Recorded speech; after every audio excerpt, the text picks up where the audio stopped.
hi, Bailey. No, get out of here. Go. I'll play with you later. Well, welcome everybody to another live stream repair. We are just getting set up here. It'll give me, if you guys could give me just a few minutes, I'll get my cameras all back up here, and we will start today's repair stream. So, just a minute. I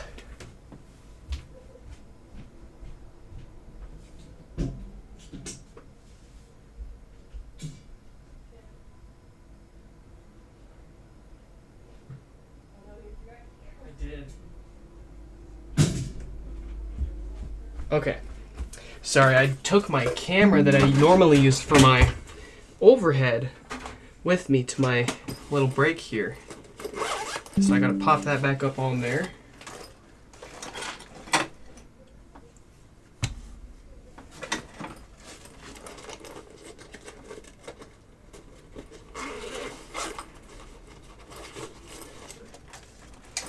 Oh, it's been a while. This'll be interesting.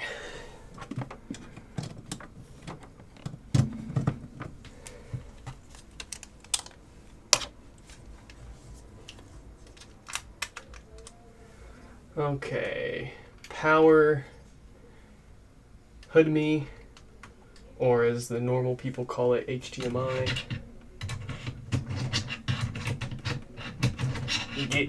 Go.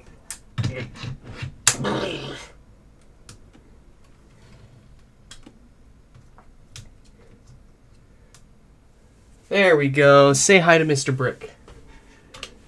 Hello, Mr. Brick. And hello to you guys. Okay, now let's clean up our desk here.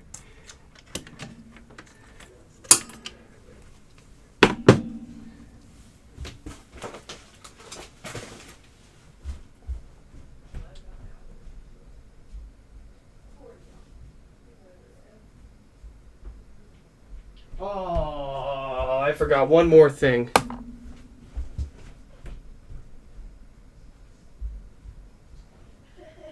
We're both swirling around like little bees trying to figure out what to do. Oh, I know exactly what I'm doing. There we go. And oh boy, I think I've got everything we need. Apologies if I'm a little off. I just got back from getting my Tdap and my flu vaccines.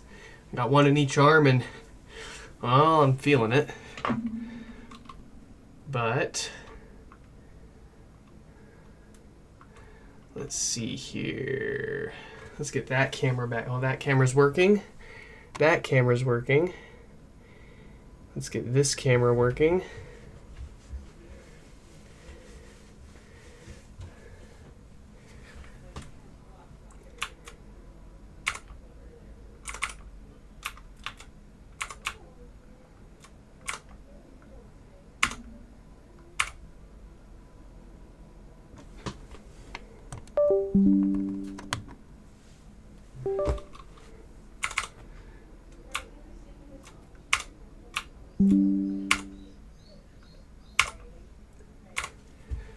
Alright, dog is acting up, so I'm going to close the door here.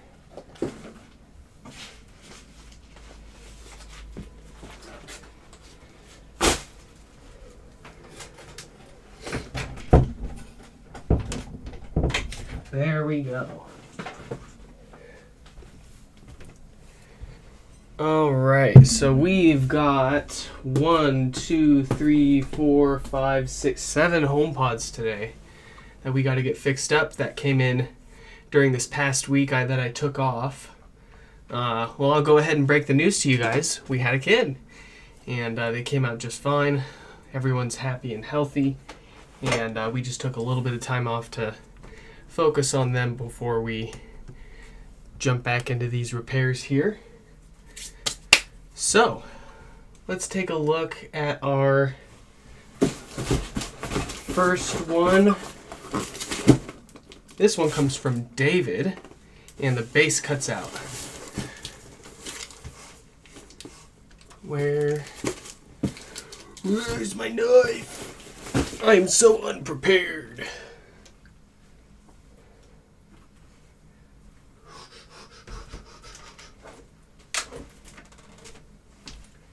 All right, well, oh, yes. There we go.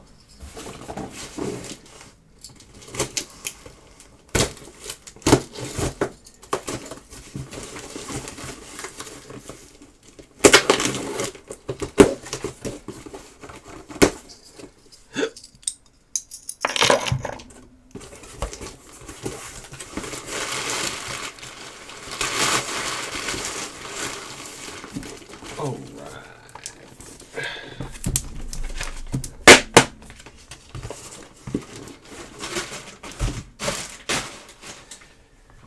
So let's go ahead and get our text updated on the screen there, since it's just completely gone right now.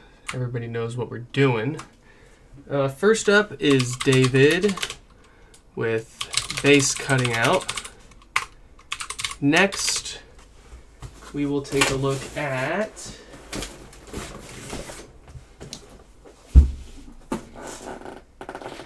Scott's with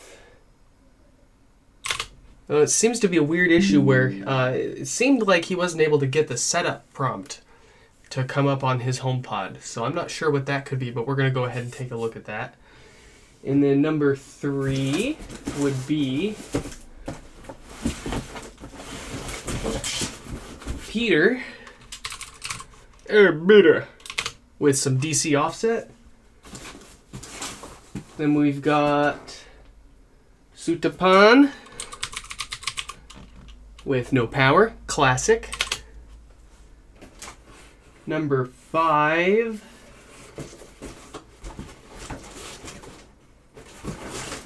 from Samuel with another classic no power. Number 6, from Lewis with Death Farts. And number 7, and last one, Ben's with no power. So we've got quite the interesting mix of repairs today. Got that put up on the top left of the screen there for you folks.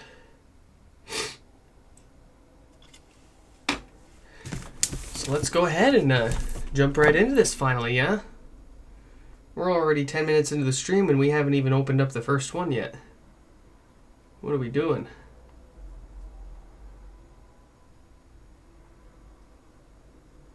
Man, those vaccines. Whew. That's better. Get some light in here.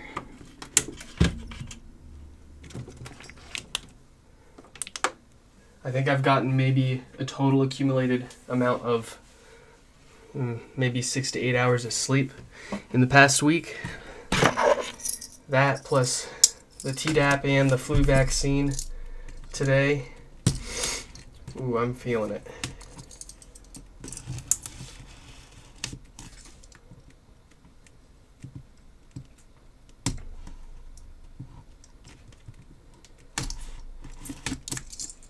Tachyon.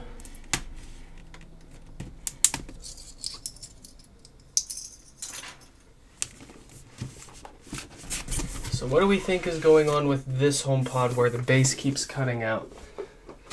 Let's go ahead and speculate here. So, probably there's something on the amplifier that's probably blown out as a result of too much DC offset, as a result of failing filtering capacitors. So that can cause all sorts of weird issues. What we're going to do before we open this up is we're going to go ahead and plug it into power and take a listen for ourselves. Just sanity check the symptoms. It's not necessarily important that the issue that they reported to us reproduces itself here and now during our initial testing. But what I do want to confirm is just that there aren't other issues that they didn't tell us about or that they misunderstood. So let's go ahead and plug it into power. we're expecting it to turn on, and there we go. And while we're waiting for that to boot up, we'll go ahead and crack open a cold one. Yeah. I apologize for that.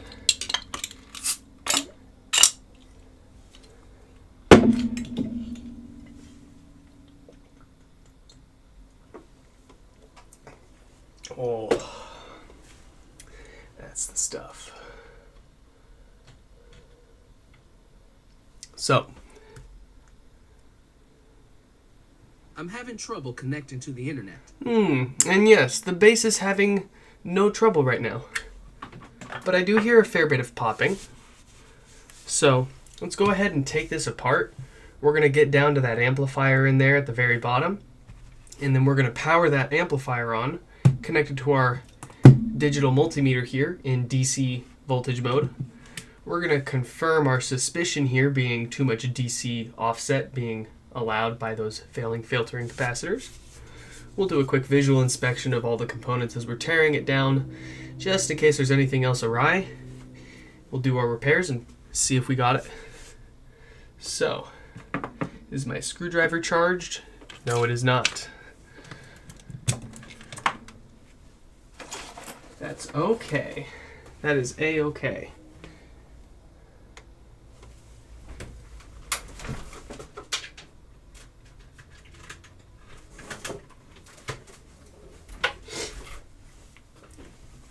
Here's the charger. We'll just go ahead and plug that in. What I love about this thing is it'll let you use it while you're charging it.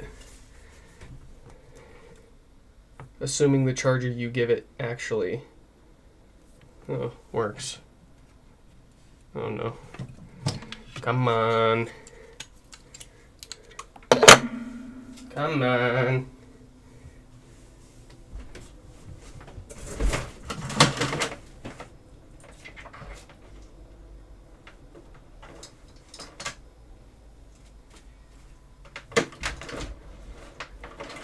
Why are all these lightning? I need C. Oh man, okay, whatever. Let's just roll with it.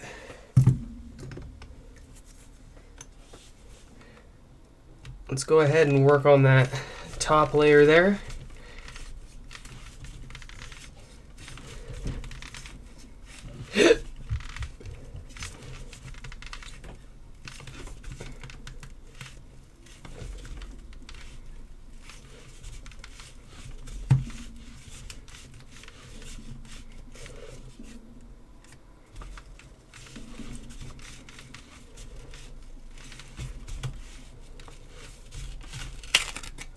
Booyah.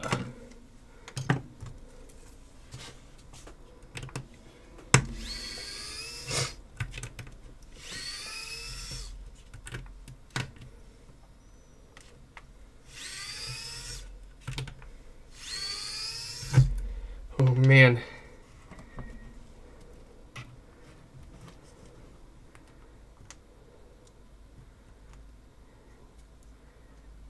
Are my fingers magnetic? Are those vaccines really kicking in that fast?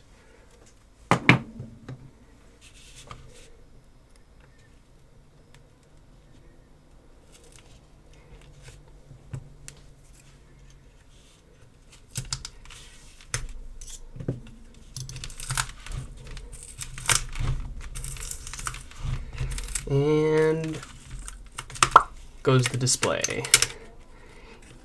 Came off nice and clean too. Very nice. Just got this little bit here to push back down. And then we can get this mid frame out.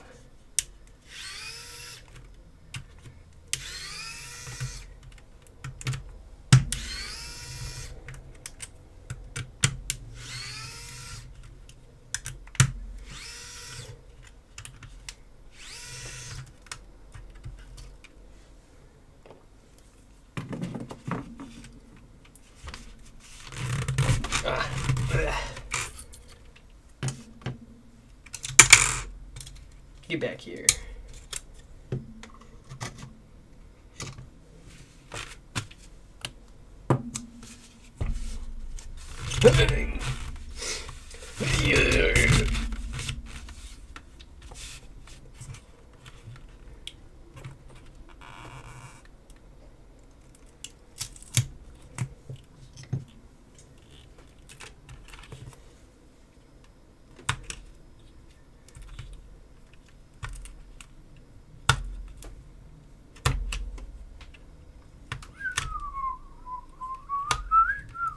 Let me just make sure my audio's working here. I didn't really check that at all.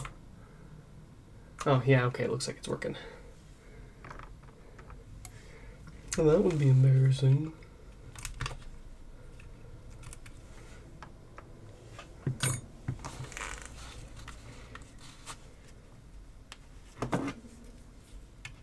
Let's get this basket unscrewed so we can pry it off.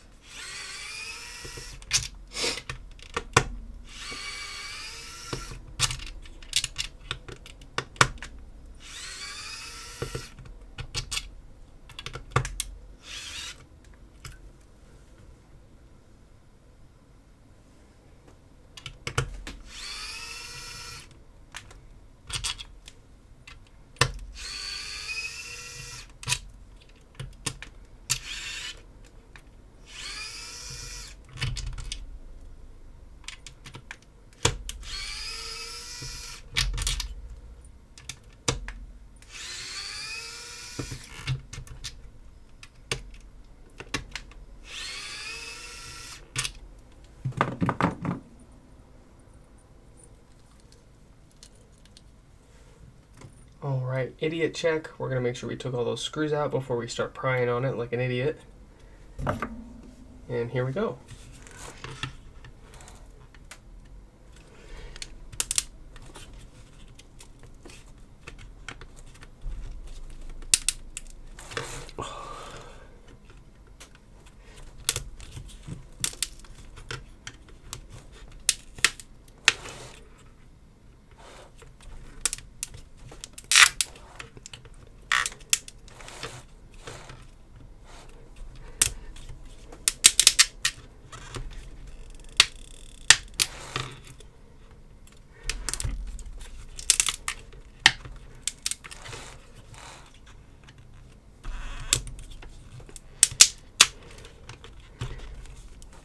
Everything sounds like baby noises now.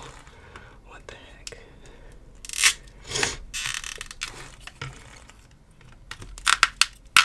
All I hear are baby noises.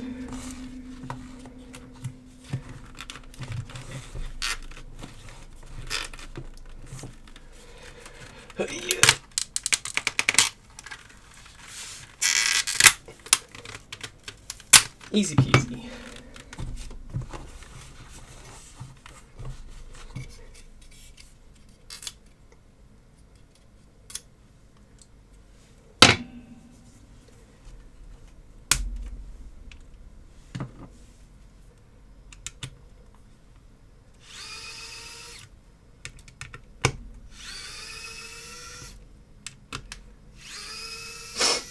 Excuse me.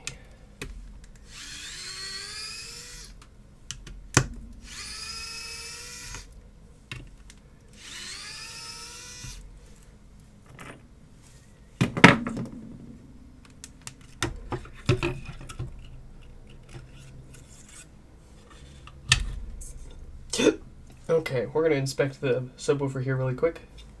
Make sure it's not on its way out. Voice coil looks good. Feels nice and smooth. And it smells like a fresh little subwoofer. So that seems to be working just fine. Let's continue the teardown.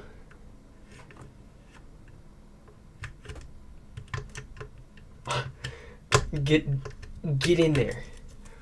Wild.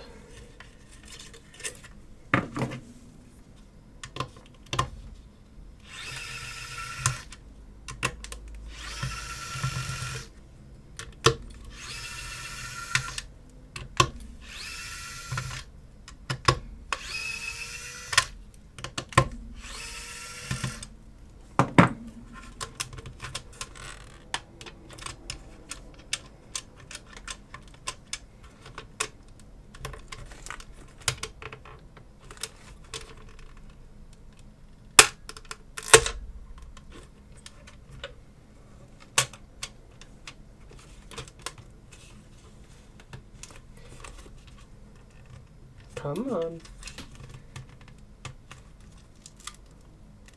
There we go. Now it's just really stuck in there.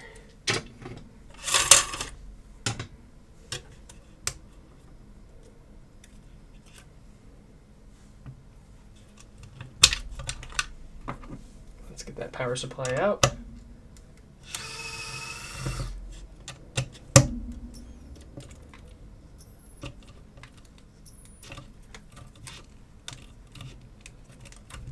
Oh boy, that's gonna be a tough one. I'm nervous. Oh yeah. Easy peasy.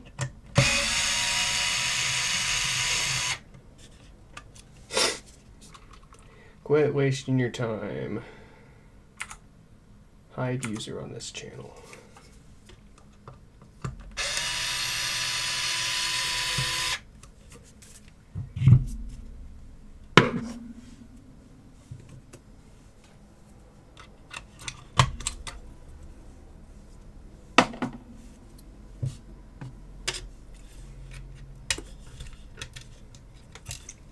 And last but not least, let's get that amplifier out.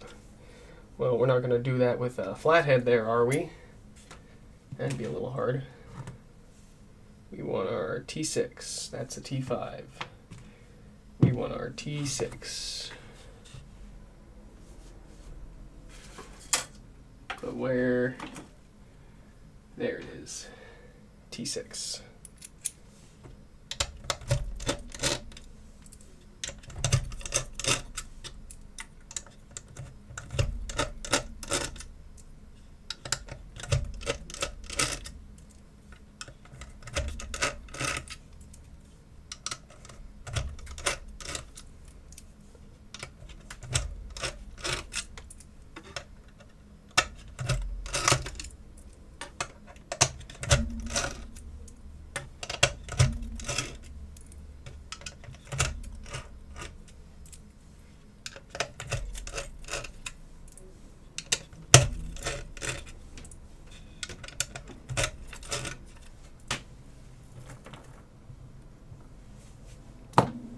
All right.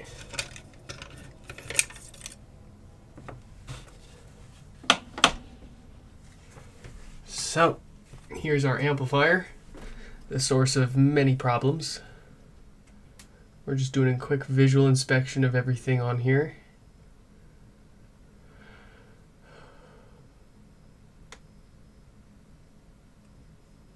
That side all looks good. This side is also looking good.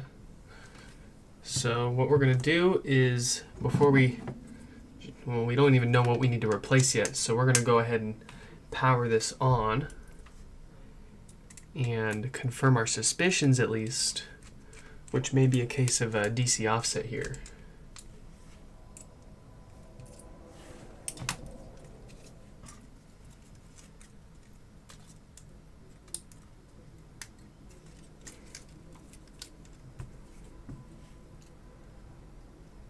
I gotta take it slow and easy, guys. I apologize, because feeling rough. Feeling it.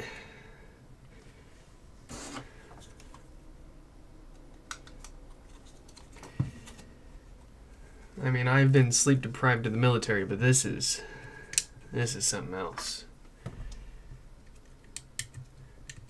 Hell of a drug.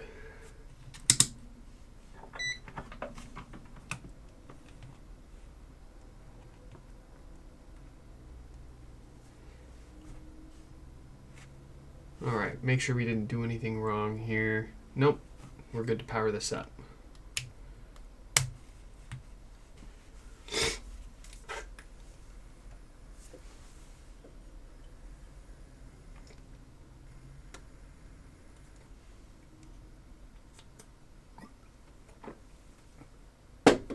We'll go ahead and warm up our heat over there while we're waiting.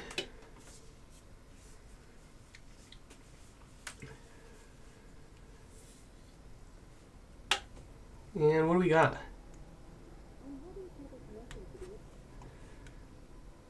So not any significant DC offset that I'm seeing here.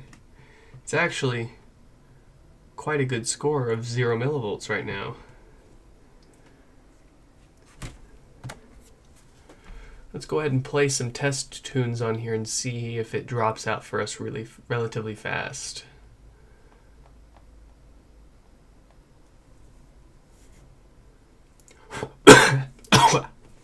Ooh.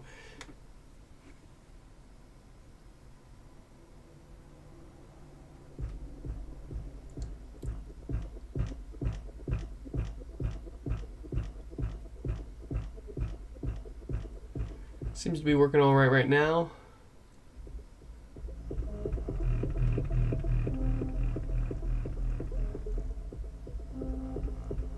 Okay. So, given that we're not seeing any obvious symptoms or signs of what's going on here, we're going to go ahead and do the usual suite of repairs on this board. We're going to replace those filtering capacitors in the off chance that they are testing fine for us now, but end up actually failing later under more load. We're also going to replace that Schottky barrier diode on there that loves to short out and cause the most common no power issue. It won't have anything to do with base issues per se, but it's one of the things that we replace every single HomePod repair. And then let's go ahead and measure our 10 ohm resistor here next to the subwoofer connector. I just want to make sure that that is still within spec. If not, then we'll go ahead and replace that as well.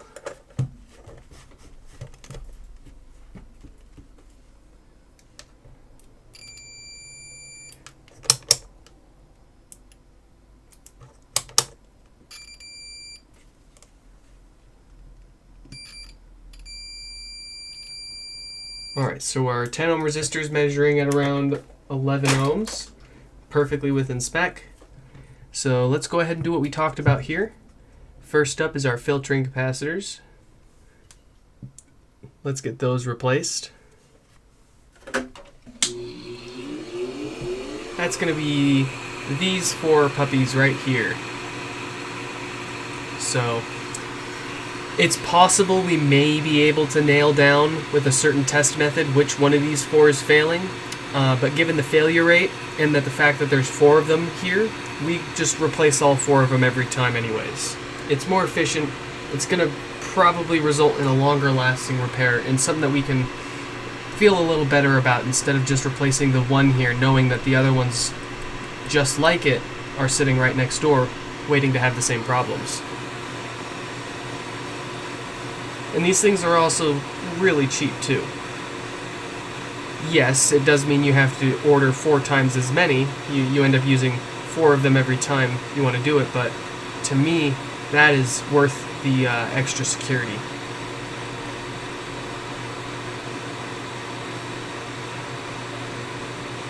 Hey Nick, not sure why the bass isn't cutting out on your end. I couldn't even get through a song without it sounding like it was coming from a tin can.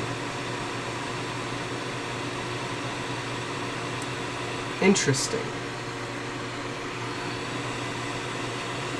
Maybe we will take a closer look at your subwoofer after we do the usual board repairs here.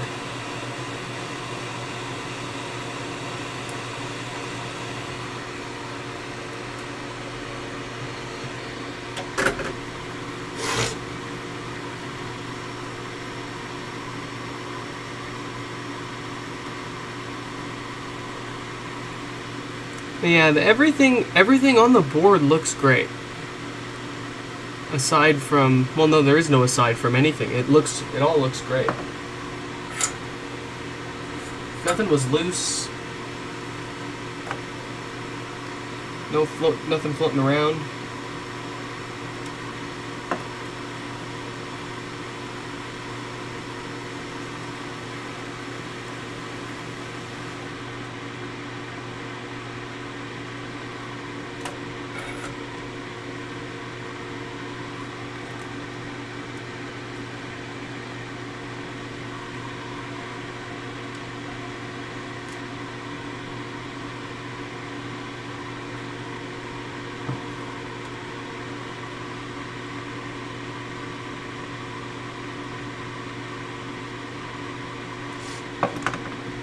So, and then of course, once we do everything that we want to replace and repair on here, we will, of course, throw it back together, sanity check things. But after the stream, we will actually factory reset it, and then do some extended sound testing on our own, just to make sure overnight that the bass doesn't disappear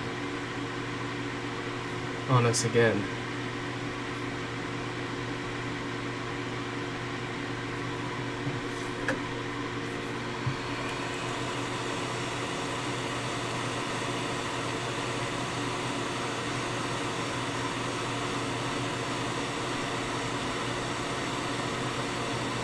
Money.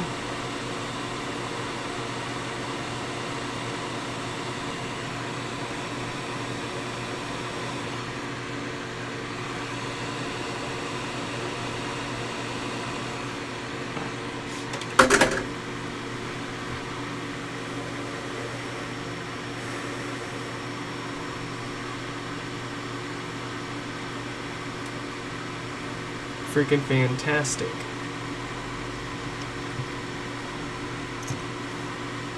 Let's get that diode there replaced. For those curious, it has a date code of 1736K on there. Outside of the usual range of diodes that we suspect goes wrong. But again, we replace it every time, so we're going to do that here too.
All right.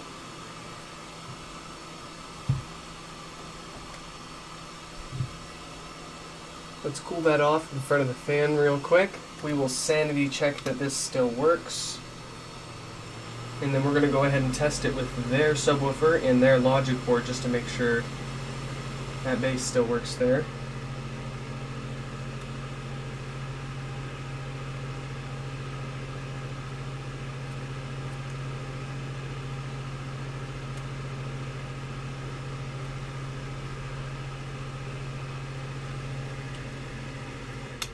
Good enough.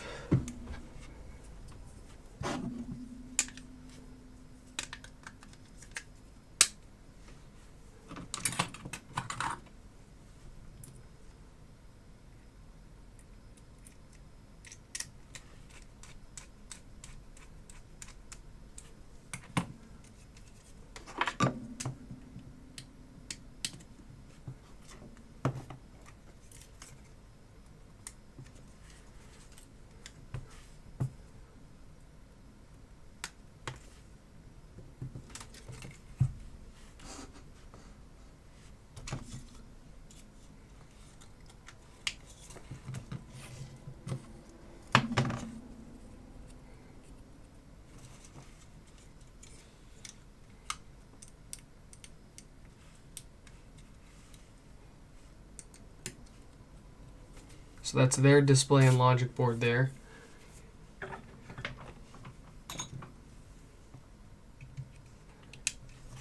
And let's see.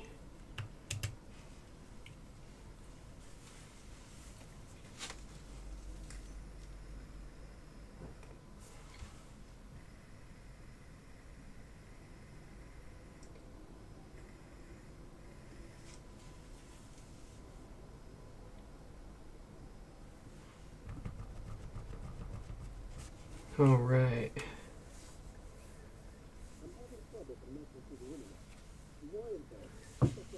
So that still works. We still have around 0 millivolts of offset.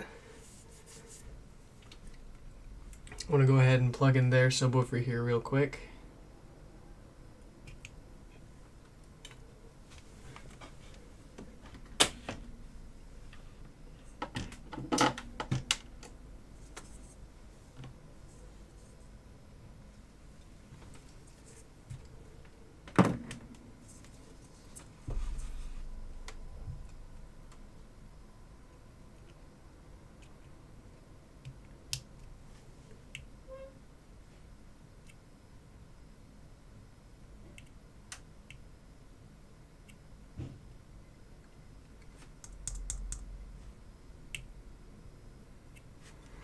Oh, I wonder if you got to reboot the thing after you unplug and plug the subwoofer back in.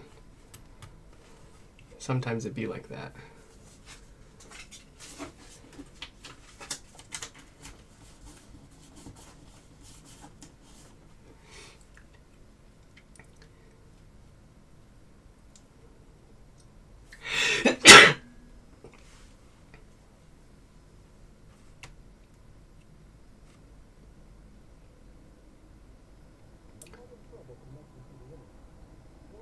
Yeah. So that bass speaker still works too. Everything is still working. So let's go ahead and put this back together. And then after the stream, we will factory reset it and do extended overnight testing to make sure that the bass doesn't go away on us.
Yeah, I know, I know.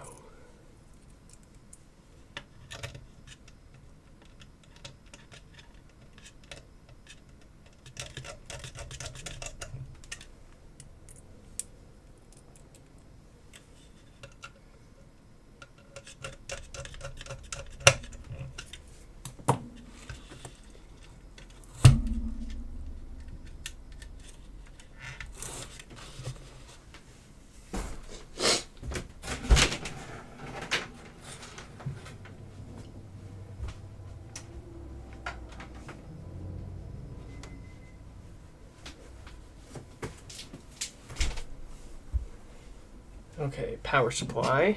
Let's get that put in.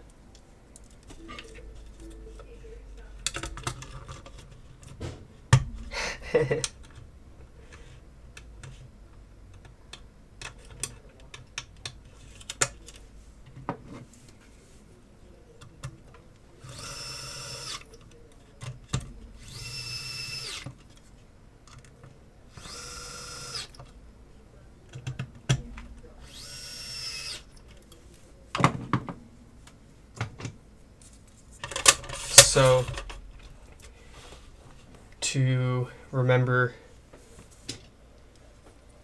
to feed the baby and make sure we check on them and make sure that they're doing all right, in case either the wife or I fall asleep, I have one of the HomePods in the living room set to have an alarm go off every 2 hours. So every 2 hours you hear a HomePod going off in the living room, and then you hear someone else going, "Siri, stop."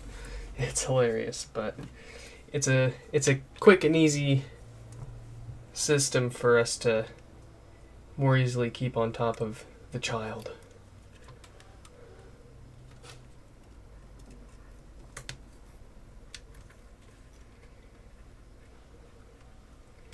Did you ever resolve the other board with intermittent bass issues? I don't think I did. That's right. That was this one, the one with bass drops. I did not get this one figured out, and I don't remember what we did on stream or not, but I've replaced the DAC, the filters, some other stuff over here. There's a couple of 8-pin chips over here that I replaced. I replaced the amp itself, and the bass continued to drop on this thing. So this, however, reliably reproduces the issue. So this is a slightly different case.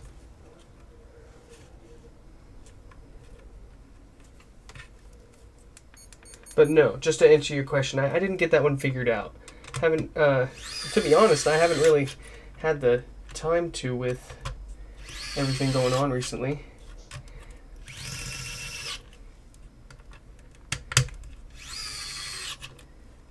But maybe we will be able to get to it here in the next week or so, because I'd really like to figure that one out.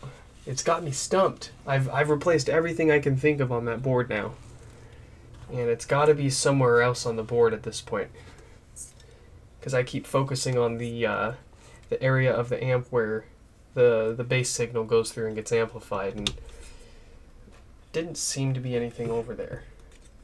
I could be wrong. I could be missing something.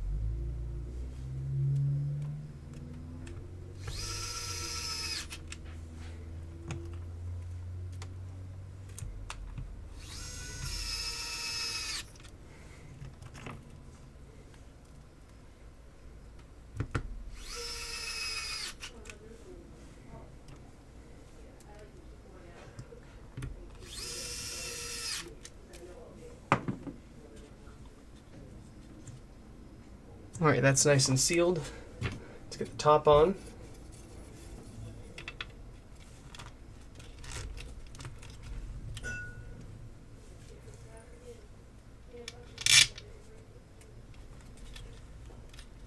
Alright, you're being a jackwagon. What's going on here? I see. You were interfering. Be gone.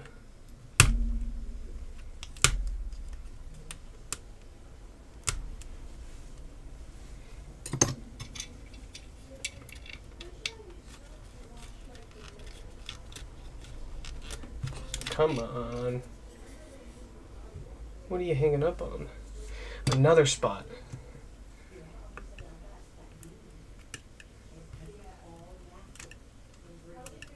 Come on.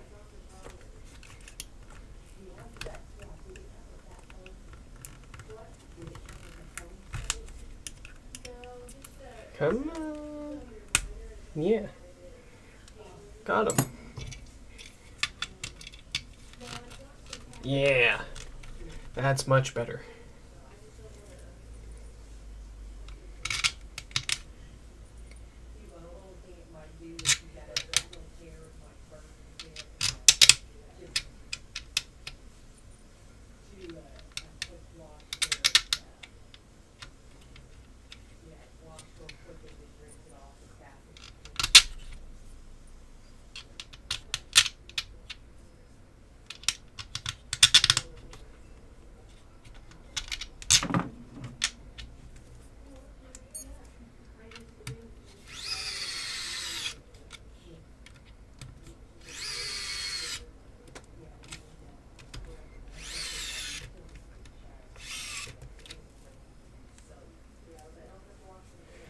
That's going to slow us down at this point.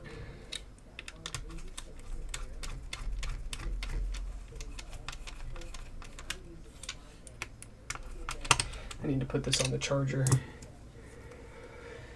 But I need to find a USB-C cable. Oh, I think I just did.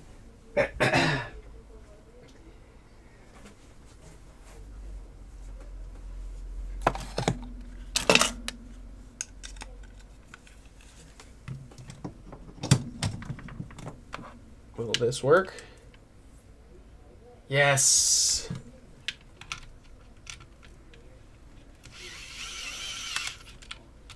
Look at it go. Lightning speed.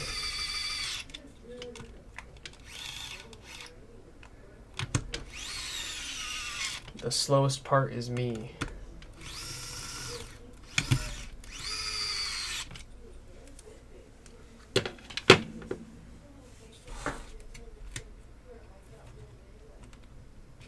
Oh, that, oof. I gotta shake that out.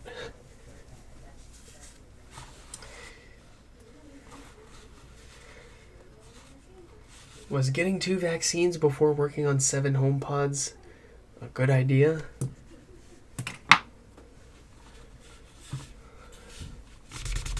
Stay tuned and find out.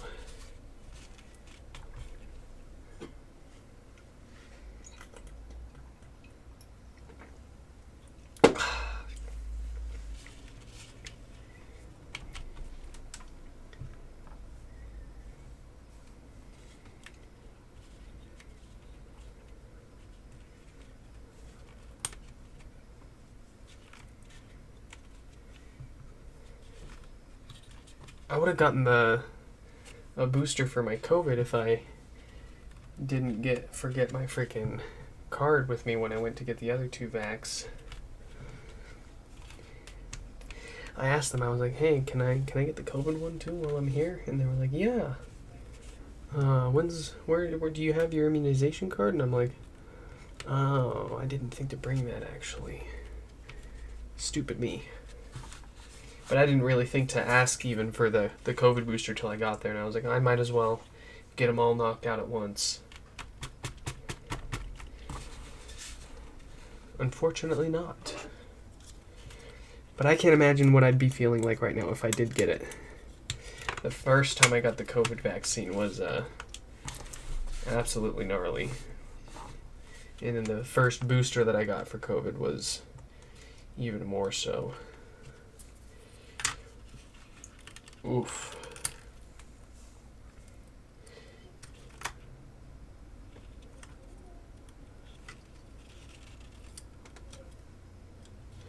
We're not doing too bad on time for starting late and starting late.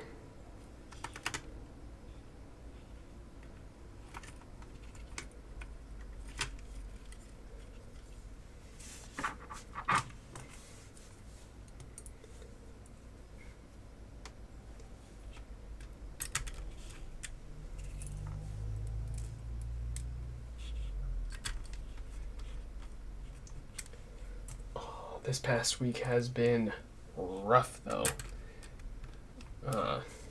What we thought would only be a couple of days in the hospital ended up being a week long straight.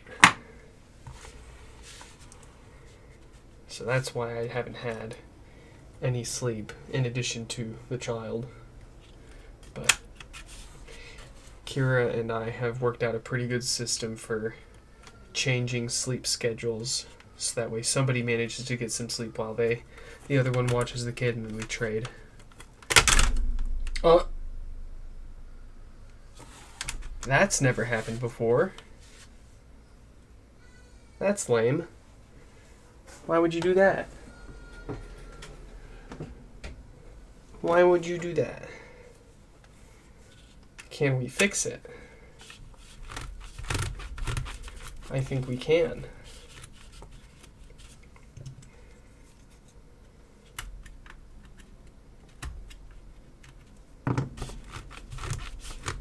It's going to be tough, but I think we can.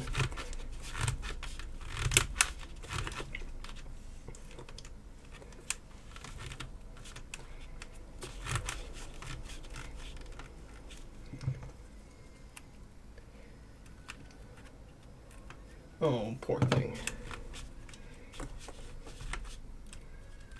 There we go.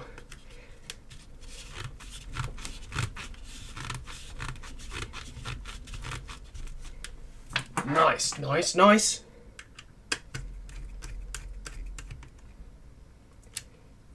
You did Moderna and flu at the same time. Oh man, I cannot imagine. Sucked extra bad because I'm a side sleeper, but they insisted on 1 shot per arm. Yeah, that's what they did for me too at Walgreens for my Tdap and flu today. Well, so even if both drawstrings snapped, we could still manage to stuff it in there and make it look nice. It's not the end of the world, it just makes it significantly easier.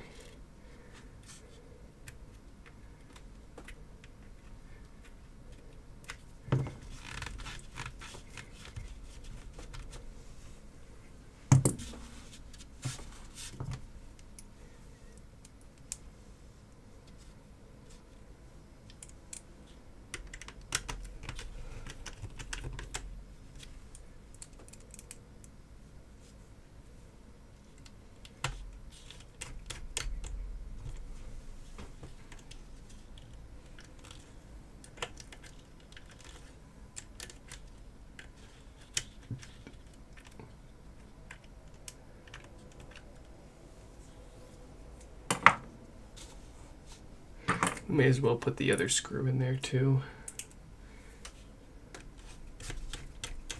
There we go. Let's get the display.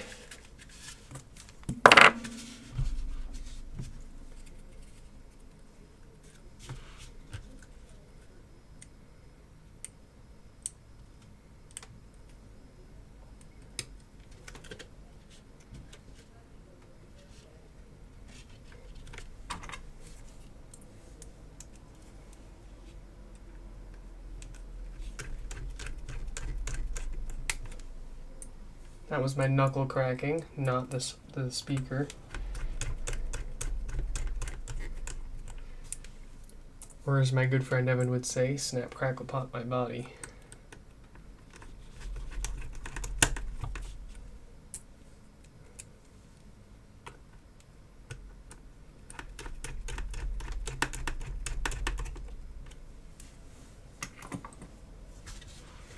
Okay, we are ready to stick the top on and give this a quick go.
Looking sharp. Let's give it a quick check.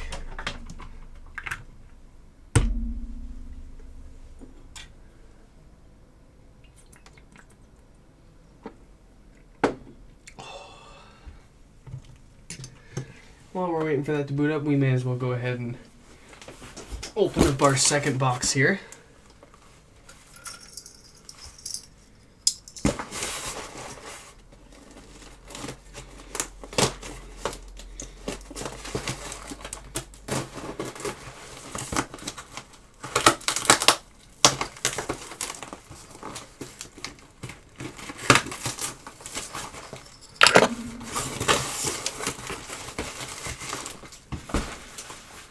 All right.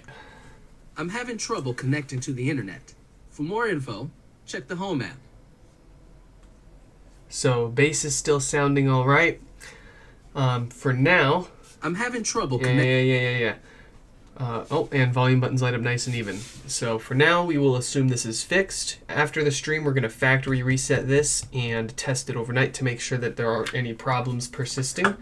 And that one will be ready to go. Which brings us to Scott's. Now, Scott here says they wrapped it pretty ghetto. But honestly, sir, it's a hell of a lot better than I've seen. So I wouldn't beat yourself up over it. Sometimes you just gotta make do with what you got, yeah? I've been there. We will be sure to send it back to you with adequate packing, so there isn't any problems getting it home.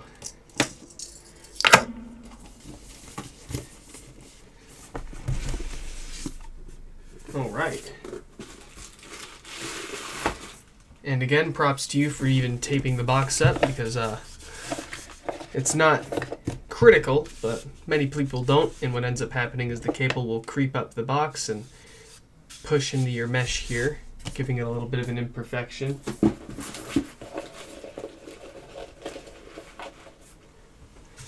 So, this one, let's go ahead and get our text updated on the screen here. This one I'm kind of excited for. Kind of.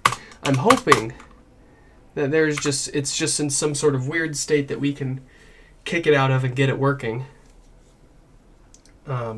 And I'm hoping it's not some sort of hardware failure here. But Scott is saying that this one is unable to complete the setup process. So we're going to go ahead and take a look at that. Hey, thank you, David. And again, I apologize. I'm not entirely on top of it right now. So I would definitely be giving you plenty more information and detail and breakdown and all that if I was. But neither here nor there. What happens when we bring our phone nearby?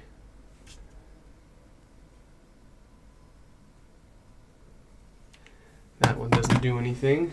What about our other phone?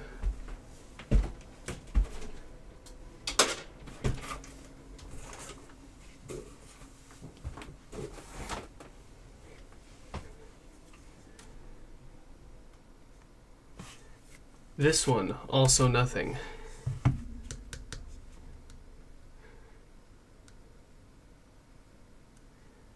So let's go ahead and try... Let's try resetting it again, just for kicks.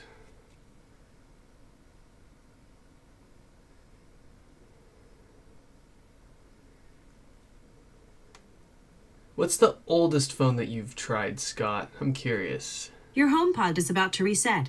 Keep pressing until you hear 3 beeps.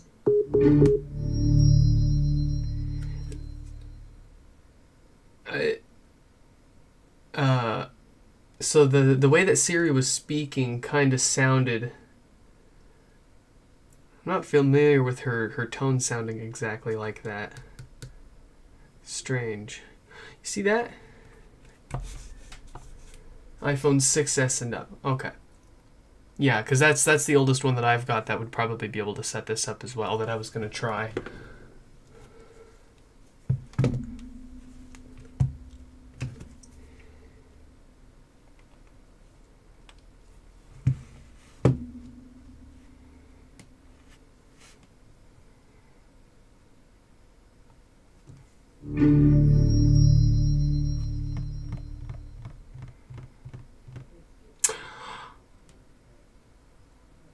Huh.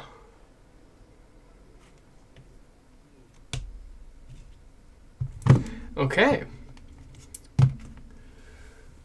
Well, let's go ahead and crack it open. I wonder if we've got any obvious problems on the inside here. This is another first for us.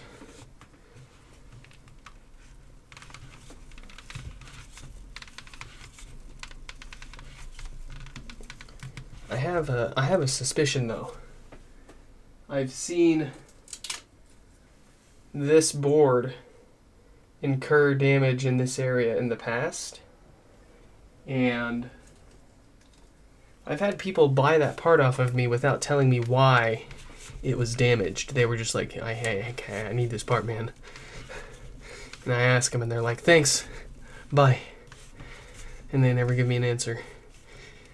I wonder if it's just spontaneously blowing up.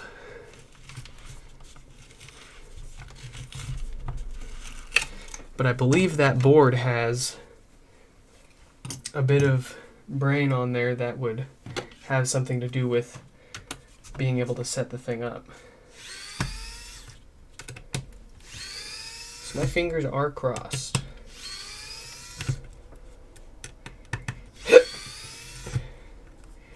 My next guess, which is not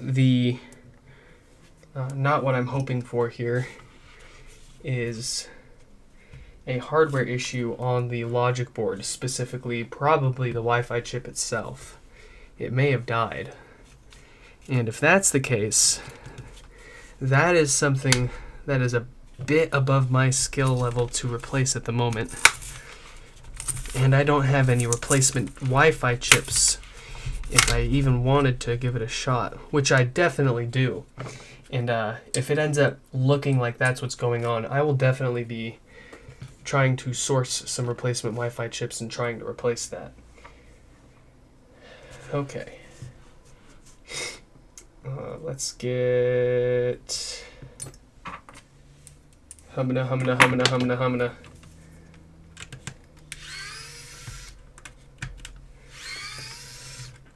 Feels like my eyeballs are going to pop out of my sockets.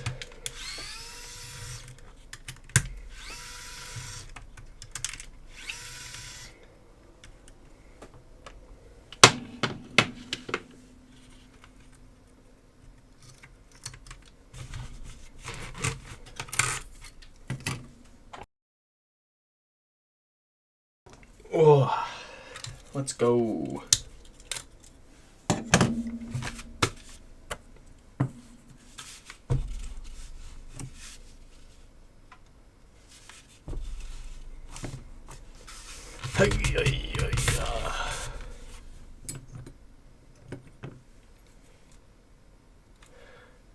We don't even need to take this apart any further for me to test that theory.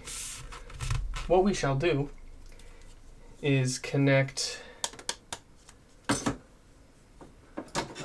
this is my last working logic board that I've got sitting around for parts. And I cannot use this for any repairs for anybody because obviously I need these for testing stuff just like this. But I'm going to go ahead and pop in a known good working logic board into this pod here and see if it will allow us to set up with it. That'll tell us if there's something going on further down that's the problem. And well, if it works with this logic board, then we're just going to go ahead and stop there because that'll tell us that there's certainly something wrong with this logic board. And actually, if I'm not mistaken, even the Wi-Fi chip on there looks a little different than what I normally have. Huh.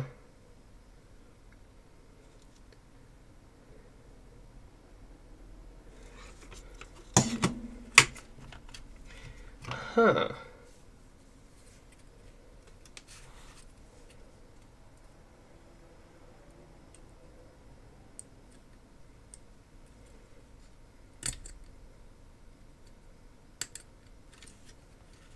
Okay. Let's give it some power.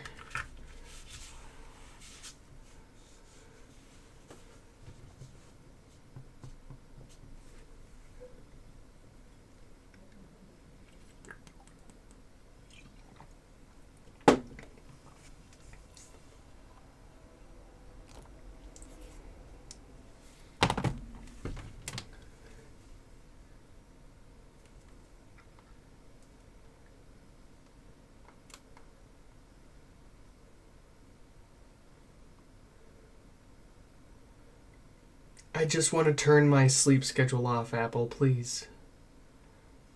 Thank you. I'm having trouble connecting to the. Let's go ahead and factory reset this. Again, so what we're doing right now is we've taken off the Scott's original logic board here, and we are testing with one of my spare logic boards that I Your have. HomePod is about to reset. Keep pressing until you hear 3 beeps. Jesus. Okay, anyways. We are testing with a known working logic board to confirm whether or not the issue lies on their logic board or somewhere further deep inside the HomePod. What we're hoping for is to see the same issue, i.e. it not showing the setup prompt on our phone here. That tells us we can continue tearing it down, and we've likely got something that we can fix that up for. What we don't want to see is the same what we do not want to see is it working, because that'll confirm that this logic board is kaputs. So, fingers crossed, folks. What do we got? What do we got? Come on. Come on.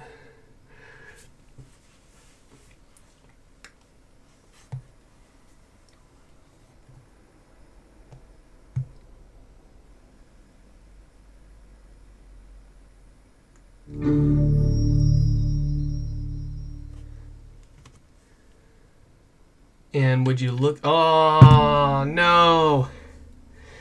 I spoke too early. So it's the logic board. That's really poopy. You know what, for posterity, let's go ahead and put their original logic board back in here really quick.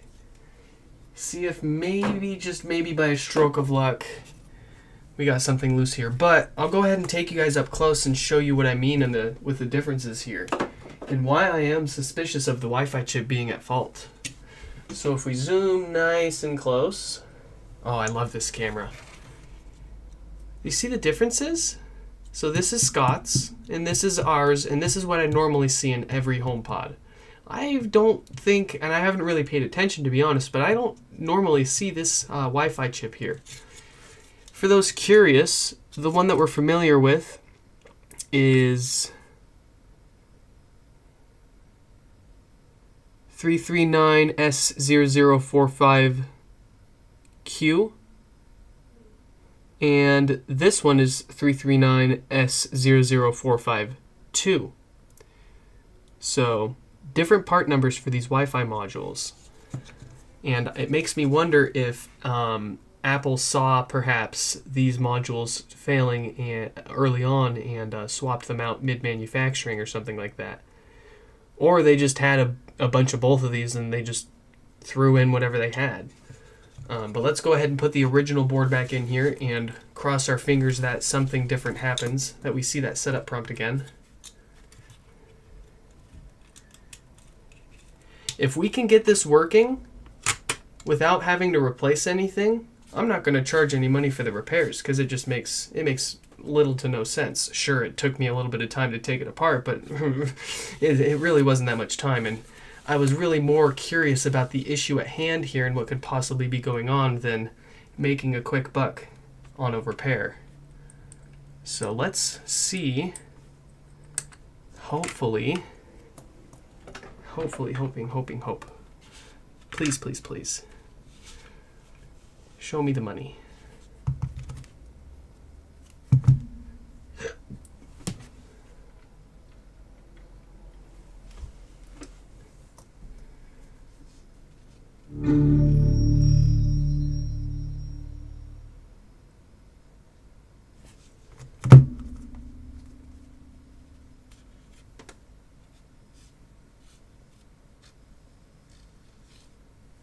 What if we get it really close? No? Okay. Well, in that case, Scott, what do you say? What do you think if we pull a Hail Mary here? And here's the thing. Here's what we can try. And here's the risk. So you kind of have nothing to lose trying this because the board already doesn't work. But, and there's filling on this chip here, so this isn't probably going to work. But we can go ahead and try reflowing this Wi-Fi chip here. There's a chance it brings it back and it will work again. But there's also a chance it doesn't work, and there's a chance that it makes things worse. So if you're up for it, we can go ahead and try that.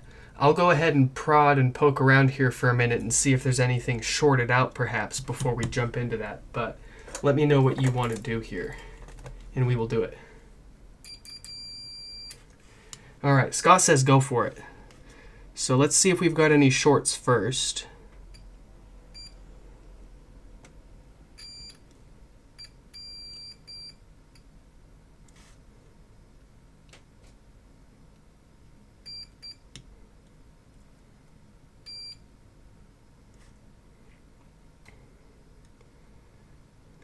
Okay, so no shorts anywhere near the Wi-Fi chip.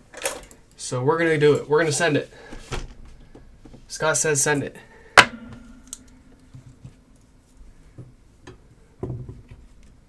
So we're gonna grab our little grabbies here. Little helping hands. We're going to put some, no, we're not going to put any flux on there because it's all filled in on the sides around the chip, so the flux isn't going to get underneath the chip and help reflow the solder joints there if that's the problem. But that's the only thing that this may potentially fix. So we're going to send it. I need my thermal gun though because I don't want to jump into this blind. We want to bring this chip up to, I think, around 240. Oh, well, no, we don't want to exceed 240 degrees Celsius. We want to bring this up to around 210, 215 Celsius, and then hold it there for 10 to 15 seconds, and then let it cool down and try it.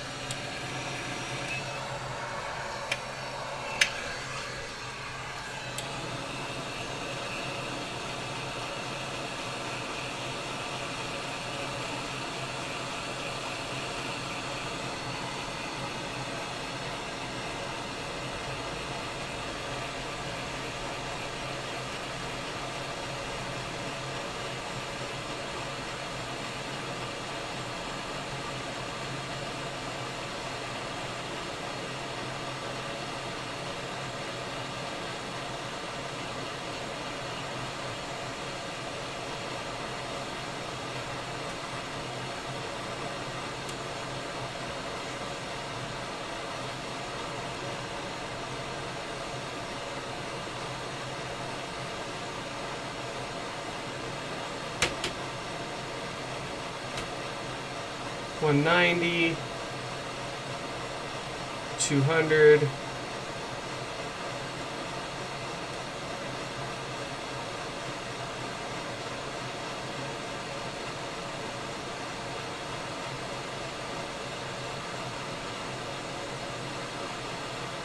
$215, 4, 5, 6, 7, 8, 9, 10, 11, 12, 13, 14, 15. And then we're going to back it away slowly.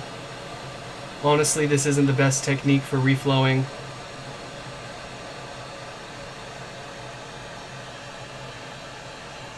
But we're trying what we got here.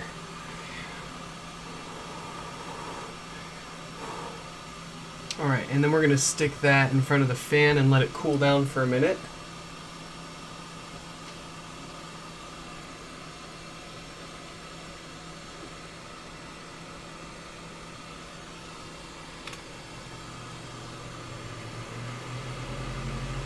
Alright, so that's cooling off. We'll give that like a minute or so to cool off, so if you guys want, take a quick break, grab a drink, grab a bathroom, grab a potato.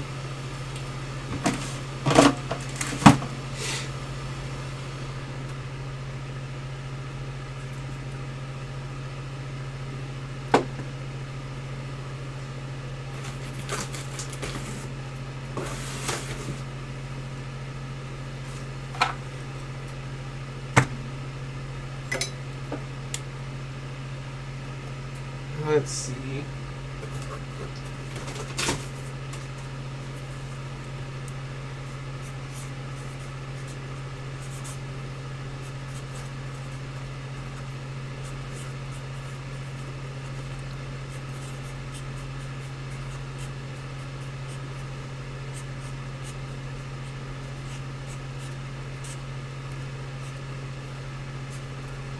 Excuse me. I'm just making a sticky note here for the first HomePod from David so we remember to reset it and test it tonight.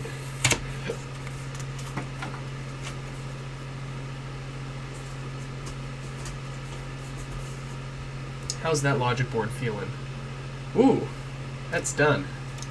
Nice. All right. Ooh. I'm gonna give it a solid 10% chance that this fixed it. And even then, if it does fix it, who knows how long the fix will last. The proper way to do this is to remove the chip, reball it, and then reinstall it. But I don't have a stencil. I couldn't find any stencils for it. I'm still trying to find the chip itself to replace those. But let's see. Hey, a free fix is a free fix.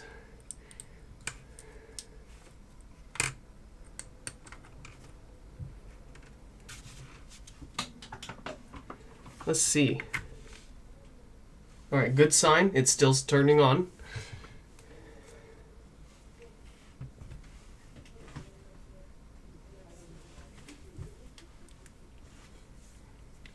Please, please work. Please.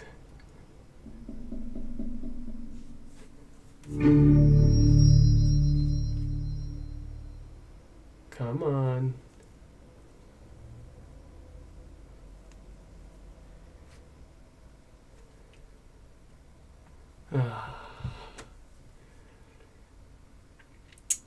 All right. Well, I am sorry, Scott. But that seems like it's dead in the water for now. We're gonna put yours to the side. I know you said if we couldn't fix it, I can just keep it for parts or something like that, but I'm not gonna give up on it that easy here. If you've got the patience and the time, I'm going to be on the hunt for a replacement Wi-Fi chip for this, and I want to try to get that working again. So we'll go ahead and put this back like this for now. We'll make a sticky note for that.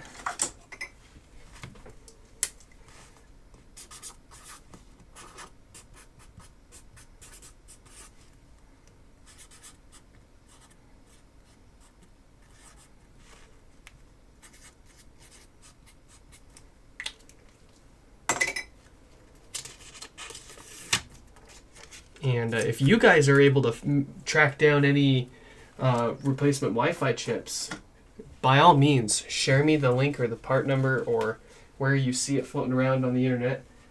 That would help. But otherwise, I will be on the hunt myself. Ugh.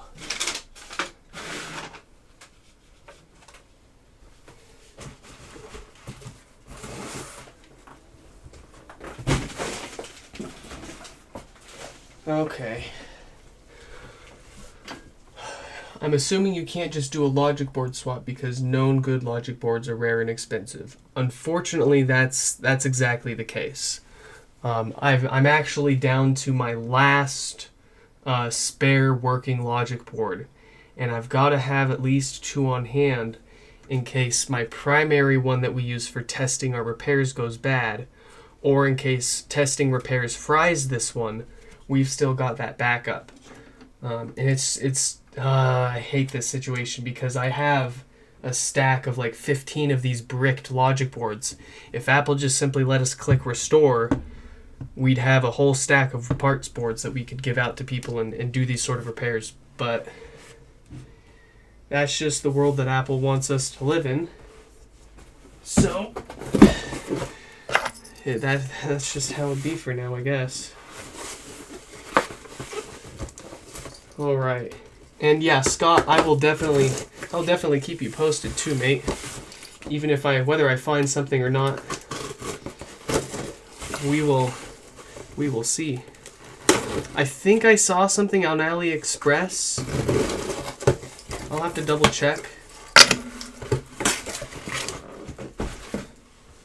I did find some replacement STM chips.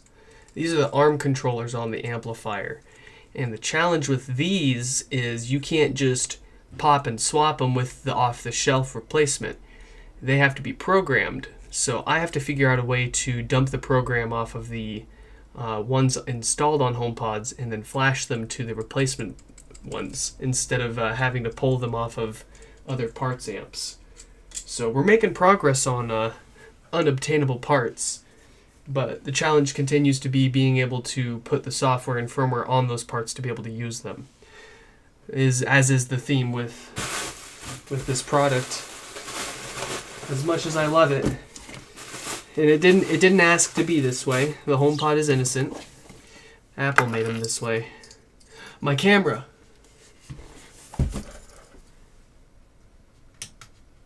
Why did my camera die? Is it not charging?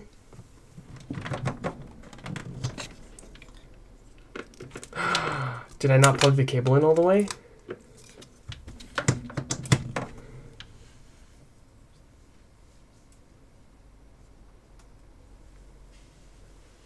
Is my capture card dead? No? Interesting. We shall carry on. Which one is this? This one's from Peter.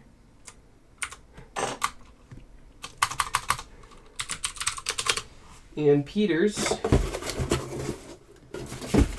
has some classic DC offset symptoms.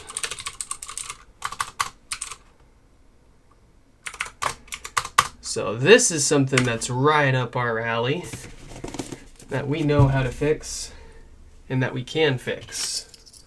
So let's get that opened up.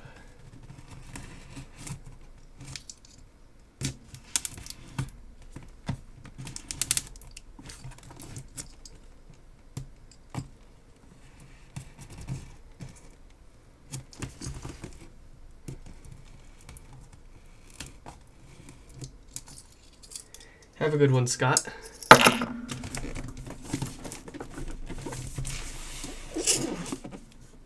Okay.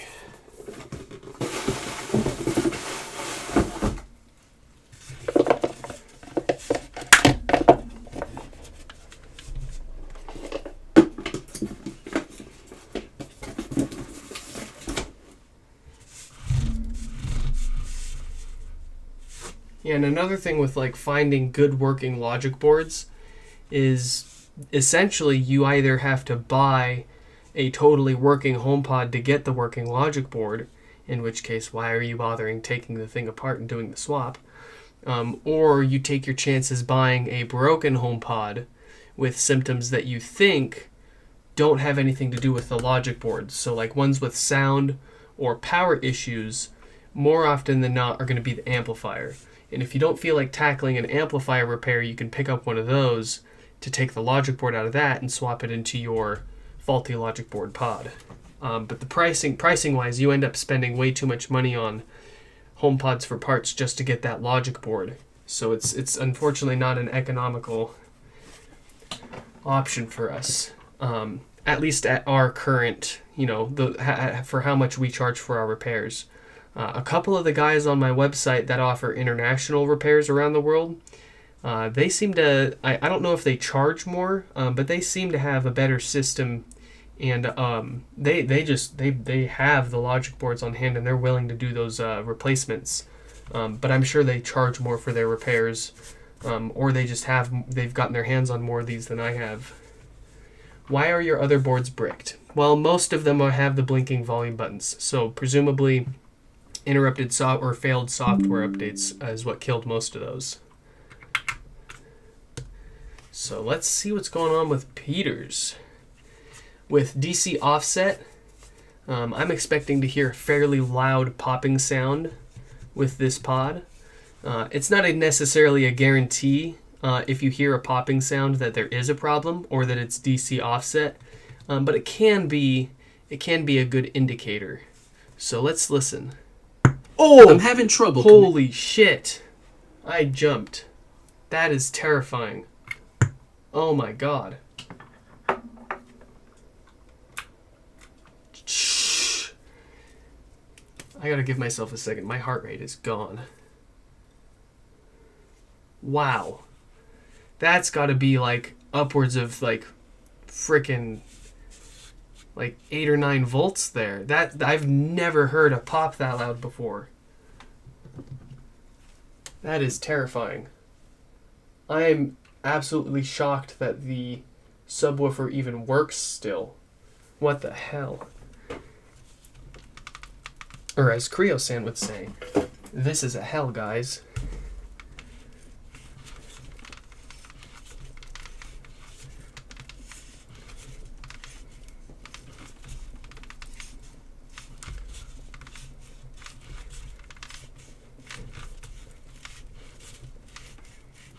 Oh, my camera died again. What the hell?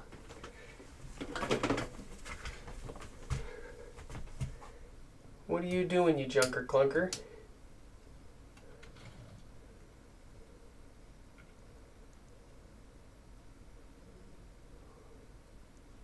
Why are you like this? You're plugged in. You're not overheating.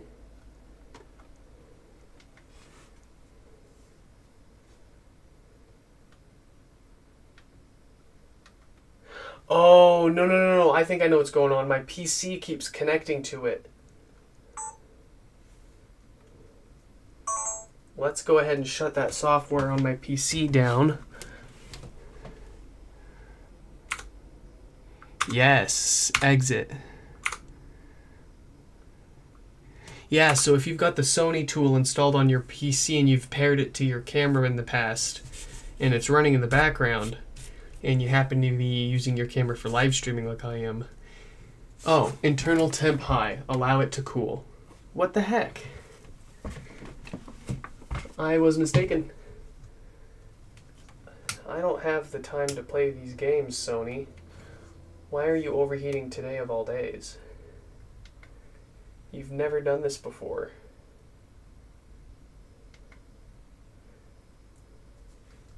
Is it because my door in my room is closed?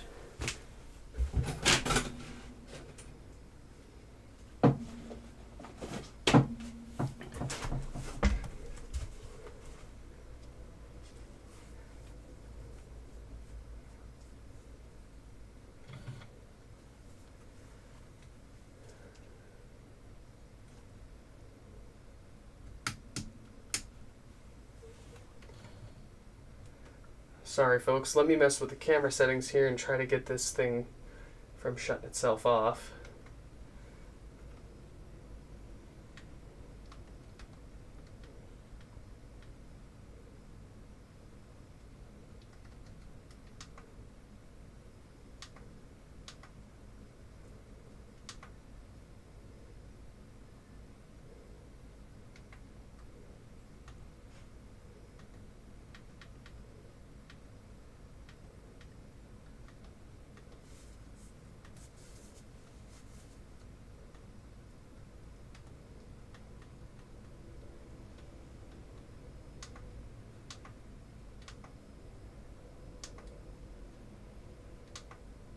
Okay, I think I figured it out. I had the Wi-Fi Connect enabled on my camera as well, so I wonder if that was overheating it.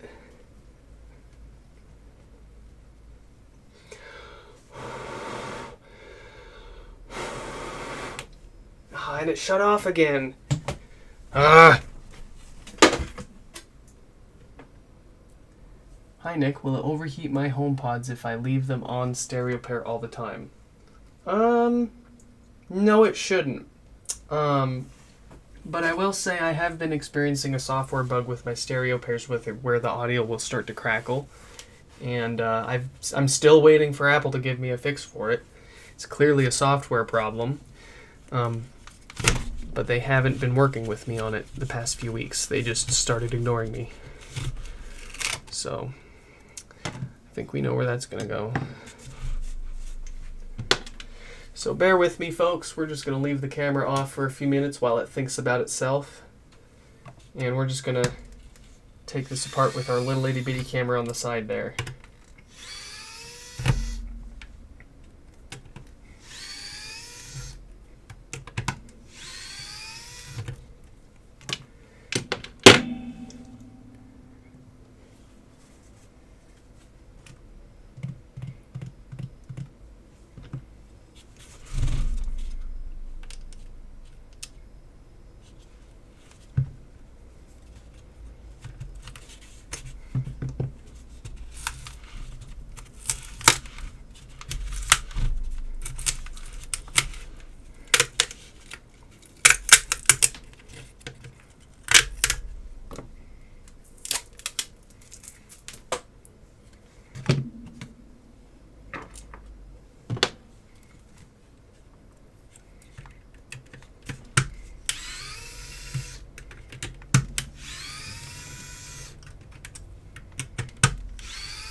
Nice.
What kind of surprises are hiding inside of this pod?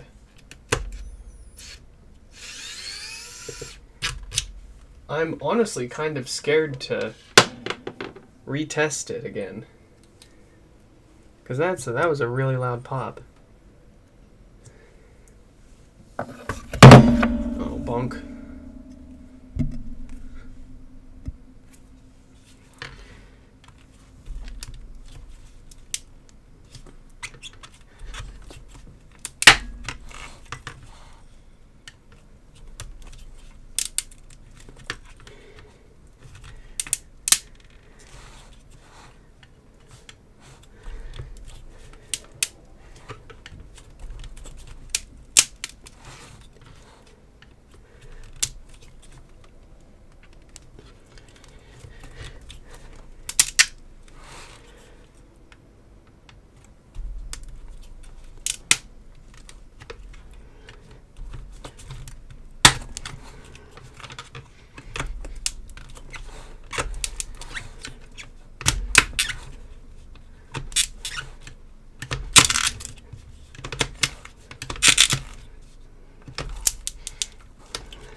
Alright. You're on my nerves, Mr. Pod.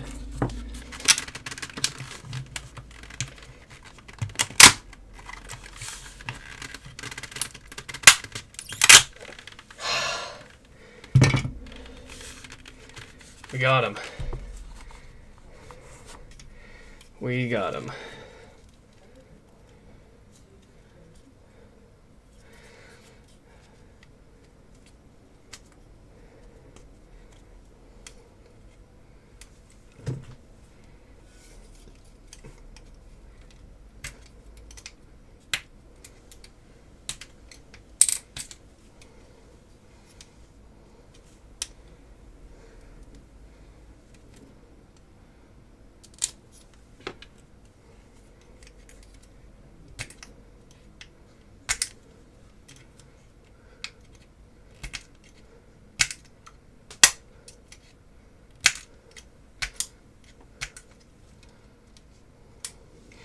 He's trying to get all this freaking adhesive off of here, and it's not cooperating. Hell of a stream today, guys.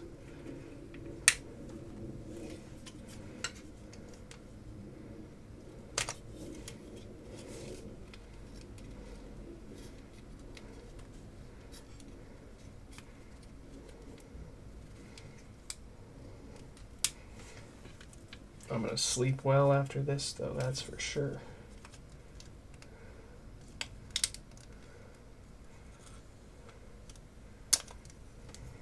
Okay, the top basket has been cleaned of any excess glue. We can finally get the subwoofer out.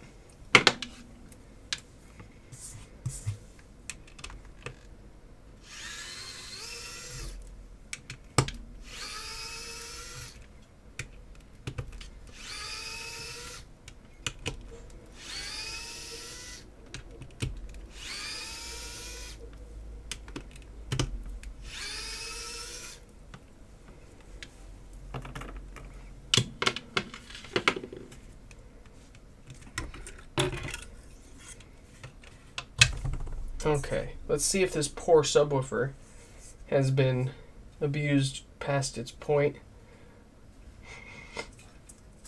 No, subwoofer is actually in great shape still. I am impressed. With that amount of DC offset, or that loud of a pop coming from it, I was expecting the worst.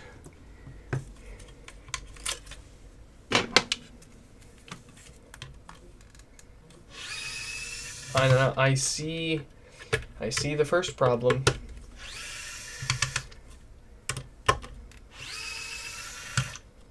Well, not the first problem really. It's more of the result of the root problem.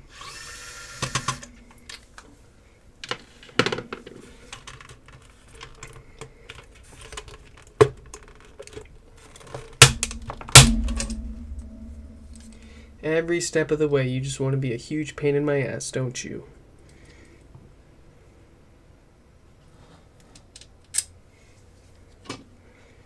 Well, guess what? You can't stop me from taking you apart. I will get you apart. No matter how hard you try. Let's see if our main camera's cooled off enough now.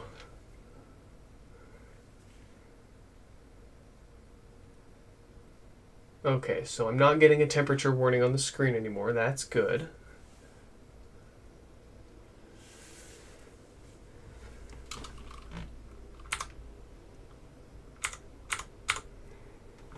Let's see how long this lasts.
Oh boy, look at that crunchy resistor.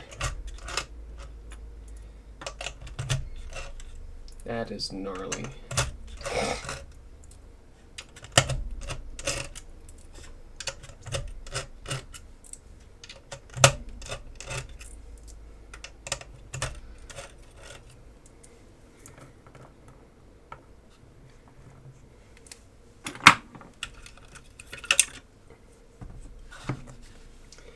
So here's the star of the show.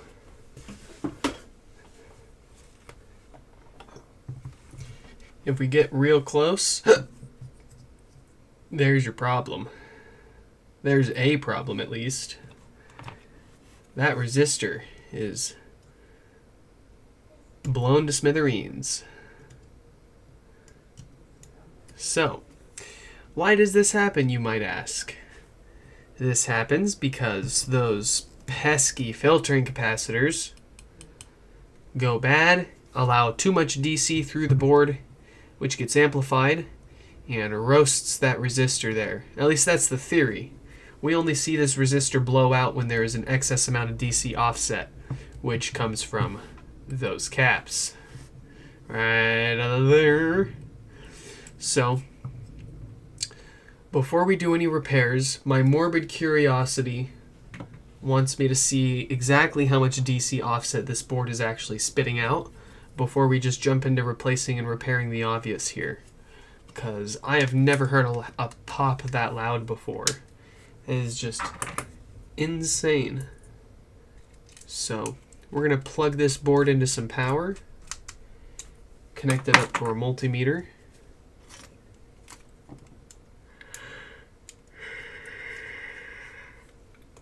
And then we will see what kind of record-breaking DC offset we've got here. Sorry guys, my brain is slow right now.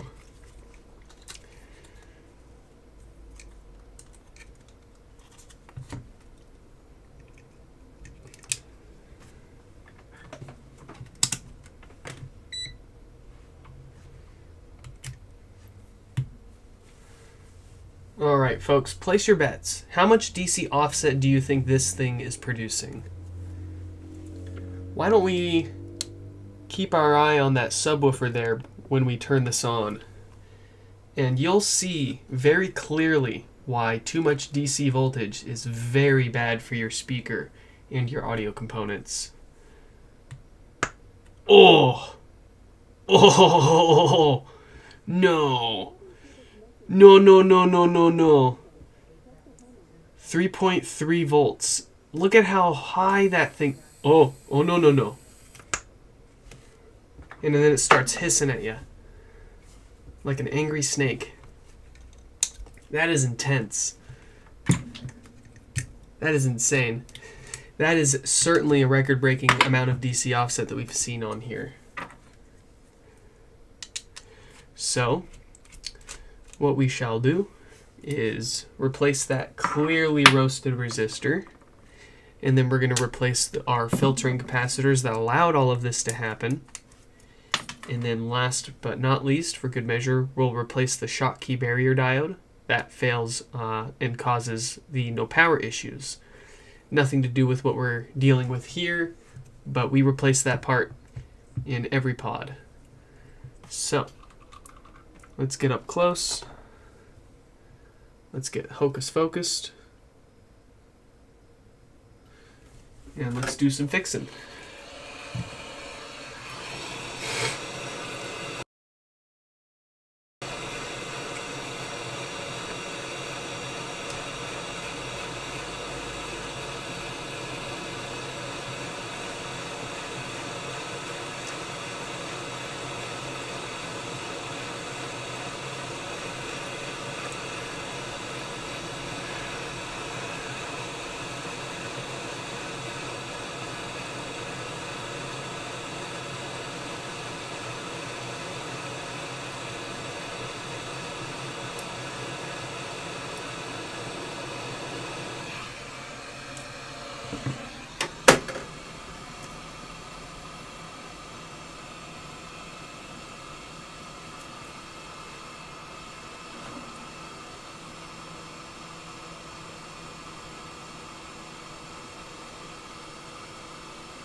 Like magic.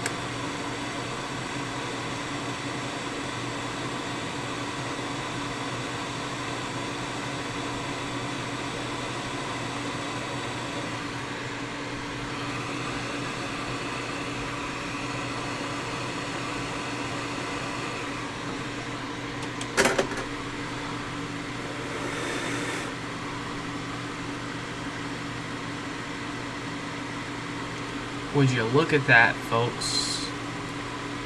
Look at him. That's a job well done.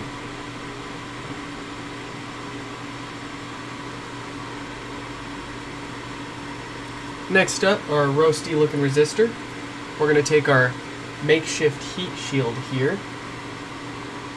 This is a piece of aluminum backplate that we cut into shape from an old iPad mini, actually.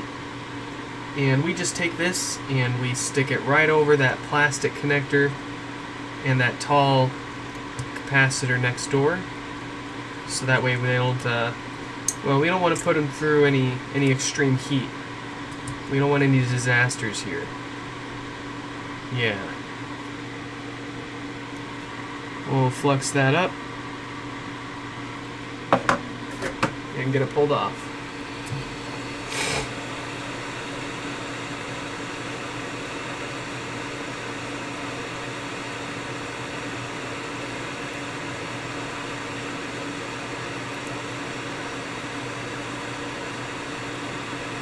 Sometimes these can take a lot of heat to come off. Let's see if this one plays along.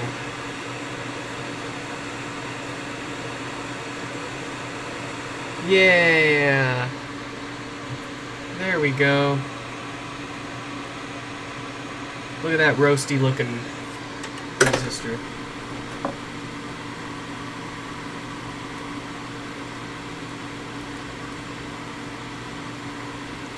We shall prep a new resistor.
All better.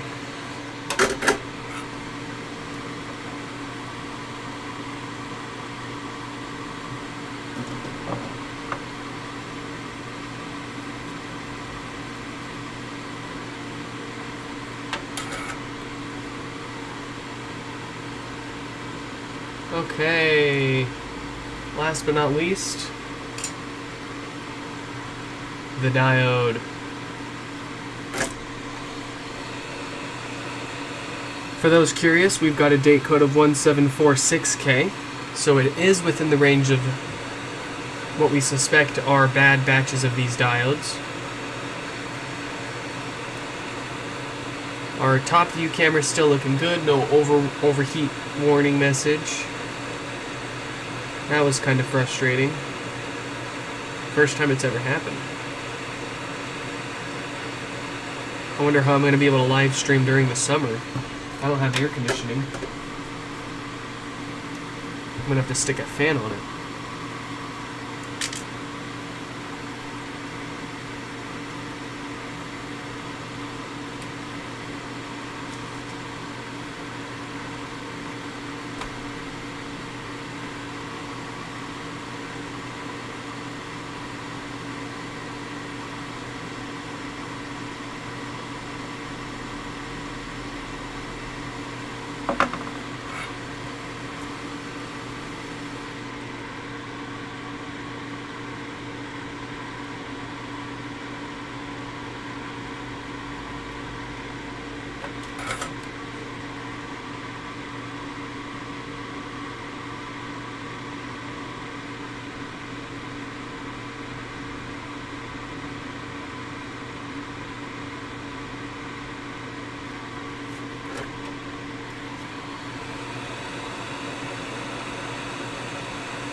Let's cool this board off in front of the fan real fast.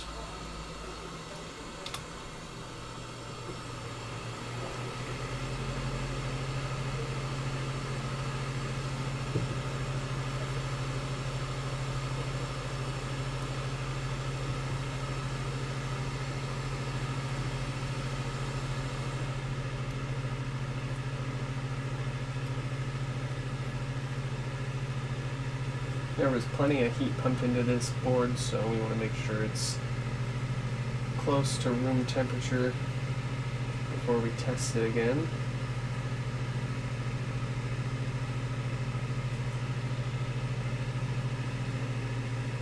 That'll do.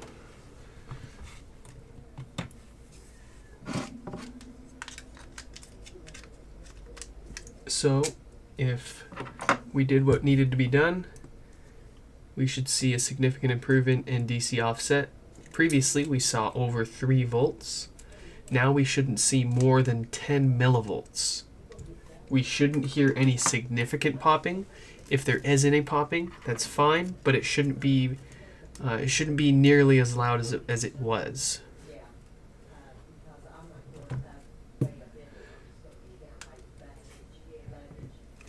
All right.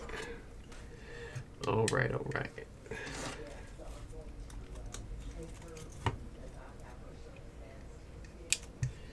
And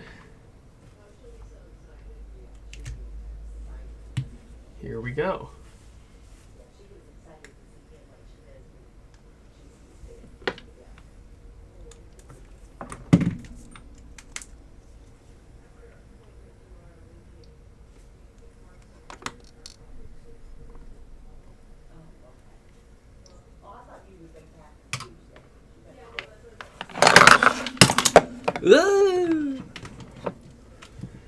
What do we got?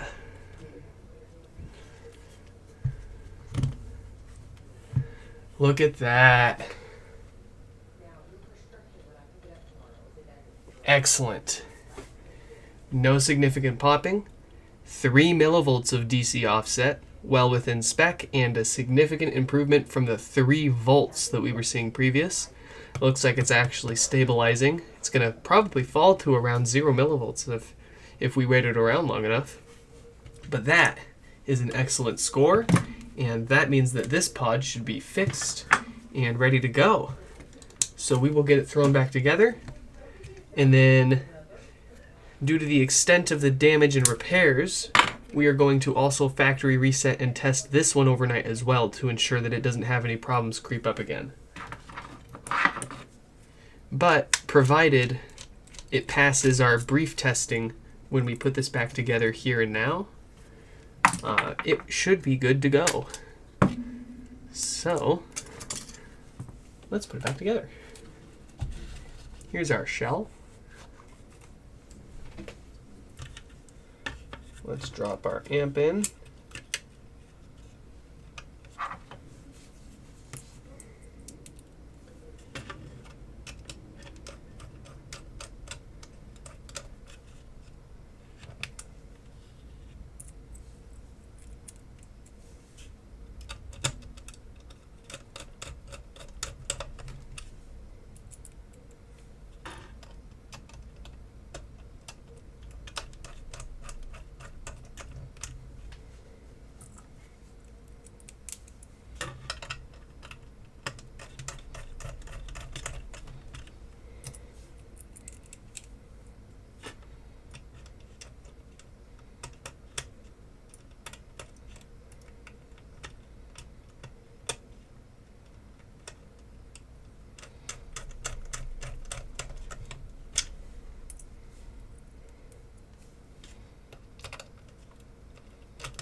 Time to drop the doof woofer.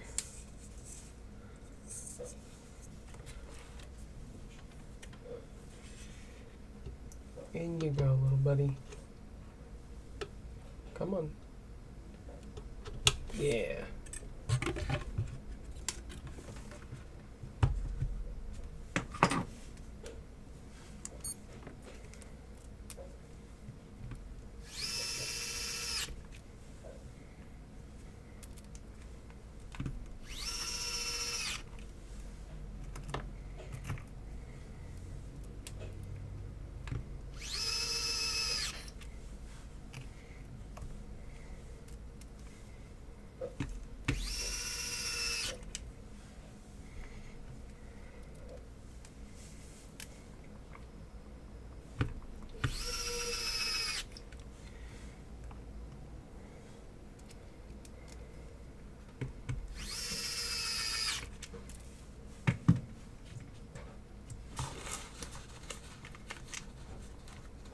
Okay. Top basket.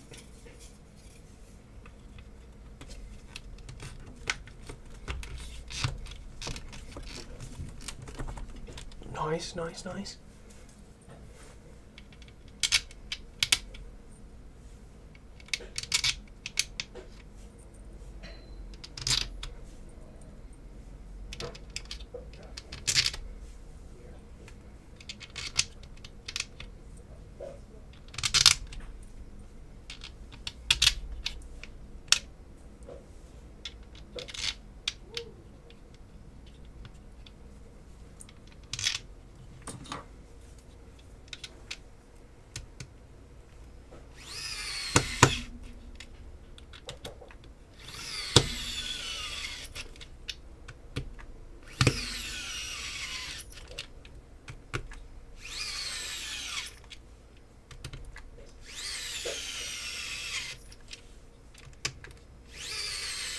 What a trooper.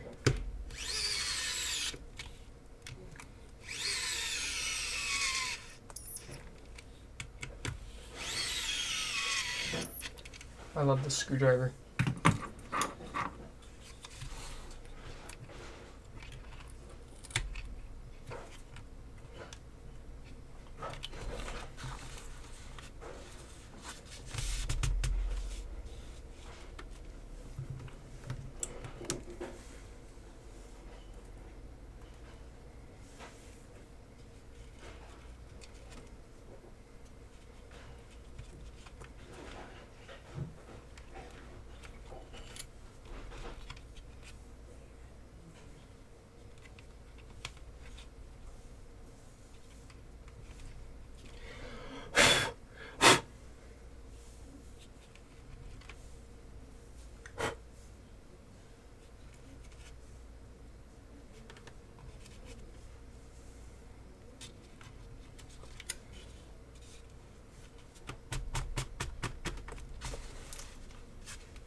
How's the top camera looking? Uh-oh, the top camera's giving us a temperature warning. Fucking piece of shit.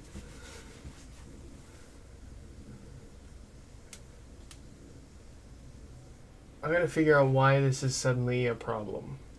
Because this hasn't been a problem until now.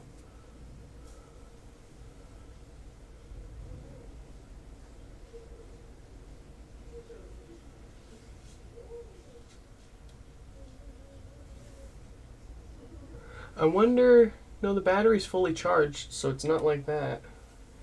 That's the problem.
Did I hear snow?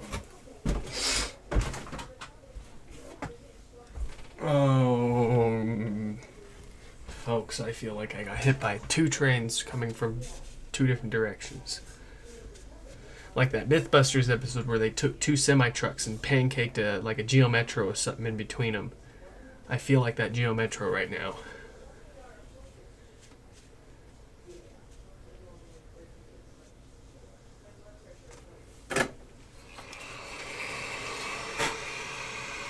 I'm not sick. If you caught earlier in the stream, I ended up getting 2 vaccines today. I got the Tdap and the flu, 1 in each arm, because that's what Walgreens recommended. And oh boy.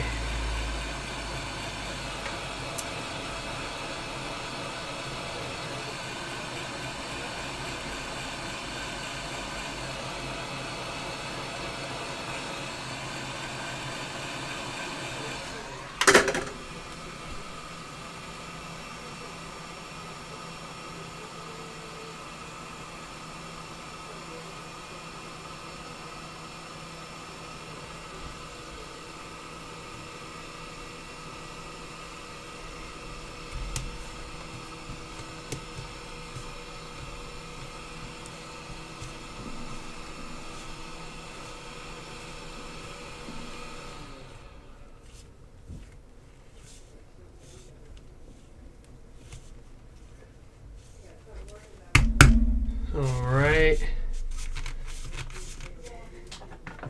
Let's see what we've got for Peter here. Hey, Peter.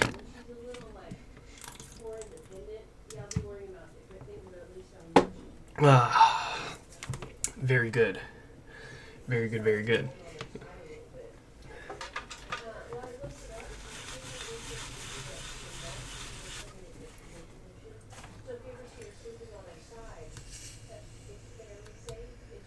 I'm having trouble connecting to the internet. For more info,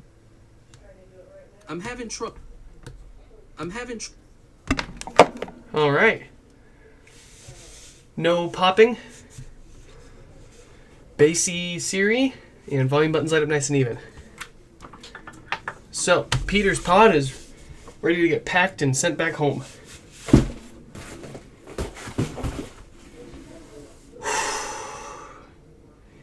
Oh man, I'm wiped. But we will march forward. Ugh.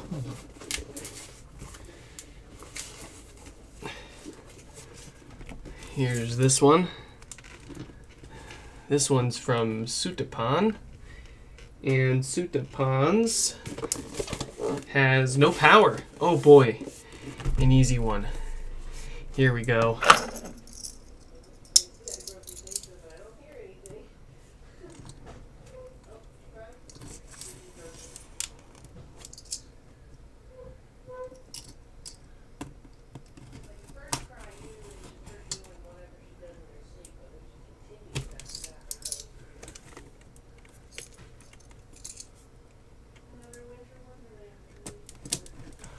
Oh, it's snowing like crazy. Oh my goodness, the roads are covered. Ah!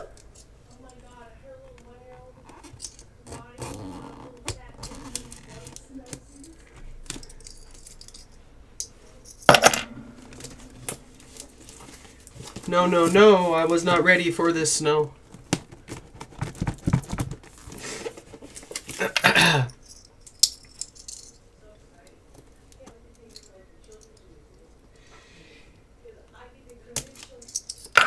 Yeah.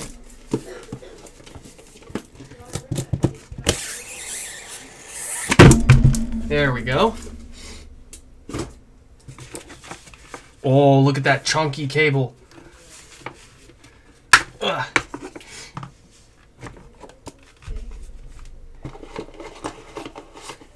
Oh, thick boy.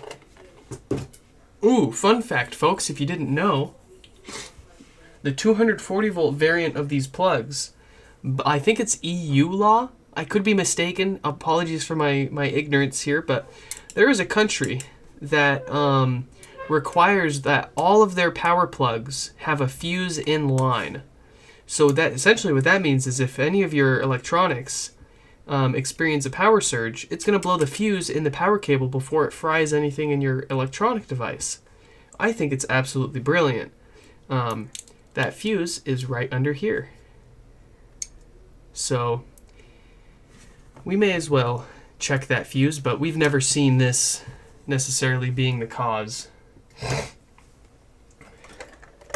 We want continuity. That tells us the fuse still allows power to pass through. Yep. Fuse is still good. So we'll go ahead and pop that back in there. But there's your little fun fact if you didn't know, folks.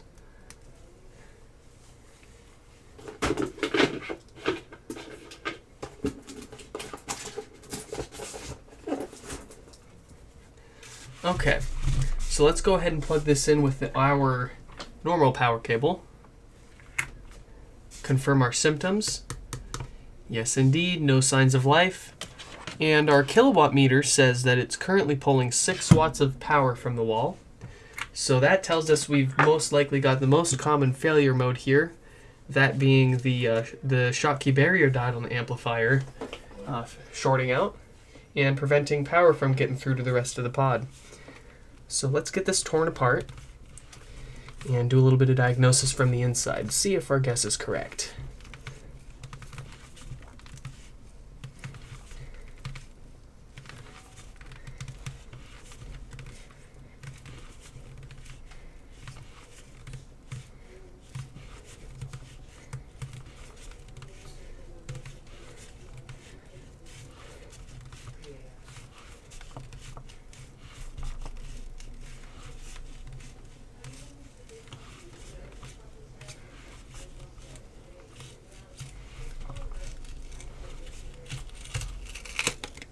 There we go.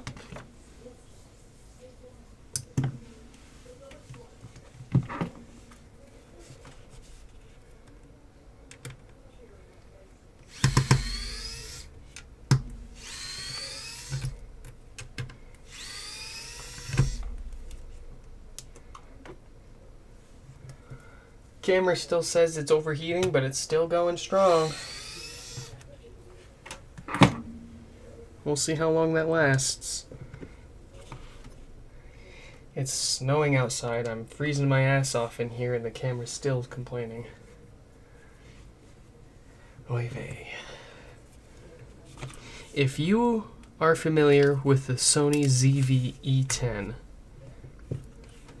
I've already turned on the specific power setting that allows it to run at higher temperatures, but recently it's begun to shut off again still from overheating.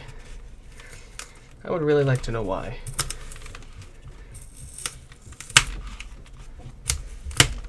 Worked fine for a long time. A few weeks at least. Excuse me.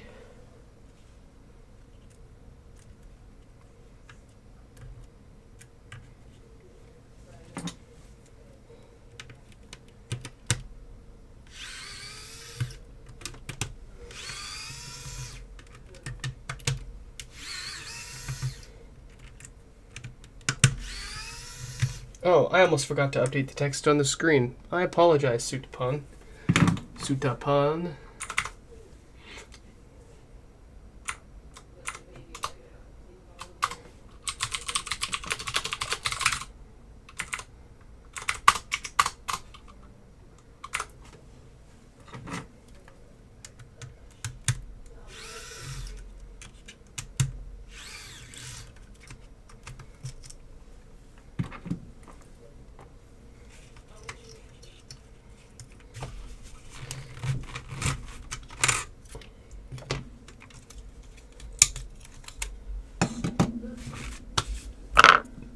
I can barely even do my pizza flip on the HomePod without my arms of 2 seconds from giving out.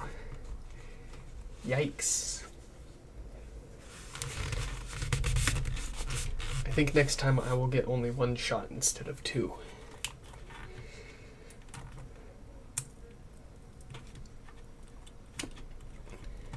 Or maybe I won't get 2 shots the same day I've got 7 HomePods to fix. That might be a better idea.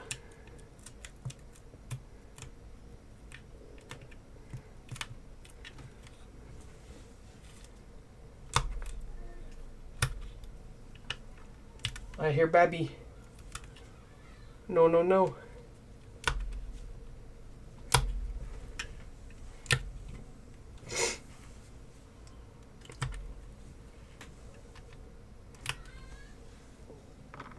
Calm the child.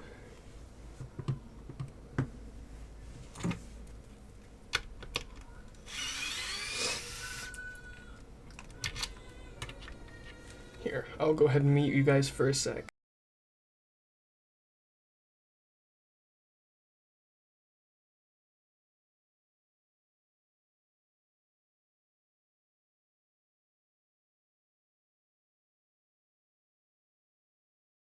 And just like that, baby is calm.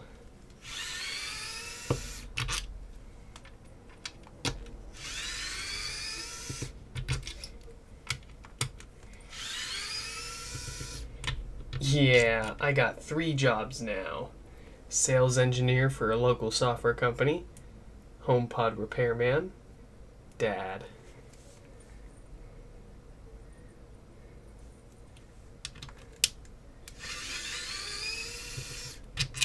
And honestly, I'm loving it so much more than I ever could have imagined. Best thing to have ever happened in our lives. I may not sound super enthused about it, but like I said, I am feeling like shite. Yes, play nice. Play nice. Yes, yes, yes. Let's go.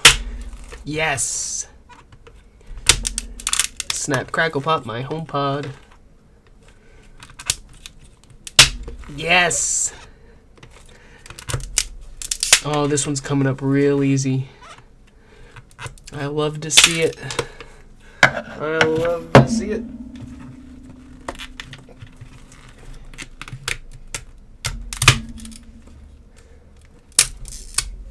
There we go.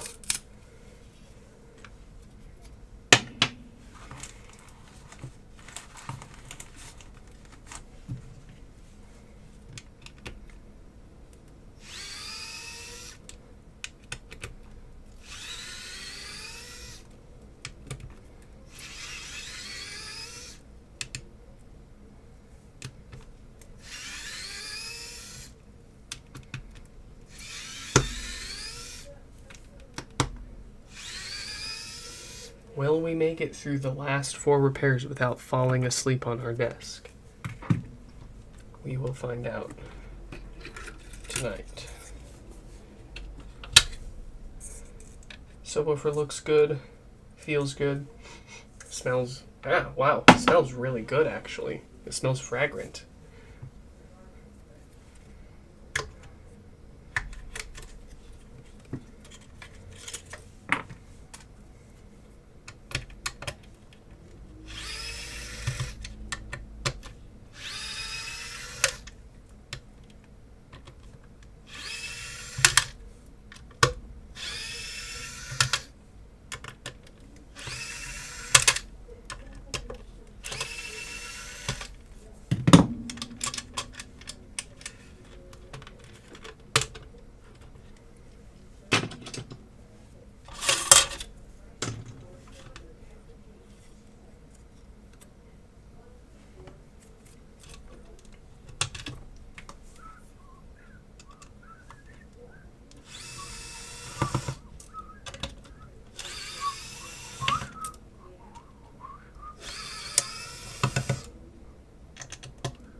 Alright, breaking out the big gun.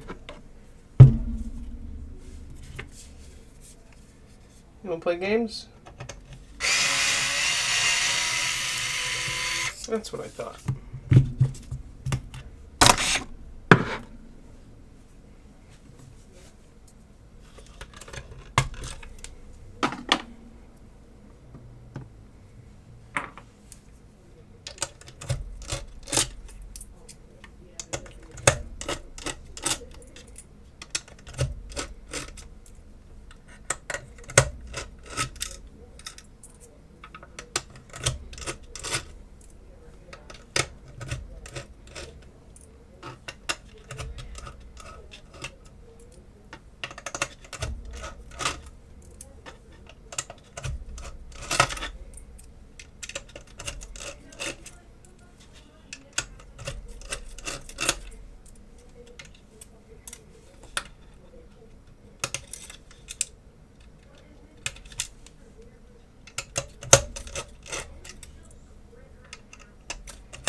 The star of the show.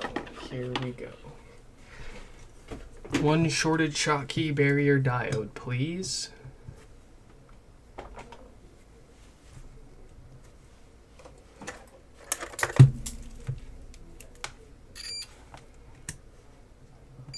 Aw, yeah. That's dead.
Alright, that'll do it.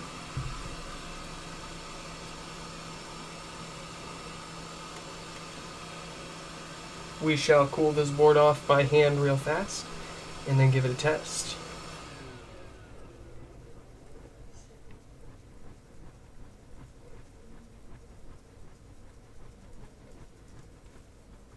Oh man, it's snowing.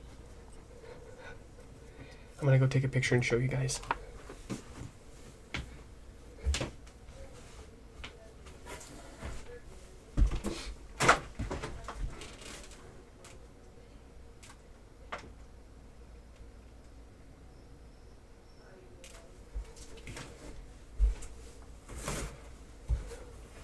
Look at that.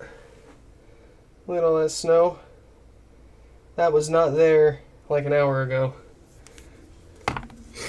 Oh, I also got my new skin in, and I love it.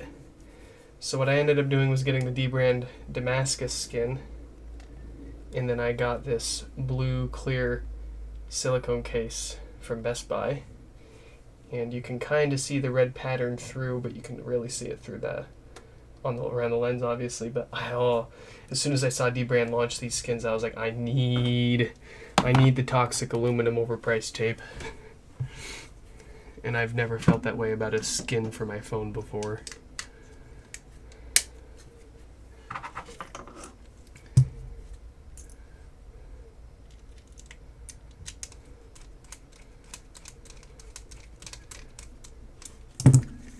Oh, but just look at it. Look at that.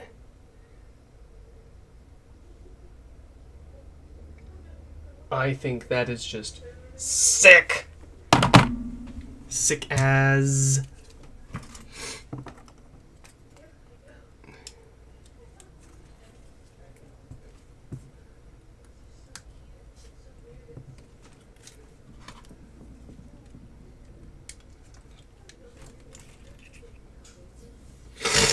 Excuse me.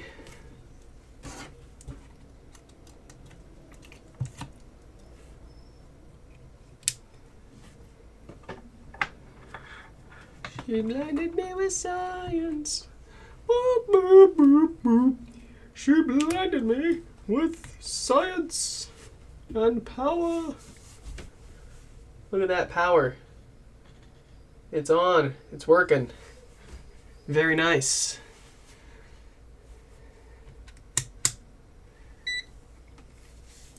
Oh, I'm trying not to fall asleep.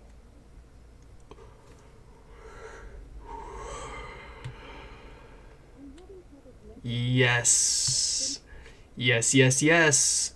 Minimal DC offset. Bassy Siri. Everything checks out. So let's get this pod put back together.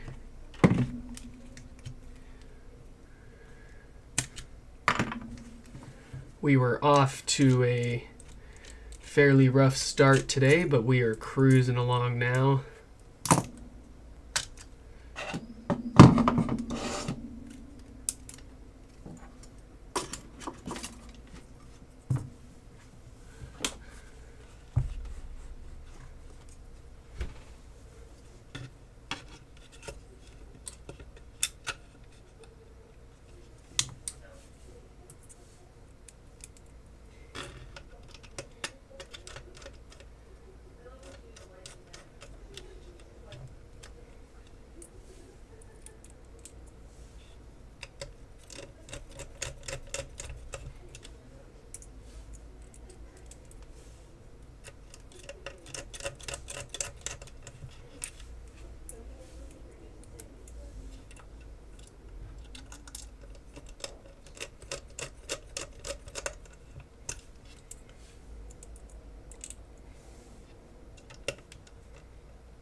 Where's my stream?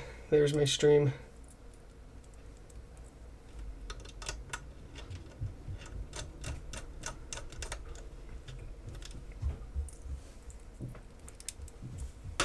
What is that dog doing? I put up baby gates to keep the dog from getting into the living room because she gets way too excited around our baby. And she has been nothing but absolutely upset. It's not our dog. It's our it's my mother-in-law's dog. She's staying with us for a few months while we get acclimated to having a new kid, you know. And we just could not handle the dog jumping all over us while we were trying to take care of him. And the dog has been just absolutely jealous, running up, you know, just running up the wall, trying to get around these things. But not good enough.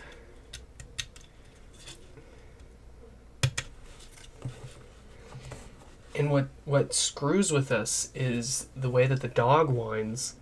I think by nature, the dog's whine sounds like a baby whine. And since we've had a kid now, it's triggering our paternal instincts, and it's just absolute torture.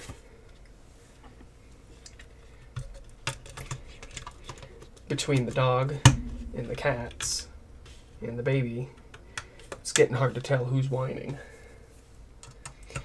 But ironically enough, the baby whines the least. They are so well behaved.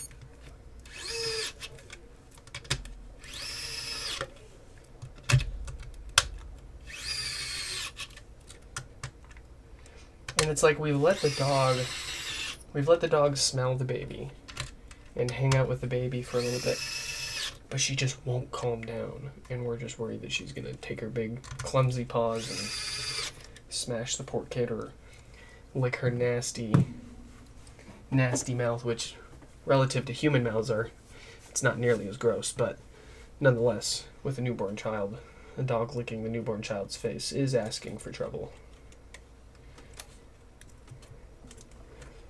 So she has been banned from the living room.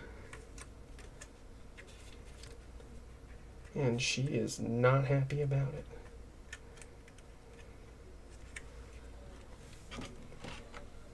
Uh-oh. Oh, it's almost time to feed the baby. At 7:15 p.m., you should hear in the background of my audio a HomePod alarm going off for just a split second before you hear somebody else say, "Siri, stop." That's just our reminder to feed baby.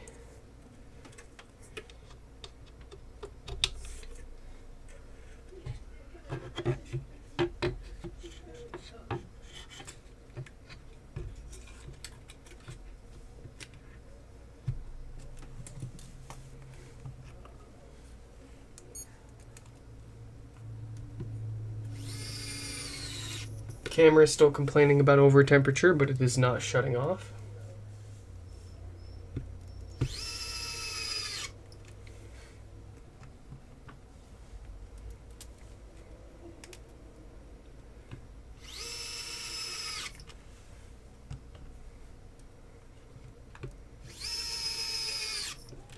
I'm gonna go grab some water. I'm dying.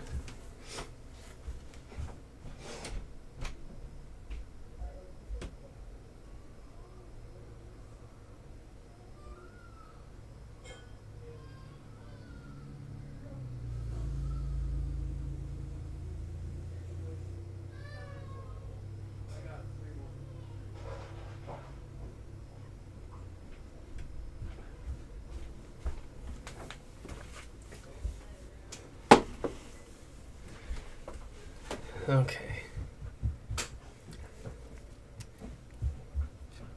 Bailey. Hi there. You can hang out with me if you want, if that makes you feel better. Don't lick the HomePod. Gosh.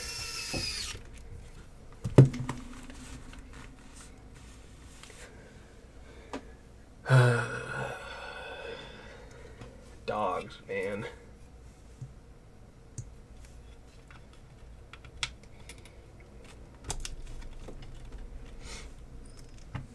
Bailey.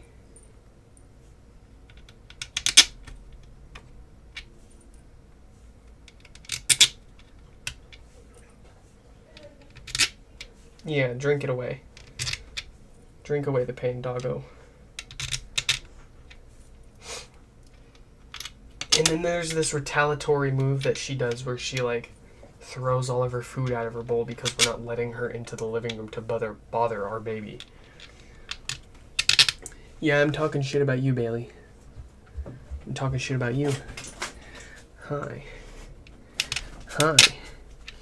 Hello. Let's see if I can show you guys Bailey.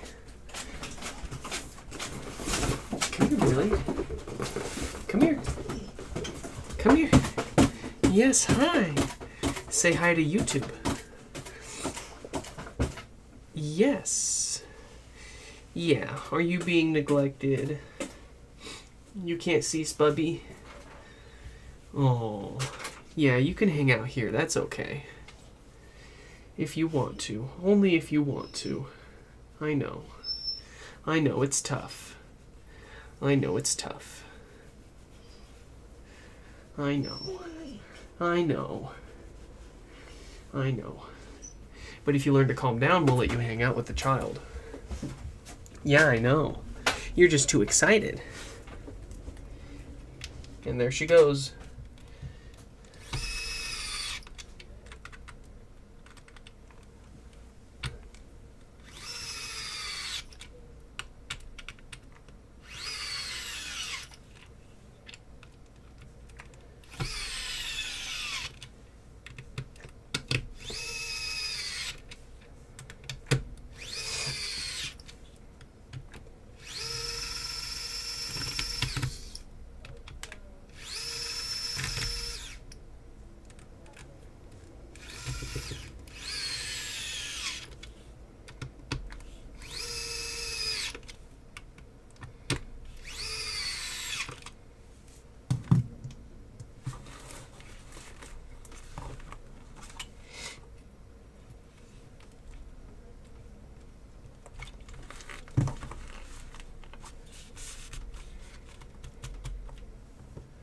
I really, really love my pancreas.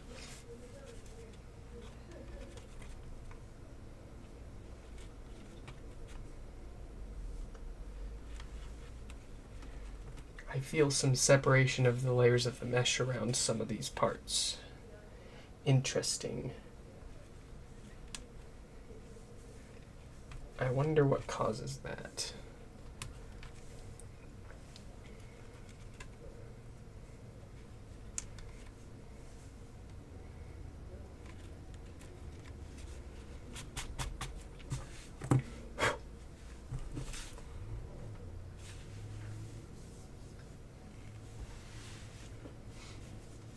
I can't tell if it's raining now or if it's still snowing. Either way, I want it to stop.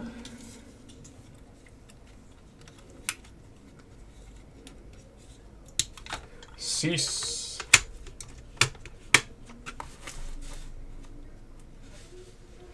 Ooh, the bottom's the same way too. It's like the layers are separated a little bit. I wonder if they tried to wash this at some point. Or clean it.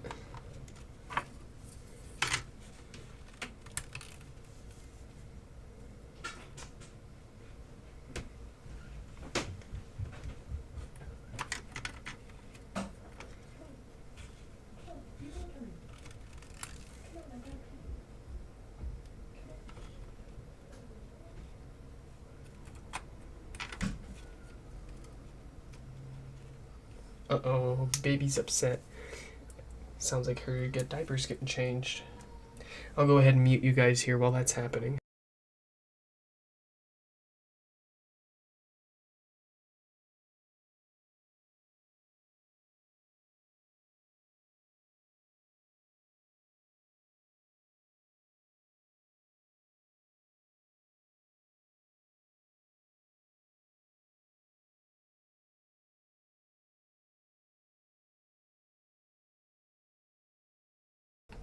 I think we're in the clear, but I'll mute you guys again if she starts yelling again.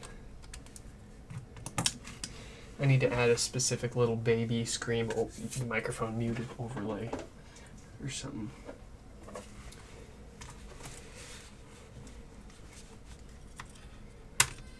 Uh-oh.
We might be in the clear now. We shall see.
Oh, that was a hard one.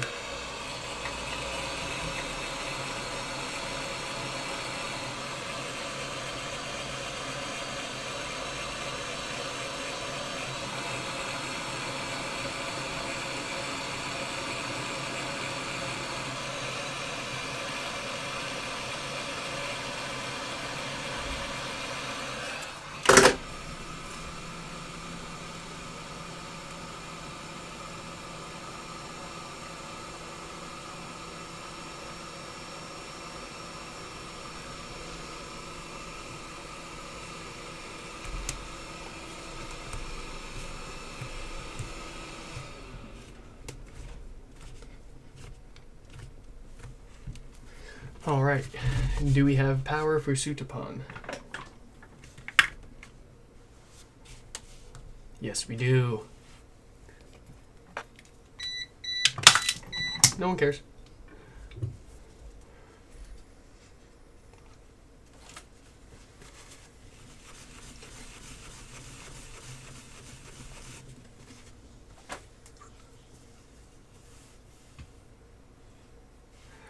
All right. I'm having trouble connecting to the internet. Beautiful I'm having trouble. and splendid. Sutapon's HomePod all checks out. So we shall set that back into its box. Whew. Let's see. 6, 7, here we go, 5. This one comes from Samuel, also with no power. So let's get our text updated on the screen there.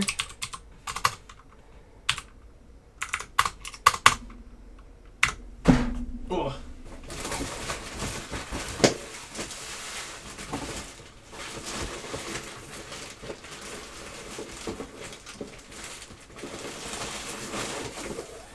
Palm that HomePod.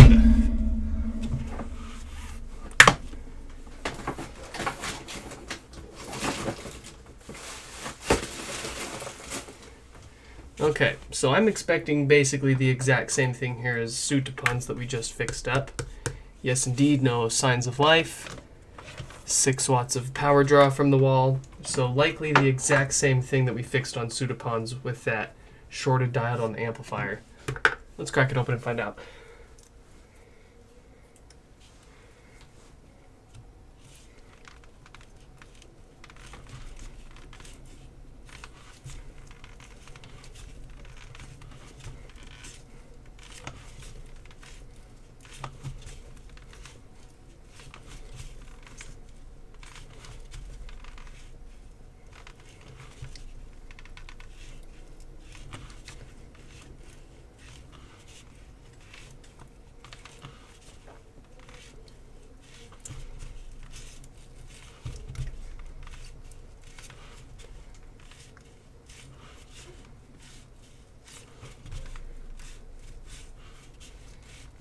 Hello, Jeff. Yes, I am back.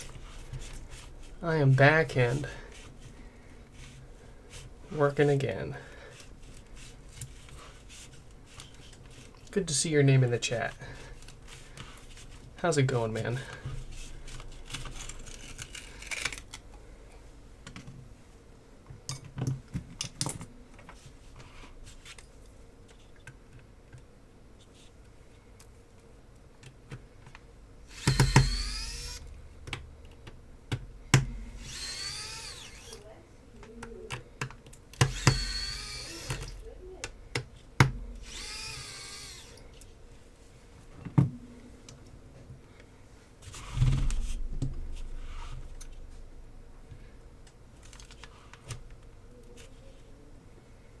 Nope, not that one. We don't want the metal one. We want plastic. Plastic makes perfect.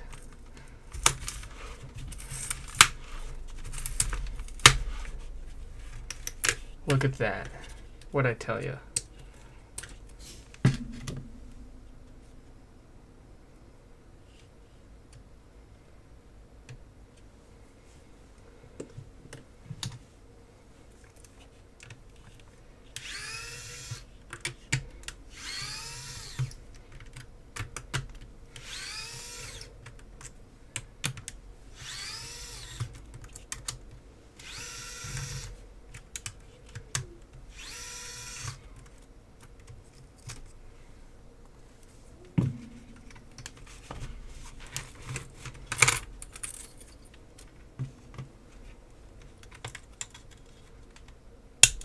Whoa. The edges of the board are quite dusty. Interesting.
Time for the prize.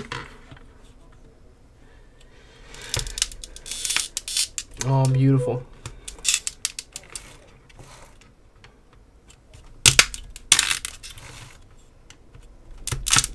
Yes. Bend to my will.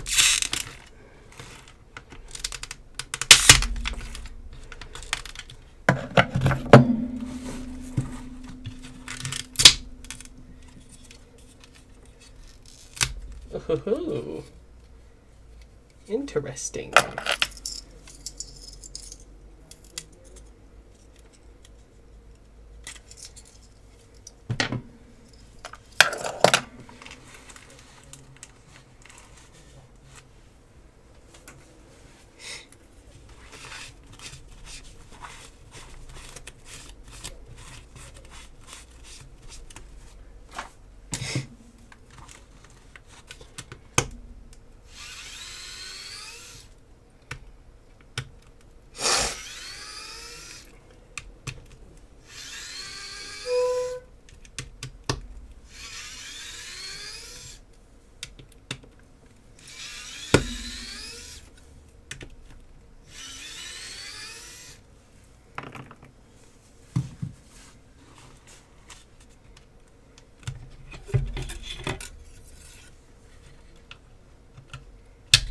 Alright, voice coil looks good, feels good, smells good.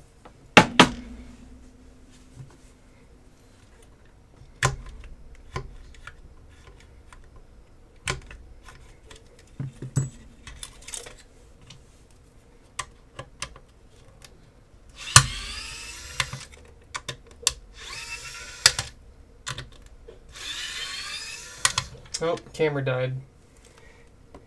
It let out its magic smoke.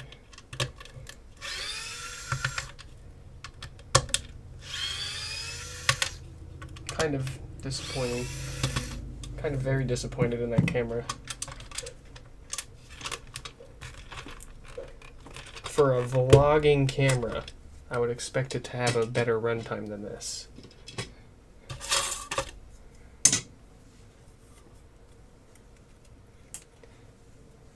It is what it is.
Okay. Is our diode dead? It's got a date code of 1748K on it, so I think we all know what to expect.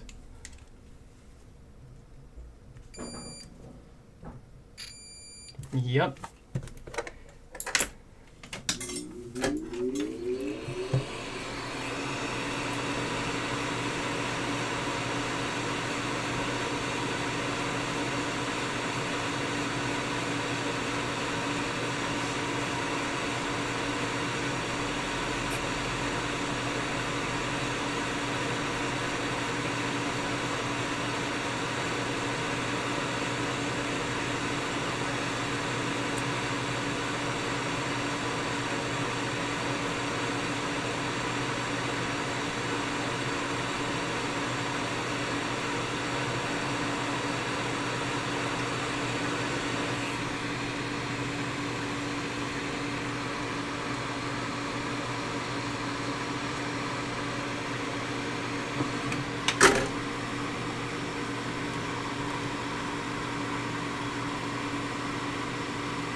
Beautiful.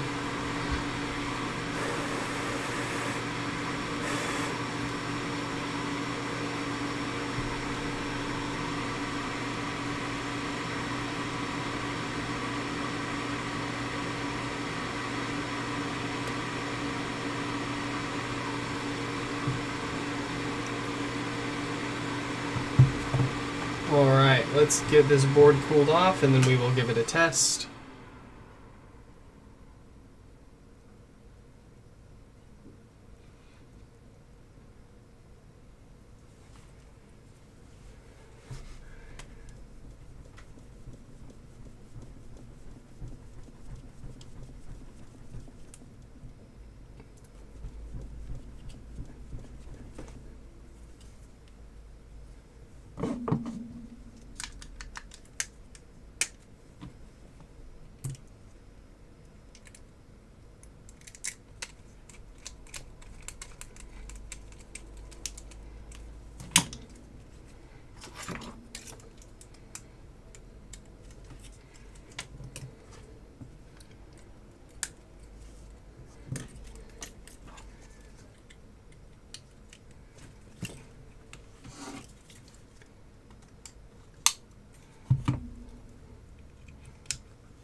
Yeah, we got power.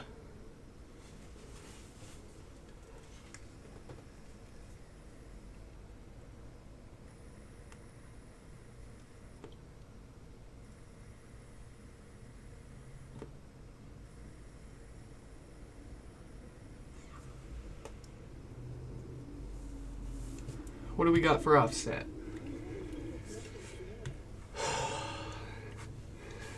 Oh, okay. 10 millivolts. That is perfectly doable. All right. That makes this HomePod ready to go. Let's put it back together.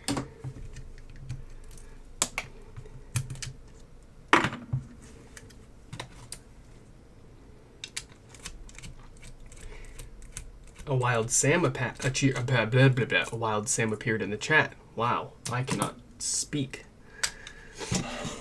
Glad you could make it, Sam, and witness your HomePod's revival. I wish I had my cameras working for you, but the top view just overheated on us again. I'm not sure why it keeps doing that. I've changed every setting under the sun that I thought of to prevent that. And it still does it.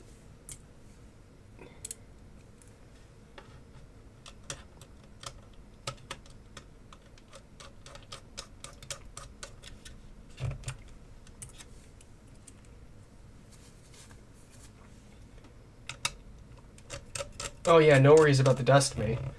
I see plenty of HomePods that even if they weren't in storage, you know, when they stop working, the bass speaker obviously isn't moving anymore, pushing all that air around and essentially kind of naturally dusting itself. So inherently, all of these HomePods that lose their bass or their power end up getting dusty rather fast.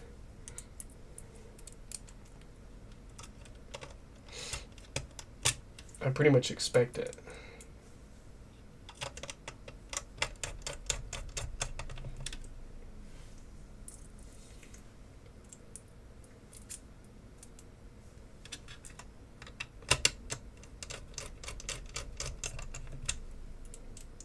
It's quite cool to see all of the dust plume out of the top when you get them working again after they collect all that dust for so long.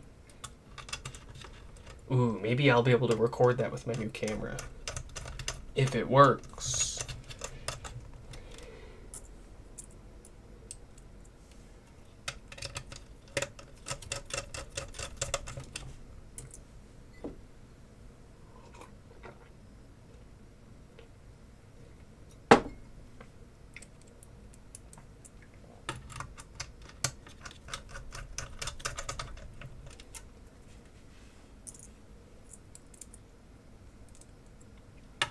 Yeah, you know what I'm thinking, Sam.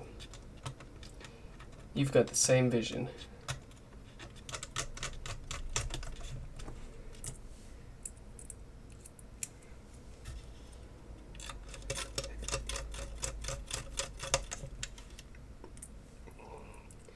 It would make for a really cool, like, little promotional video for my services, too.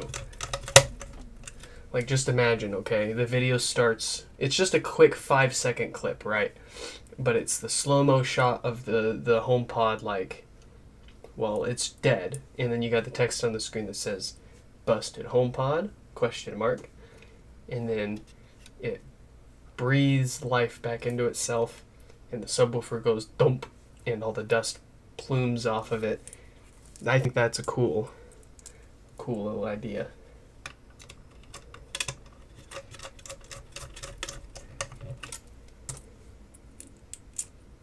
And then at the end it'll say, send it to Nick.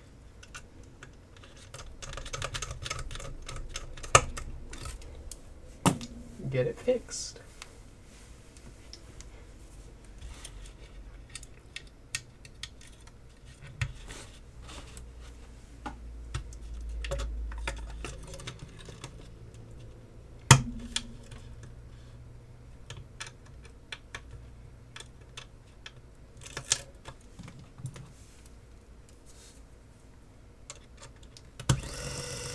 Unfortunately, I've got a lot of ideas for decent content, but just not the motivation or energy to do it.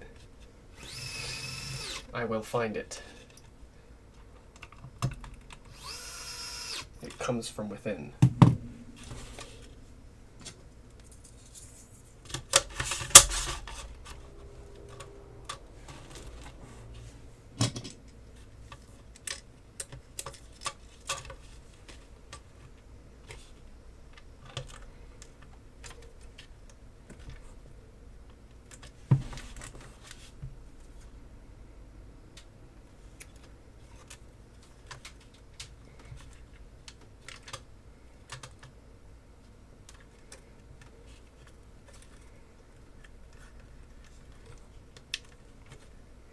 Yes.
All right, let's see how long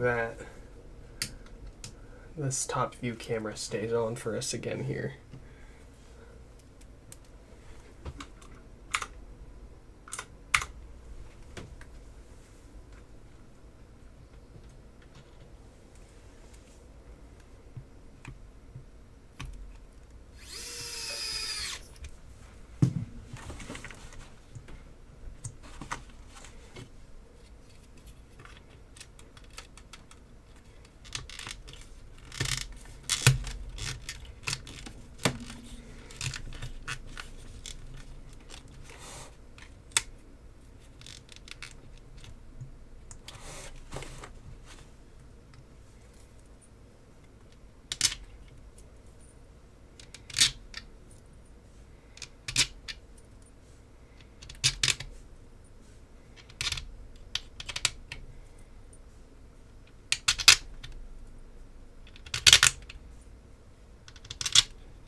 Well,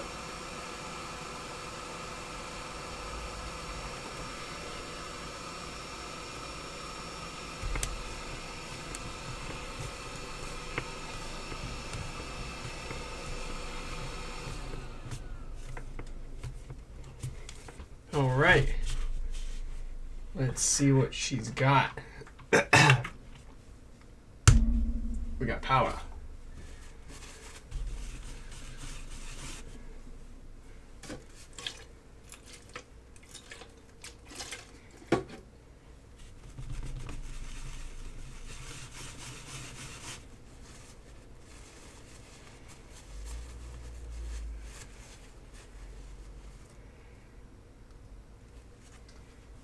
What do I'm we got? having trouble connecting to the internet. Very good.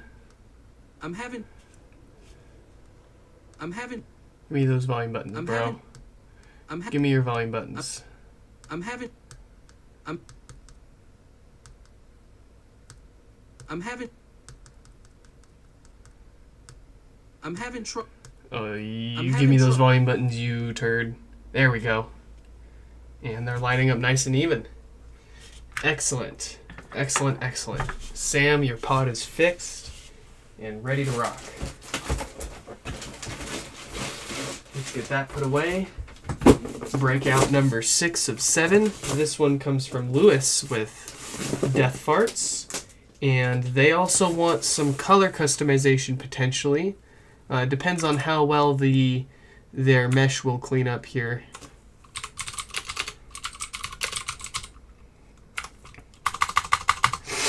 Excuse me.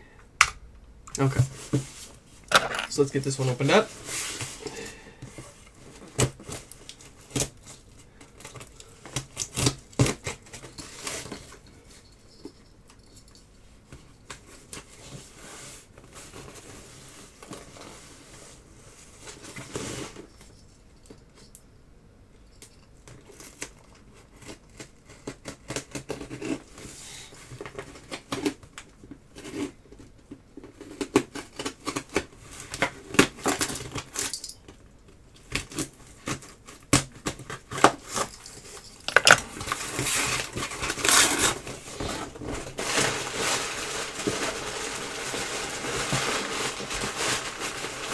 Come here, number 6.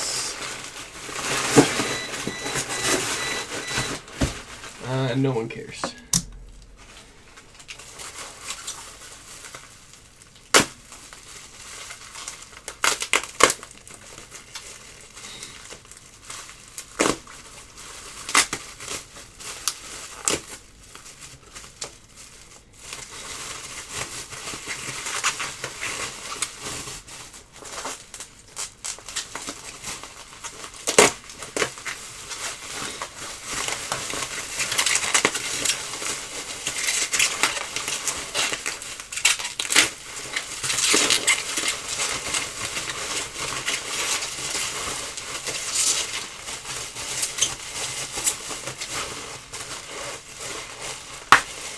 Oh, there we go. Got you. Oh, just 2 more. Just 2 more. Just 2 more. Oh, I'm gonna fall asleep. Oh, my pleasure, Sam. Wed, what's up, dude?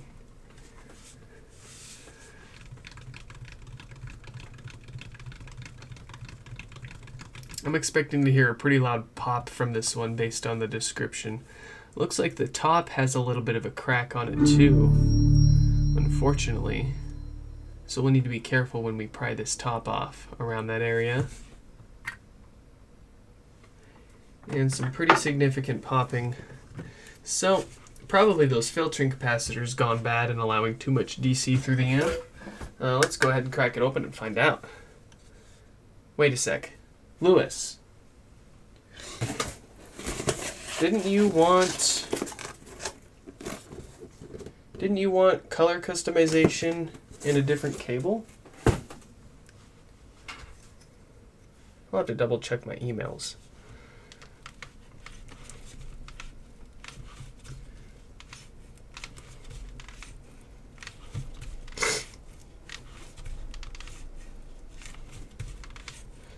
Come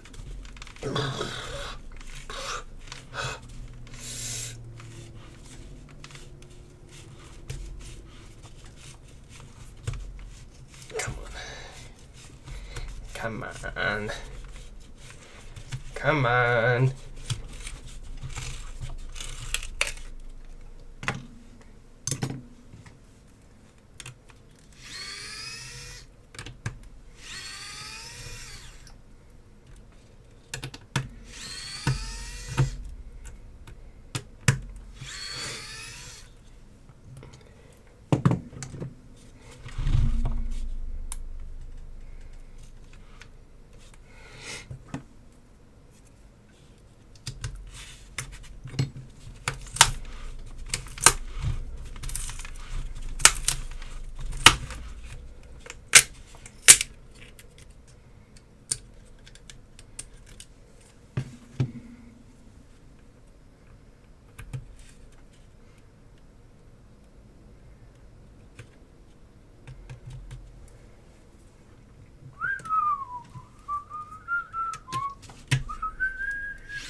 I can't whistle.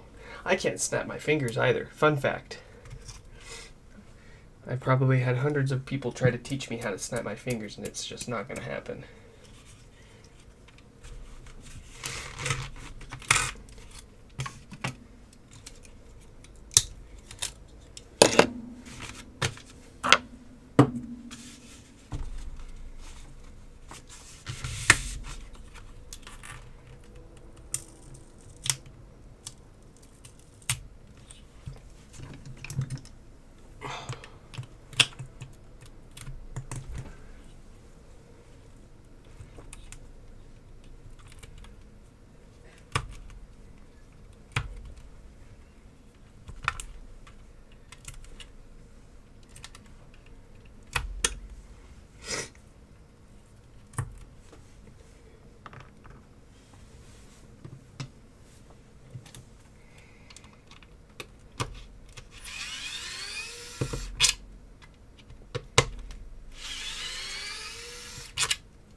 Okay. Let's get this top pried off.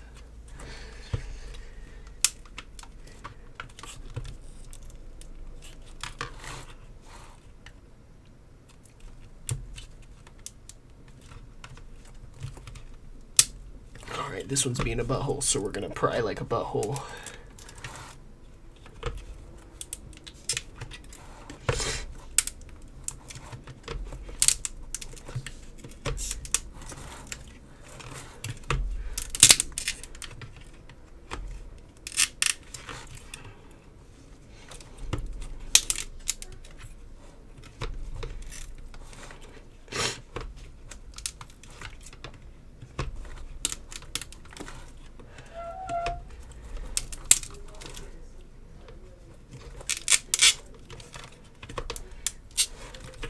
This one is incredibly stubborn.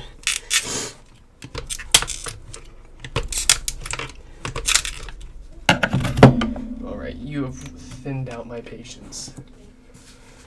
Which, with less than 8 hours of sleep the past week, is not much. There we go. No fuss. Rip and dip.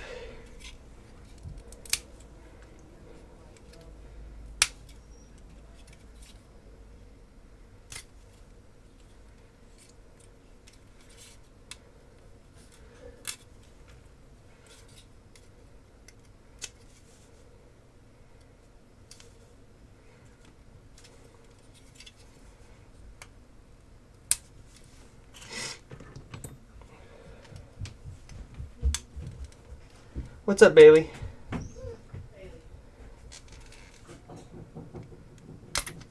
Don't be a butthole.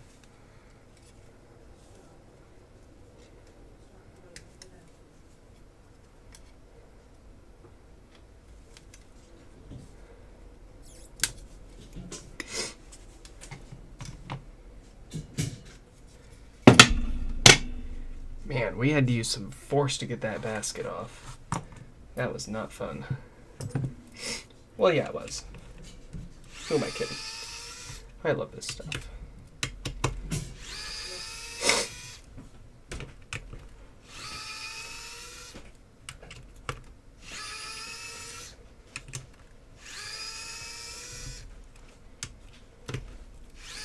Hello? Hi. I'm halfway through the second to last one. Hell yeah. You're good. Take your time. I'm just doing my stuff. Oh, I was trying to shoot for a world record. The world record. You can do it. I believe in you. No, it's too late now. Dang. Hi, Bailey. Yeah, too many HomePods in the way, huh? Don't you? No. You can hang out, but you can't lick the pods.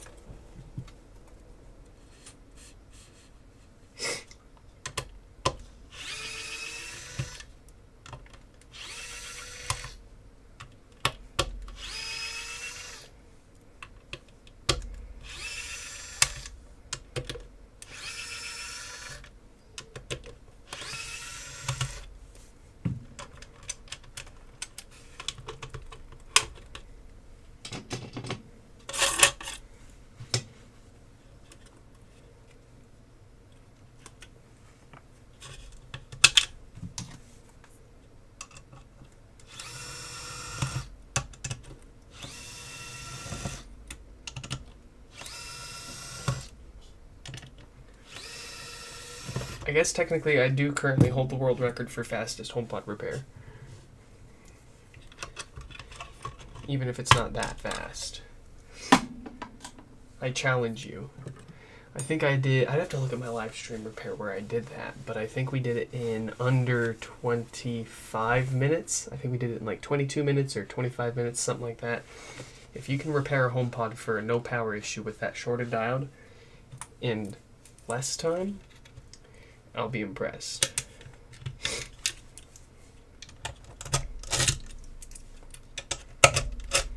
But I challenge you.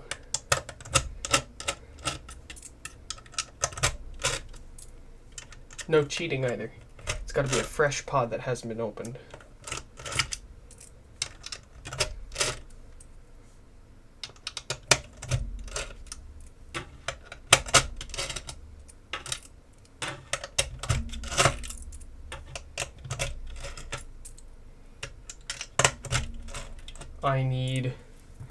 I need coffee. I'll be right back.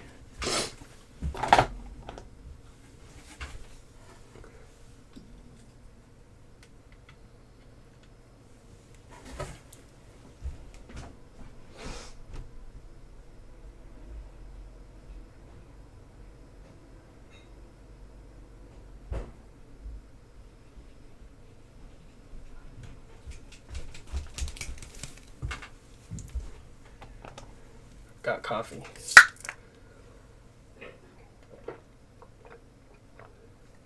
Ah, yes. That hits the spot. Oh, let's go. I'm wired.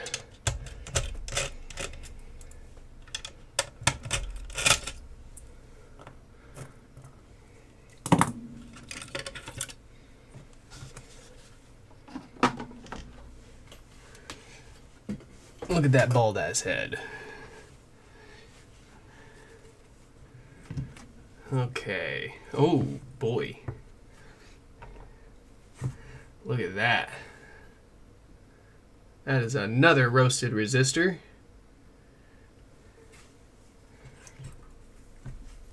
Most likely from that pesky DC offset. Wow. Okay, what about the rest of the board? Everything else on the rest of the board looks A-okay. So here's what we'll do. We'll go ahead and replace our filtering capacitors first. These are what's causing all these problems. And then we will replace our resistor.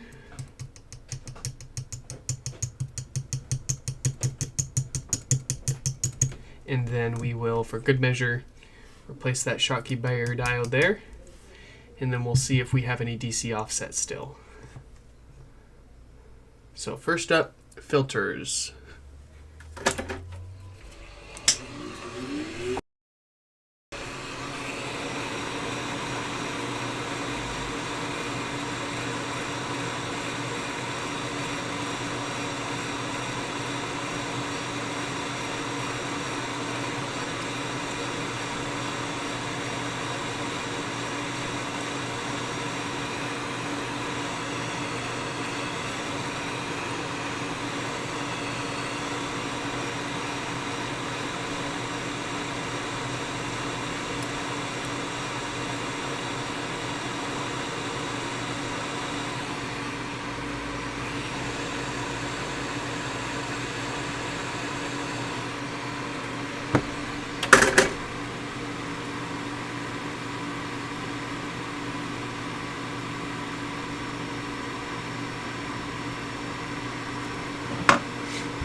Pure skill.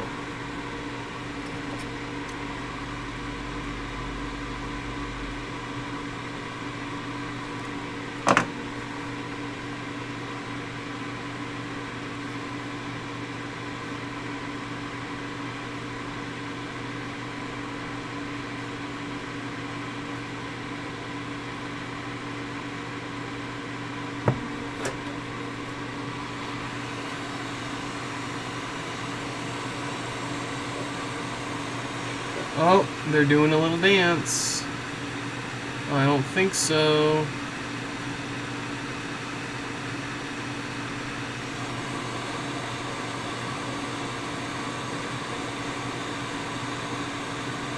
Yeah.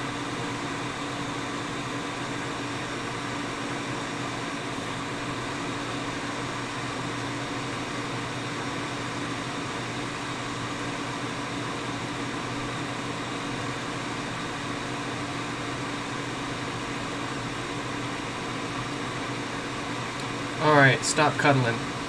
No. No. Oh, come on.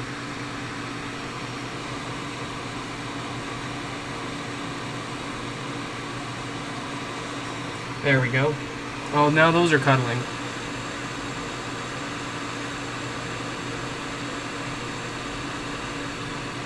There we go. Pure skill, like I said.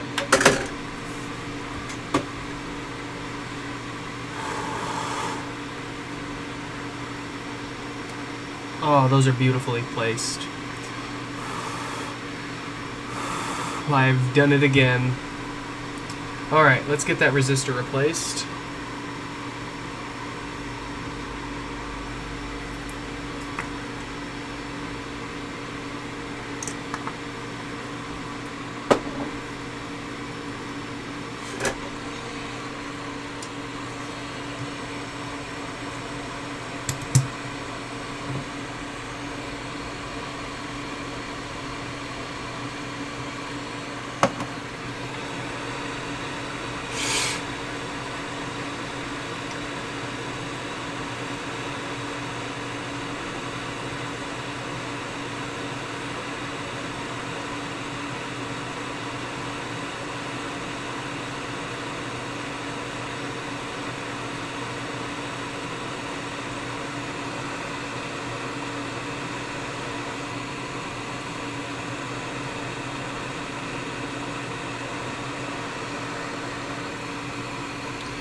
There we go.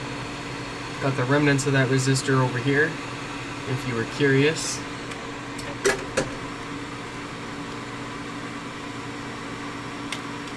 Let's get a new one prepped, ready to go.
Alright, last but not least, a little bit of maintenance with that diode. Let's get it replaced.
That's strange.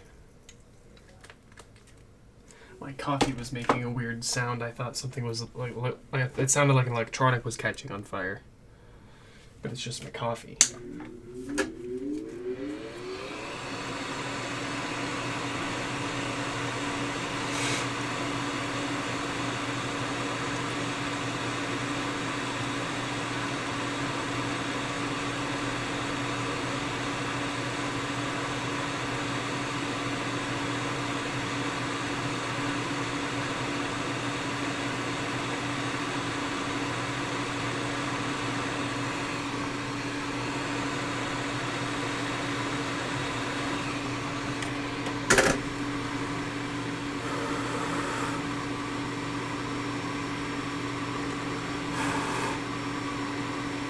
All right.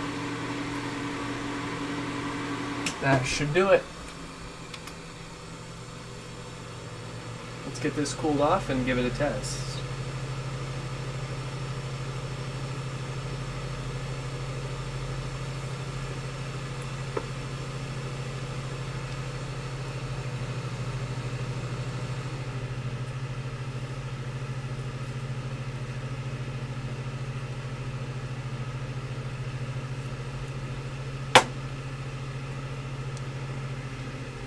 that should be good enough.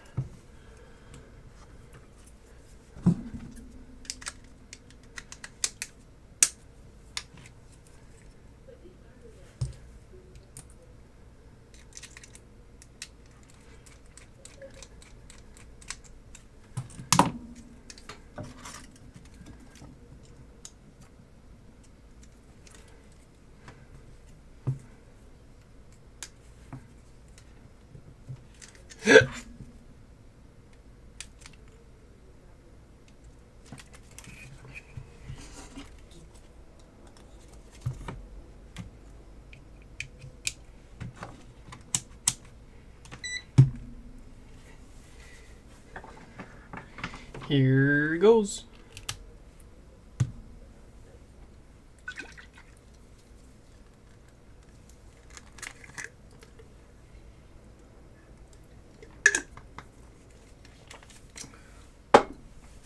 Oh boy.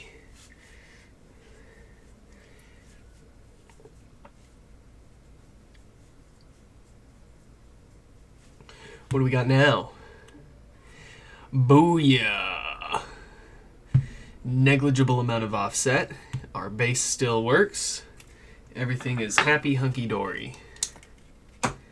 So let's get it put back together. Excuse me. I cannot wait to see my kid after these repairs. I want to hold my baby girl.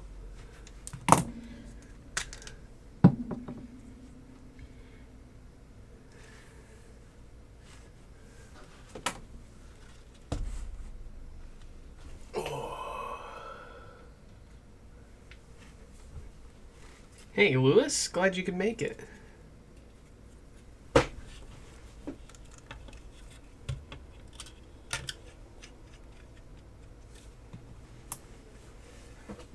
Yeah, first kid. Our first kid. We spent a week in the hospital. It was absolute torture.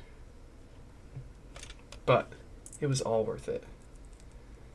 They look just like me too. It's insane. And they have more hair than I do already. Pretty unbelievable, right? Oh, sorry, my head was in the way there.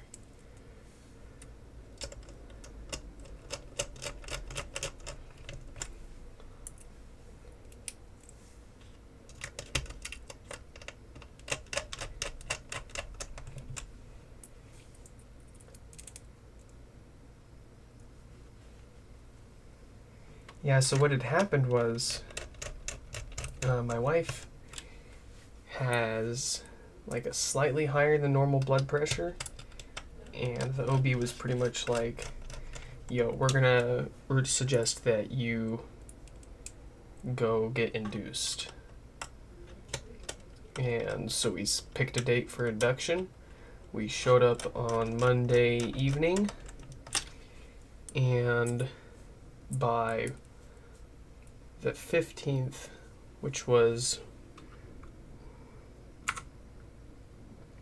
a Thursday, so yeah, on Thursday, on the 15th, they were born, and then they made us stay there for a few extra days to make sure that as the wife came off the meds and everything, that everybody recovered fine, and of course the baby's healthy, because she was induced at 37 weeks.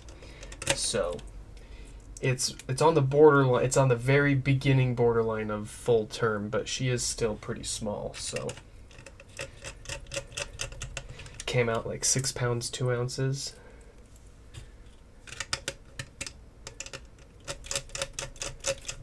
I think 19 inches long, so she's pretty long though. Oh dude, it's been, as Creo-san would say, this has been a hell. But it was purely just the whole hospital.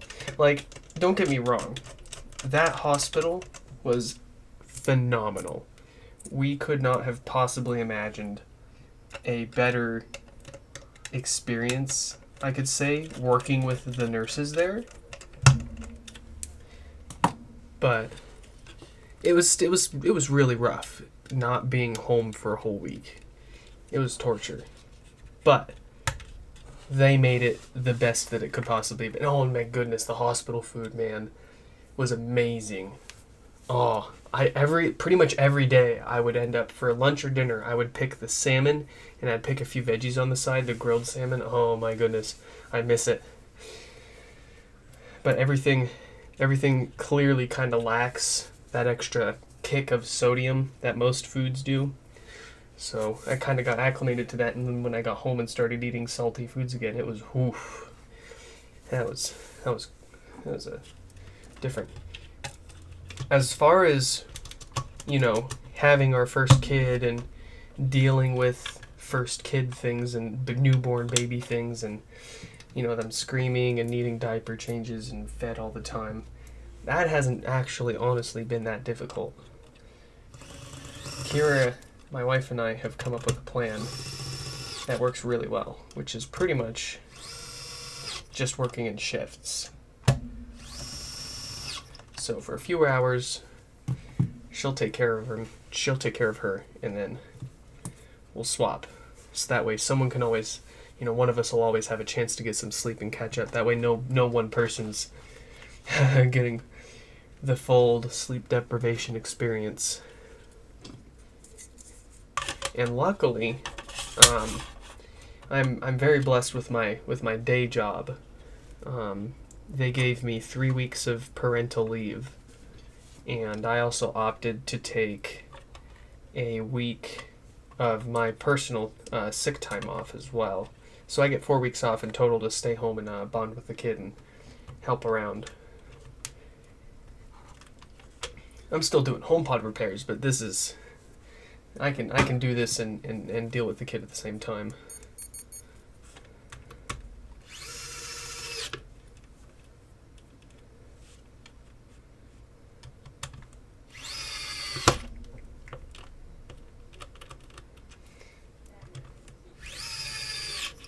Yeah, man, sleep deprivation's a hell of a drug. The military prepared me for this. Back when, a few years ago, there was the Washington, the huge Washington, statewide fires. Half the frickin' state was burning down, and I was in the National Guard. Our unit ended up getting deployed. I was an MP in military police. And that was my first actual deployment. And we were out, I think, for a few weeks fighting the fires and assisting the local authorities wherever we could. Typical National Guard disaster relief kind of stuff. And driving across the state in the Humvees was one of the most exhausting parts about it, because you can only go so fast in those big ass trucks.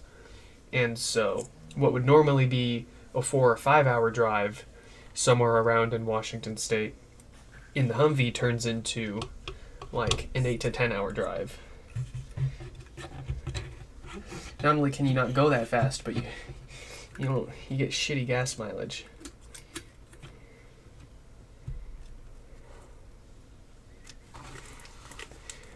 And then when you get to the fires, you can't see shit. Oh, we couldn't see the front of our hoods.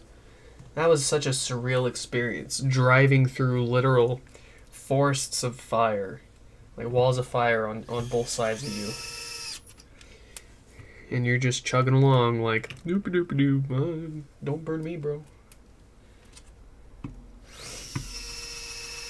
What was really frustrating about that whole experience being deployed over there wasn't necessarily being deployed or the sleep deprivation or any of that. It was the fact that we were actively trying to put these fires out, and we were finding people maliciously going around and trying to start more fires in the middle of a statewide emergency where the whole state's burning down. I think it was this whole side of the coast that was basically on fire at that time. And there were these people still like going around and like intentionally like trying to catch the rest of the state on fire. People just literally want to watch the world burn. Some people do.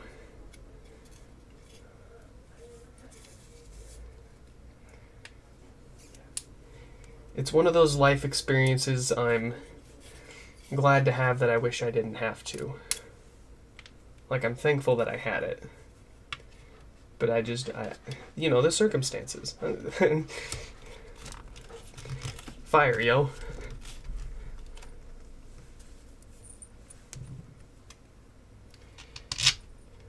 But anyways, back to the kid. Oops, that's gone forever. Oh no, it's not. I found it. So yeah, the kid is perfect. And as I was about to say, she rarely throws a tantrum. There she goes. But I was expecting so much worse. Talking with everybody else and like, that's like been parents and they're like, oh, just you wait and see. Well, I waited and we are now seeing. And it's the best thing that's ever happened to us. And there's just not a moment where I'm like grumpy or upset or anything like that at them. I just want to give them the world. We both do.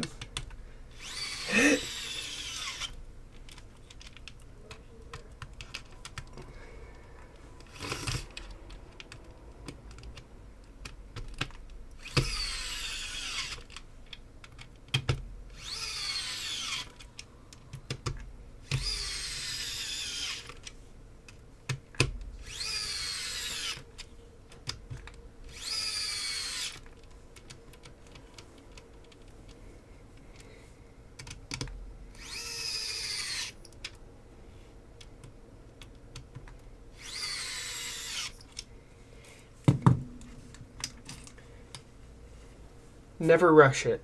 If there's a moment in time where you guys will be ready, it'll happen. When my wife and I first met and got married a few years later, we were both pretty much on the same page that we absolutely did not want kids. Absolutely not. And then I don't know, a switch flipped and we both wanted a kid, and it happened. And we were ready for it too. We didn't rush into it. We're not too old. We're not too young. We spent a few years, messing around and doing things that you couldn't do with a kid, and we were ready. We wanted that new challenge in life.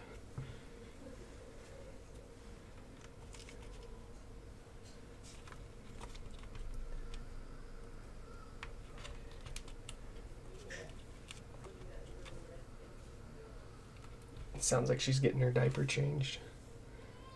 Yeah. Oh, it's okay. Poor thing. I'm going to go ahead and mute you guys really quick because I'm sure most of you don't want to hear that.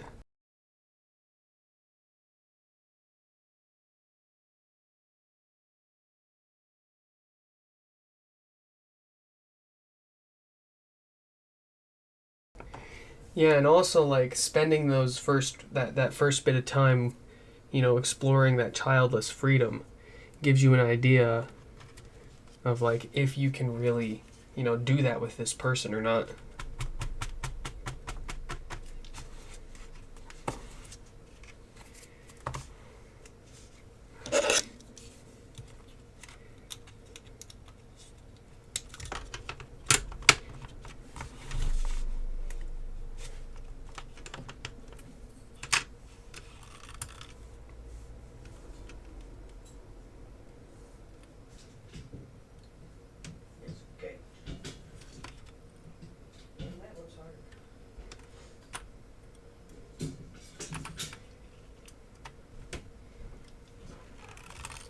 Might take a shower real quick. Mom's got the baby. Okay.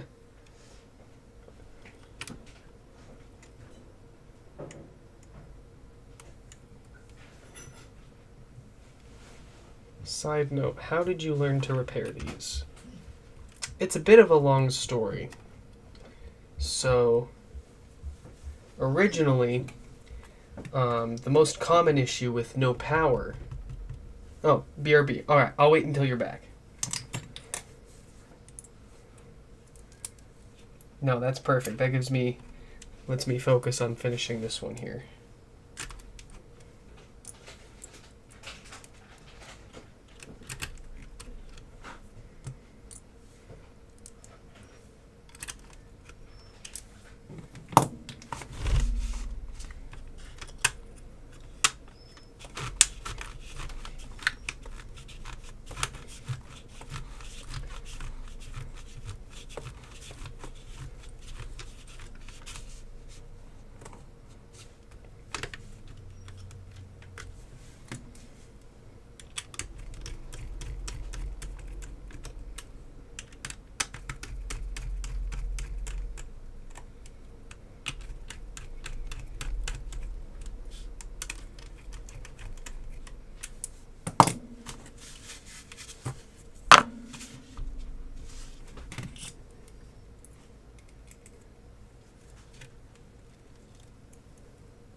Bailey!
Ornlassie, what's your name?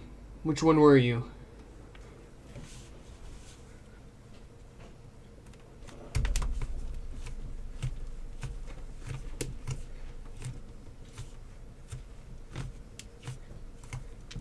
Just your first name, by the way. You don't gotta dox yourself.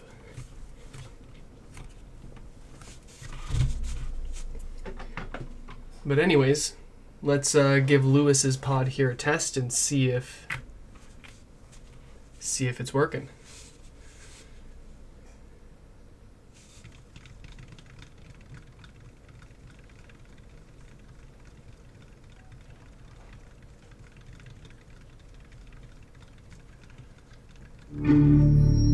Yes.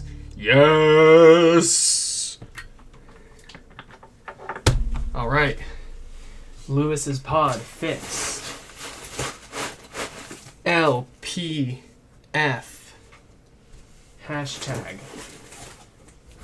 And with that, we move on to our last HomePod today from Ben with no power. Let's get our text updated.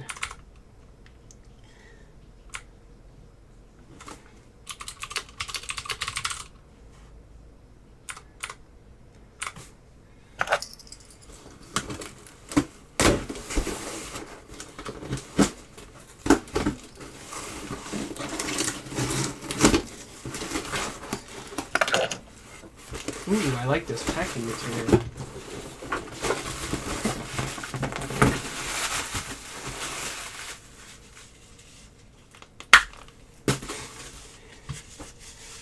All right. Ben's pod. Let's see what we've got. What was your first name? Were you Lewis?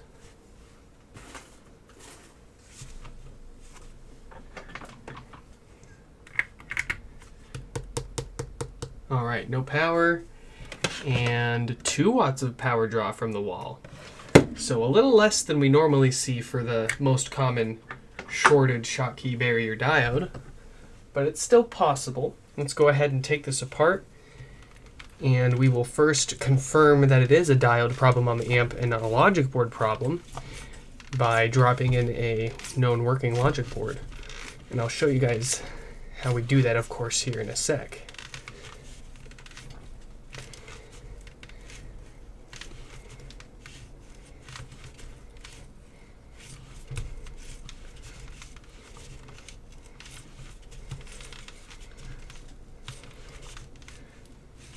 Yep, Lewis, okay.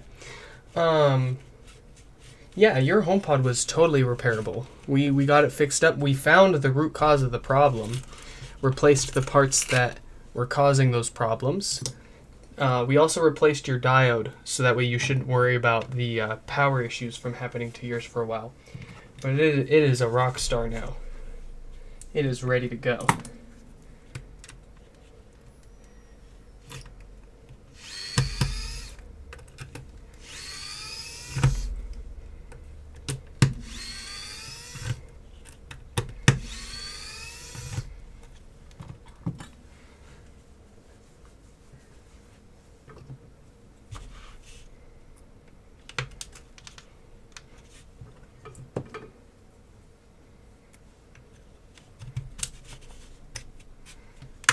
Oh, you little shit. So anyways, how did I get into fixing these? How did I figure it out?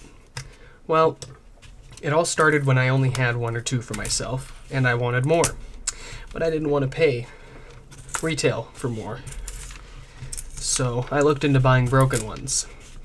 And that's when I found a guy on YouTube who fixed a HomePod for no power and identified that diode had shorted out and failed. And so I was like, I see all these HomePods on eBay for parts of repair for a really cheap price with what seems to be the same no power problem. So I bought a few and tried the repairs on those, and sure enough, they all had the same problem and they were all repairable. So from there, I started offering no power repair services for people, and that got me more exposure to more HomePods and more problems. From there, I was also able to afford buying a bunch of broken ones with other issues and start exploring what could be causing different issues. And essentially, most of it was a lot of trial and error. Poke around the board, see what looks suspicious, replace it. If it improves, good. Document it, share the info, start offering the service. If it doesn't work, try something else.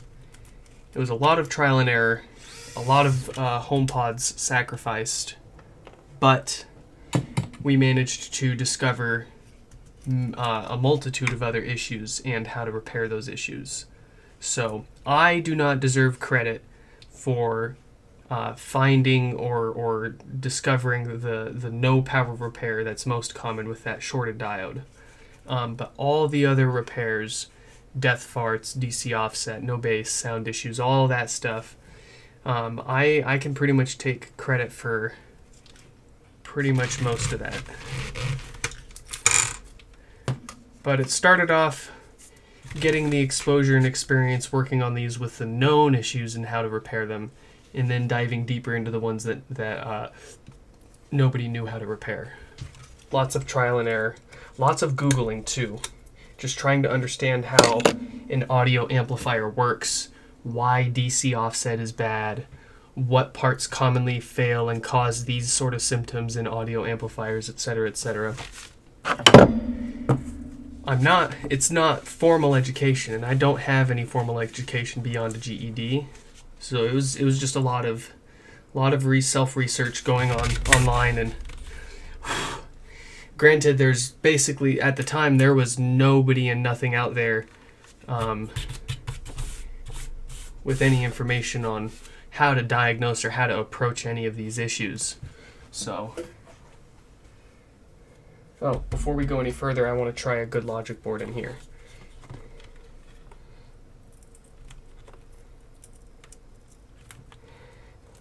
Oh, you're delayed by 3 minutes. That makes sense. Oh, my hand is cramping. These vaccines, bro. Oh, man. Am I going to be able to pull this off without my hand cramping now? Come on. You got this. Yes! That's how I learned about cars after I bought my first. Brother, same. I am as big of a car nut as I am a HomePod nut. My pride and joy... I've got two pride and joys as far as cars. I've got my 1986 Nissan 300ZX NA 5-speed with the 2+2 seats, T-tops. And I took that apart, slapped a turbo on it, bigger fuel pump, NIS tune, real-time ECU tuning. I even tuned the thing myself. And now it does rolling burnouts in third gear at 50 miles an hour. So that thing absolutely rocks. And then I've got my 2004 Chevrolet Impala SS Indianapolis Speedway Edition. It's the same powertrain as the standard SS Impala, with the 3.8 liter V6 with the supercharger. But this one's a little special because there were only 4,000 of those specific trim levels made with the Indianapolis edition.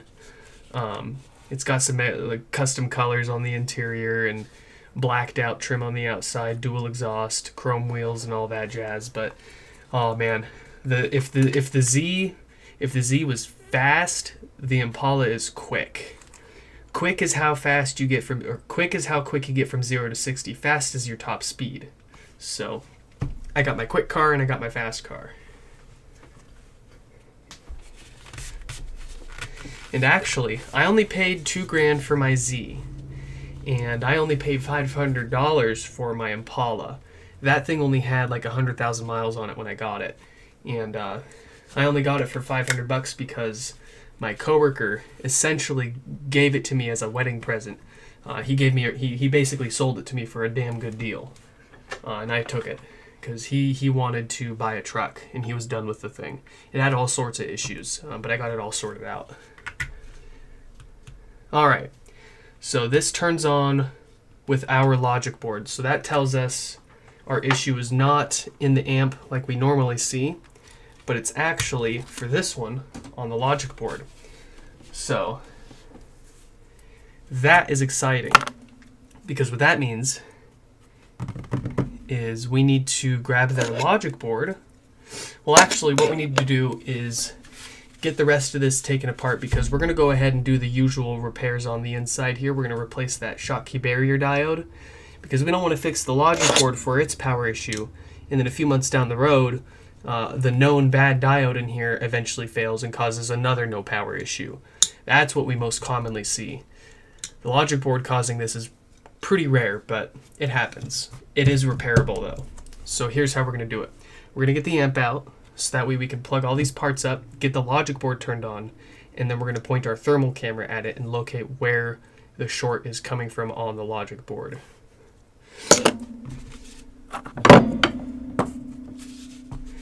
The Celicas are fun. I have a friend who had a Celica for a few years. Good little cars, and they'll go forever.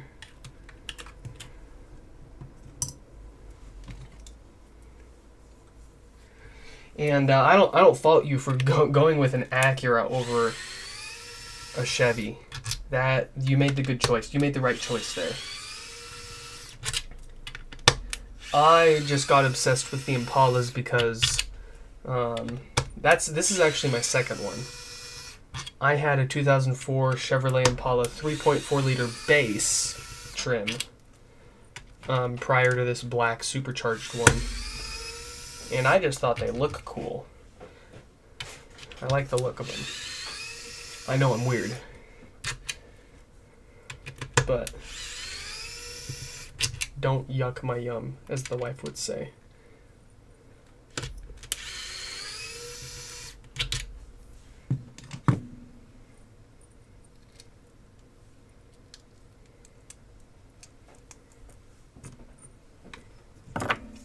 You already done? Damn. I didn't need a cooker or if I wanted one. This is my last one. Nice. You're doing it. Huh? Oh yeah. If I can do it. I'm trying.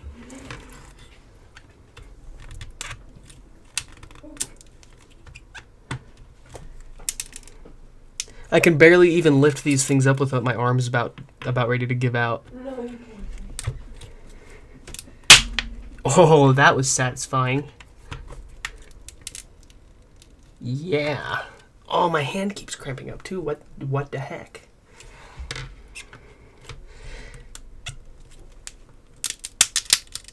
Oh, yes.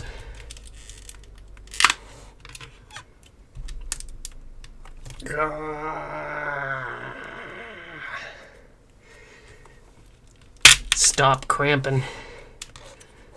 Stop cramping.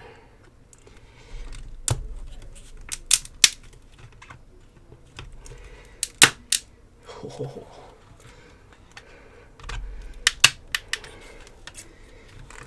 All right, let's see if we can get this apart now.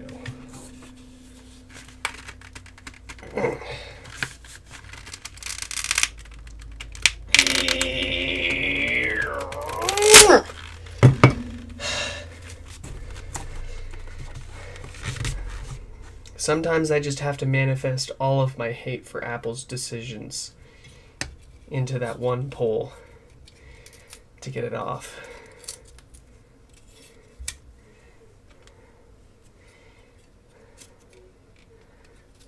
The dark force.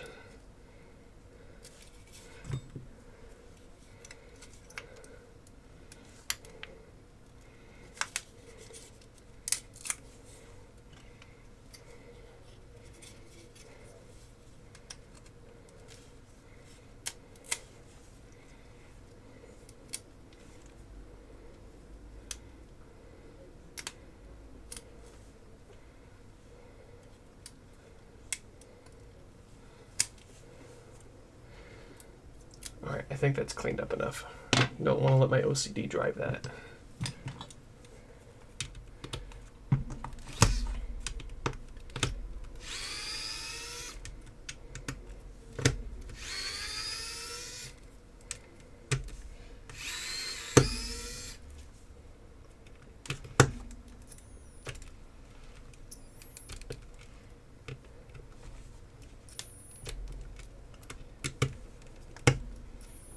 Alright.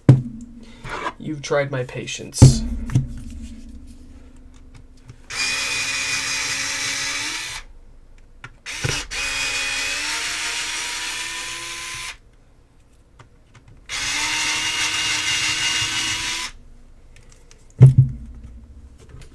at it.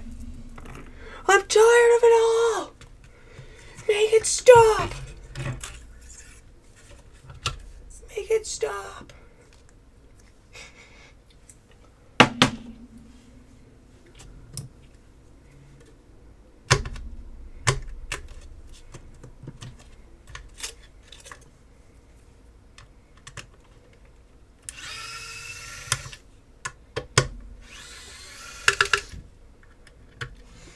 Is it still snowing? Looks like it stopped.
Okay. Okay.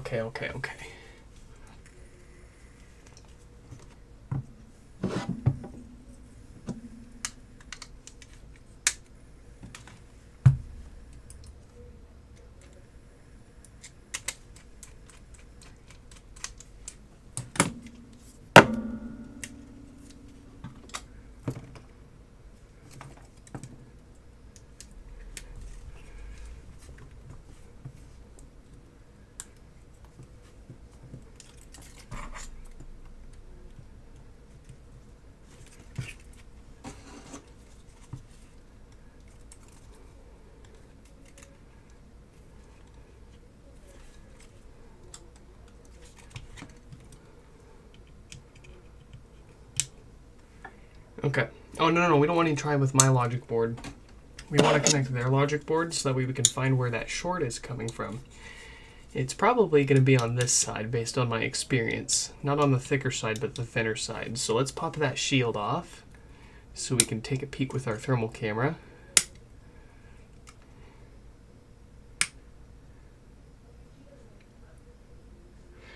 Oh, it's for a white HomePod you have for or from a friend. That makes a lot more sense. So the color customization and the cable swap, that's for that one. Okay. Bro, if you just want to shoot me a couple of photos of it, I can tell you if it's if it should be cleanable and dyeable or not. Of course, we can only do it with the white ones, but yeah, you said you got the white one from him, so.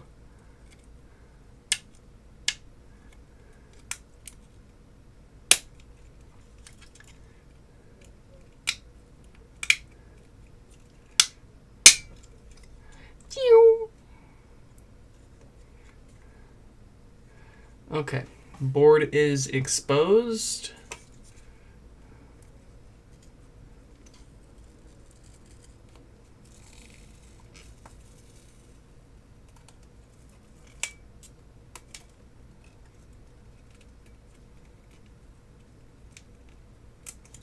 Ooh, caught it. Okay, let's get that connected. sunny side up. Let's get our display connected. Let's make sure that the display isn't damaged as well, because sometimes that can cause these issues as well. But this one looks like it's still fully intact. So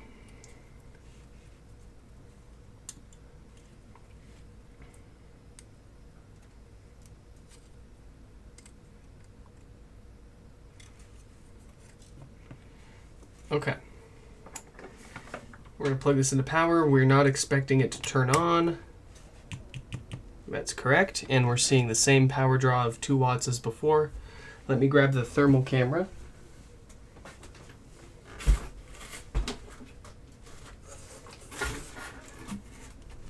Oh, and we will see where this is coming from.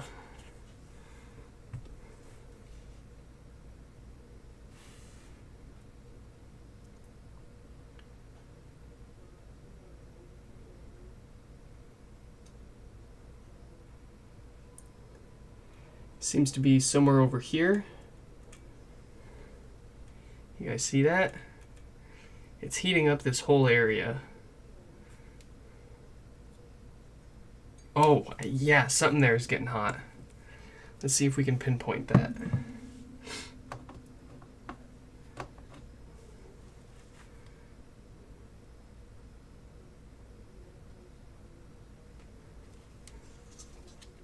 We're going to cover that area with some flux and see what starts to melt.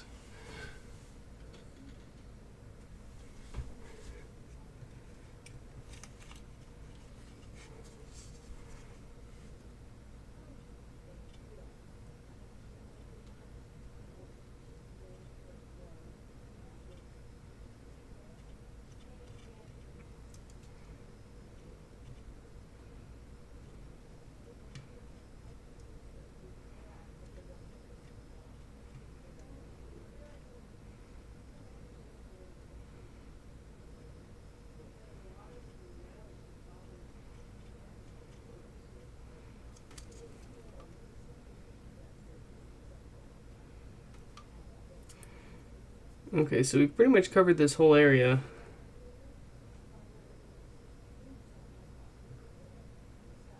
And I don't see anything yet.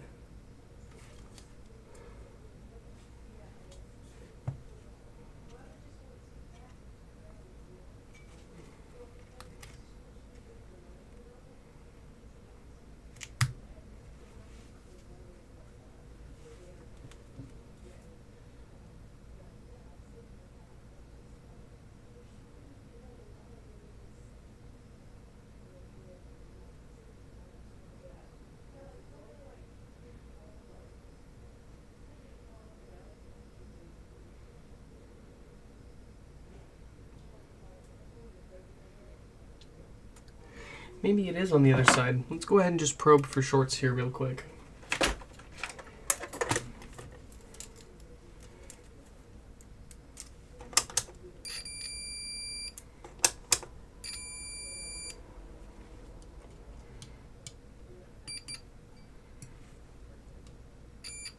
Yep, there's a short here somewhere. But which one? That is the question. Well, the last repair for the day would be the doozy, wouldn't it?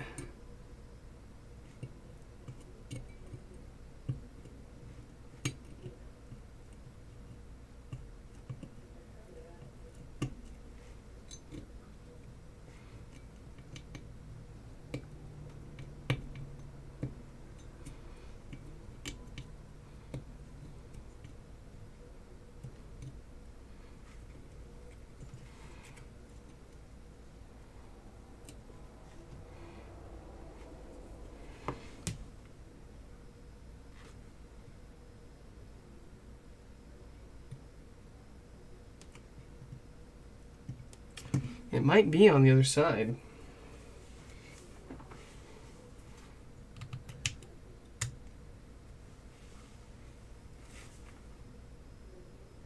I hear something clicking and ticking.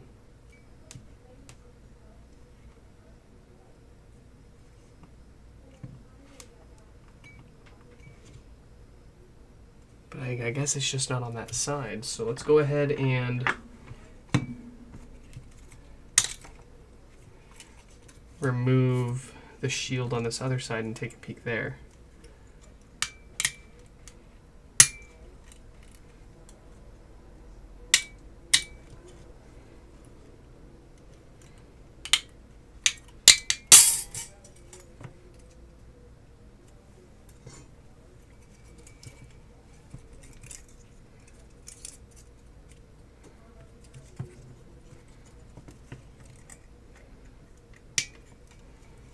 Okay, take two.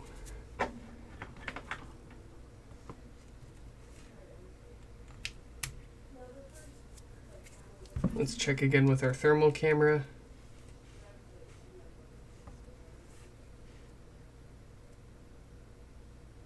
Oh yeah.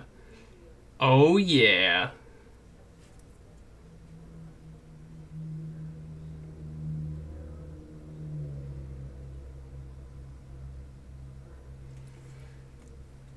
Right there. I believe. If it's not there, it's going to be somewhere over here. Let's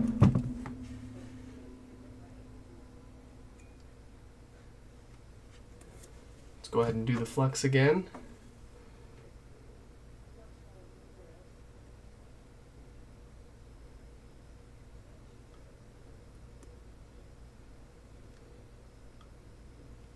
Oh? Oh, we found him, boys. I'll get you guys up close so you can see this because it's really cool.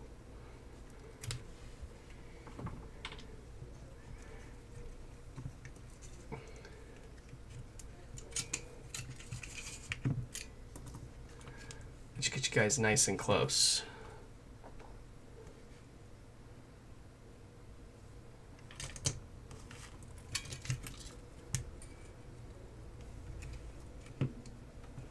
So here's our wonderful logic board.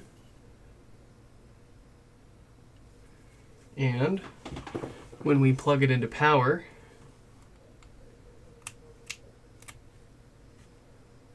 look what starts smoking.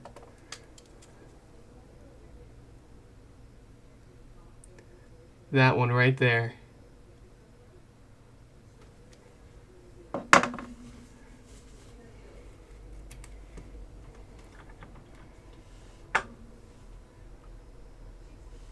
All right, well that should be an easy replacement.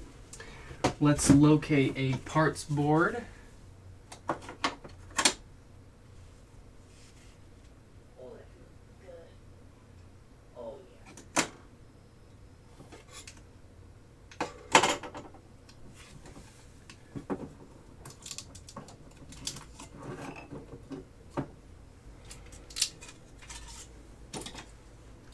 Let's see, do we have the same part on here?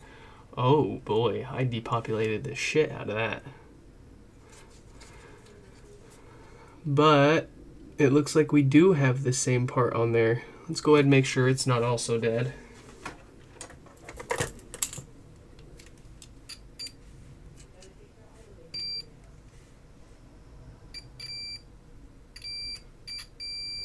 That's unfortunate.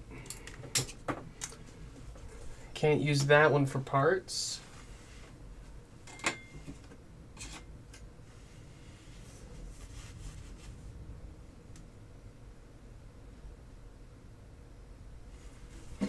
What about this one? This one doesn't look too tainted.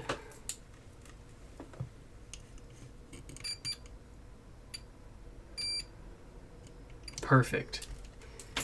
Bailey! Come here. Come here, doggo.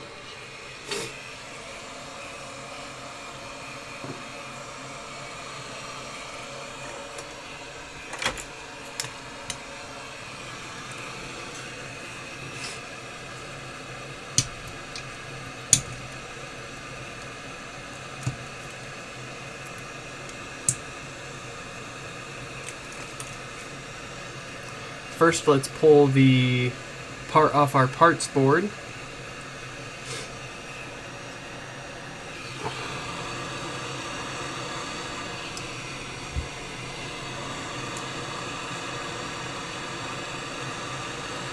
It's a bit of a tight fit, but we'll get them.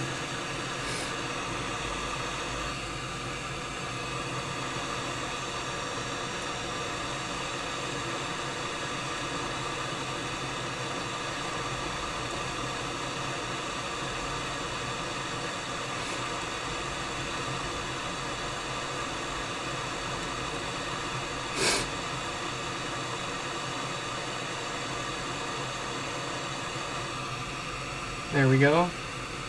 That is how tiny it is.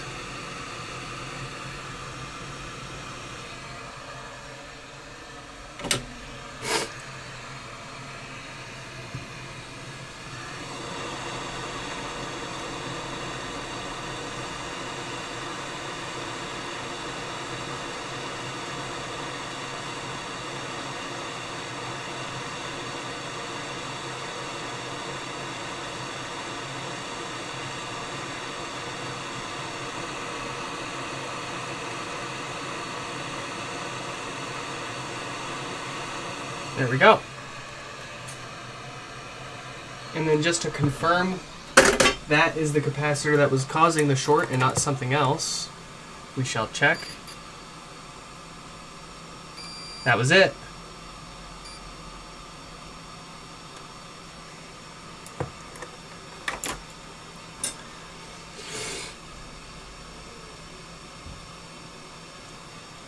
Okay, so how we do this with these super tiny components, what I like to do, flux it up, so that way the flux helps hold your part down. Place your part best as you can.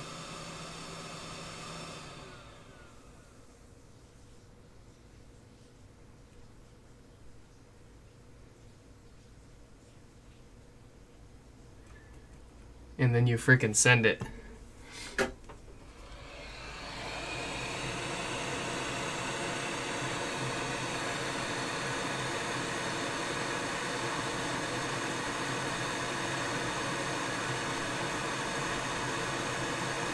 It should snap right into place.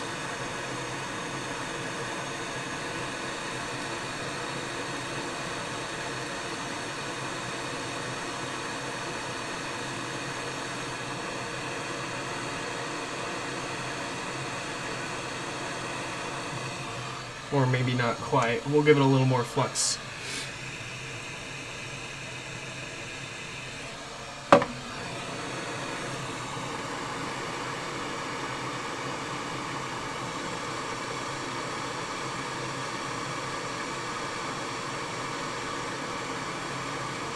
Oh, you're so close, buddy.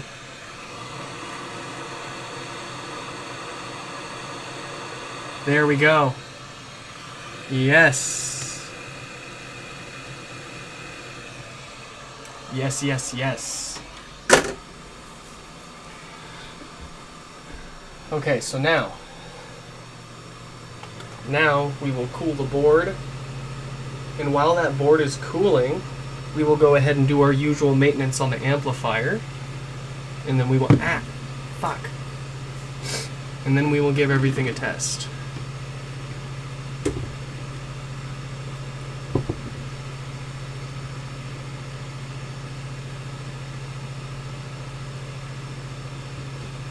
Hot. There we go.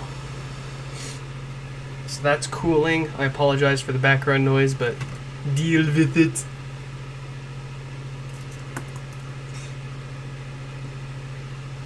Let's take care of our amp. The amp doesn't technically need anything done for this to probably start working again. The short was on the logic board this time. But, like I said earlier, that diode there on the amp is the most common failure for no power. And if it's the original one, we want to replace that regardless. So we're going to do just that while that board cools down, while the logic board cools down.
All right.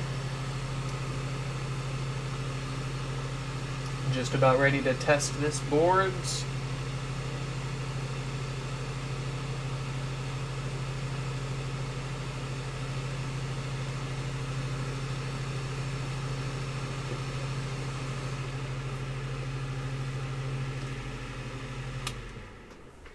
Okay. So let's drop a power supply back in.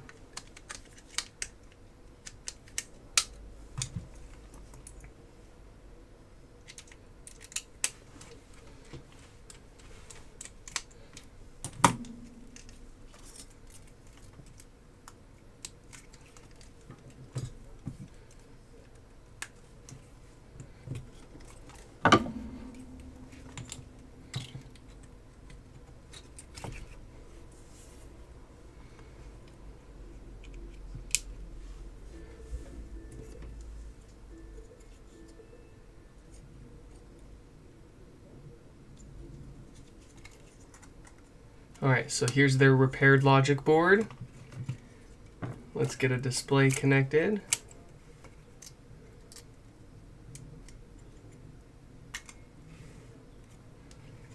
And fingers crossed.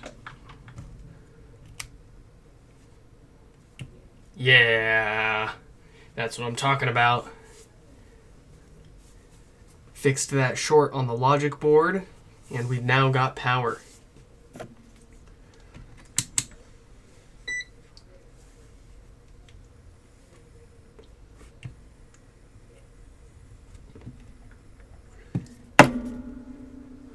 And no DC offset. Excellent. We've got base, no offset, and the power and everything is working wonderfully. So it's time to put this back together. We'll start by bending our heat shields back into place, or our EMF shields, I should say. We'll bend these back into shape and reinstall them.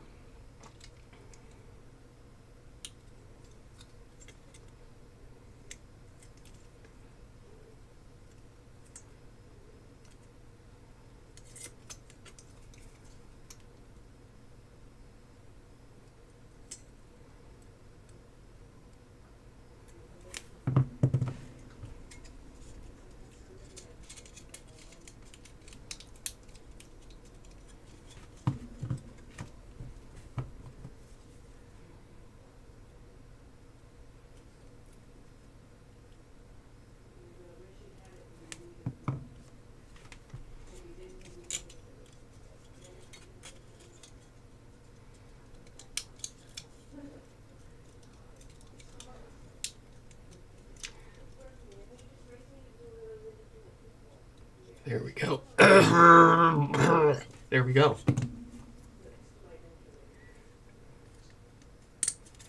Hey, quit focusing.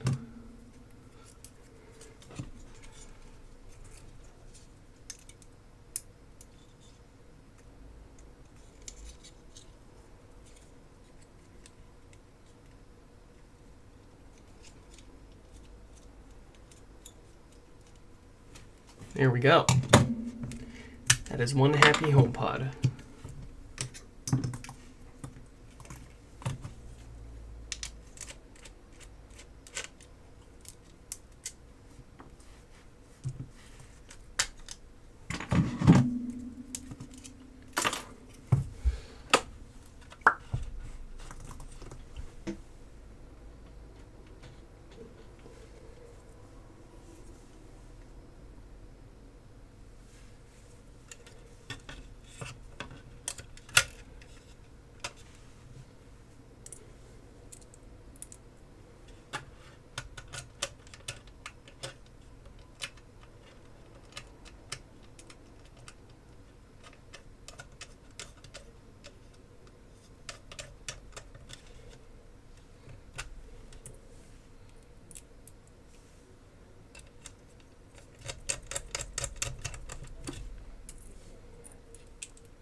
Bailey!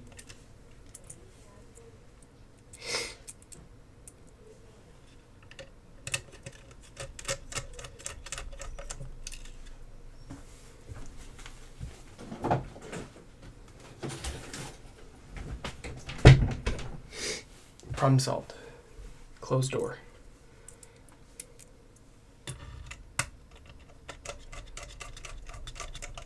The dog just cannot handle the fact that we won't let them smother our baby.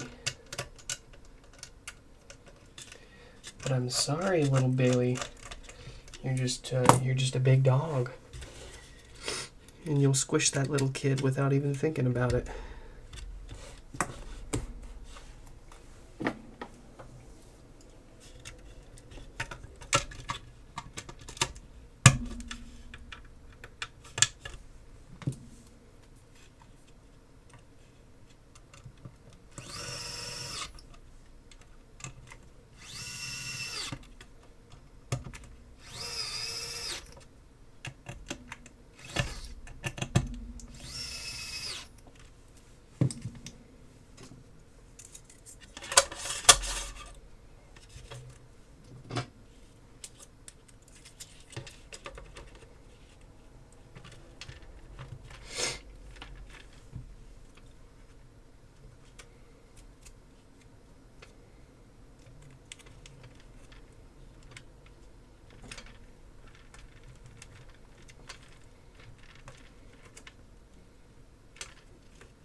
Uh-oh, baby's diaper's getting changed.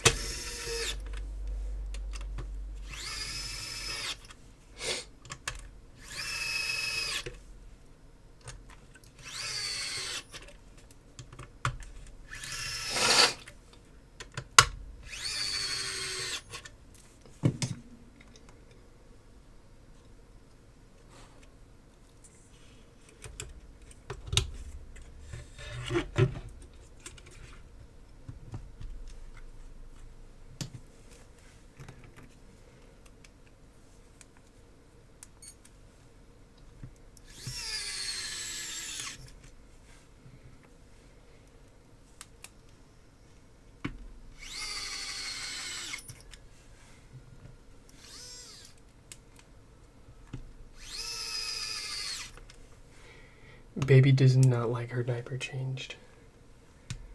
Poor Bubby.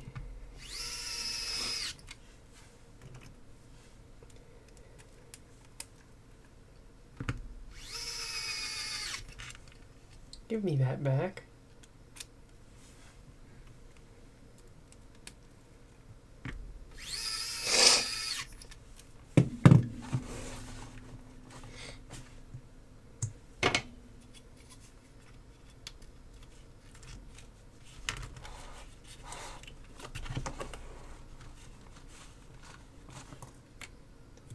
Oh, poor thing.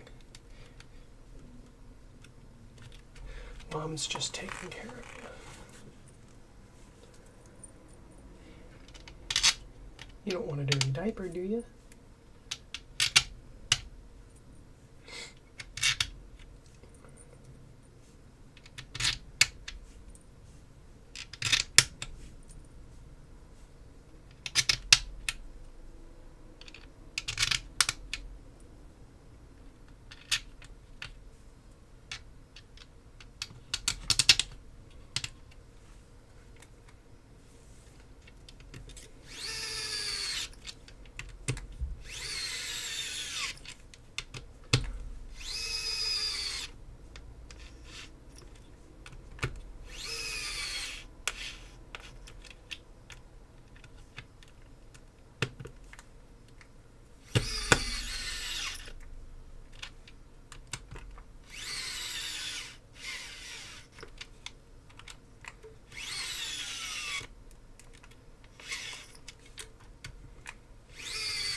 let's see if we are ready to go.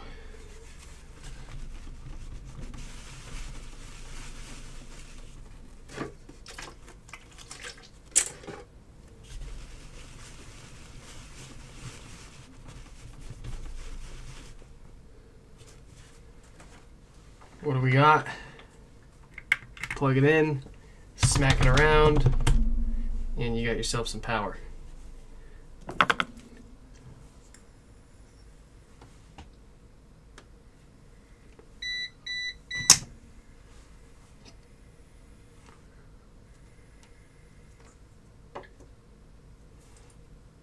All right. Hello? Oh. I'm having. Siri, don't play with me. It's Slim Chicken. What's up, bro? You caught us on the tail end of the last repair of our stream today. What do we got here?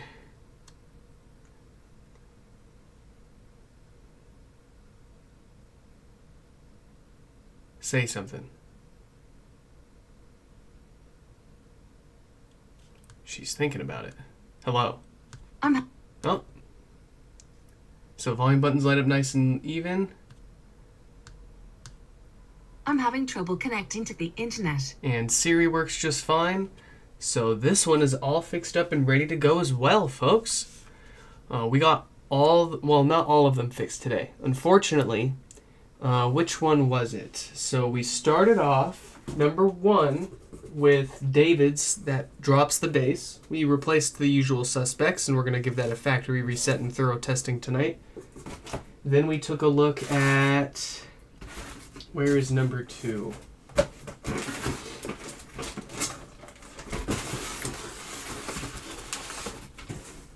Where is number 2? Oh, number 2 from Scott with the missing setup prompt.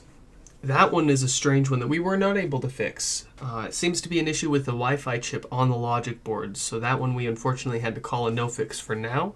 But we are on the hunt for replacement Wi-Fi chips, so hopefully we'll be able to find one of those and give that another go. Then we moved on to, where's number 3? Peters with DC offset, not a problem, got that fixed. Sutapan with no power, cakewalk, easy peasy. And then we had number 5 from Sam with no power. Again, same thing, cakewalk. We had Lewis that had death farts. We got that taken care of. And then last and not least, Ben's with no power, which ended up being kind of a unique case with a short on the logic board instead of the amplifiers. So we got that sorted out, replaced the diode on the amp anyways for good measure, and that's it. So nerds, if you guys all enjoyed this live stream repair, please feel free to leave a like while it's still free. Subscribe if you enjoy this kind of content. And if you have any questions on any HomePod repairs or anything we've done here today, you're welcome to leave a comment down below. I always suggest folks that are doing their own repairs and looking for more information to visit the website, nixfix.com, where I've got a dedicated section for common issues that we repair here on the channel, how to diagnose and repair them, and the parts that you may need to do that. I've also got my contact info up on my website if instead of trying it yourself, or if you get to a point and you want to tap out and have me step in, we can get it fixed up for you here on the channel. Hope you guys all enjoyed, and I'll catch you in the next one.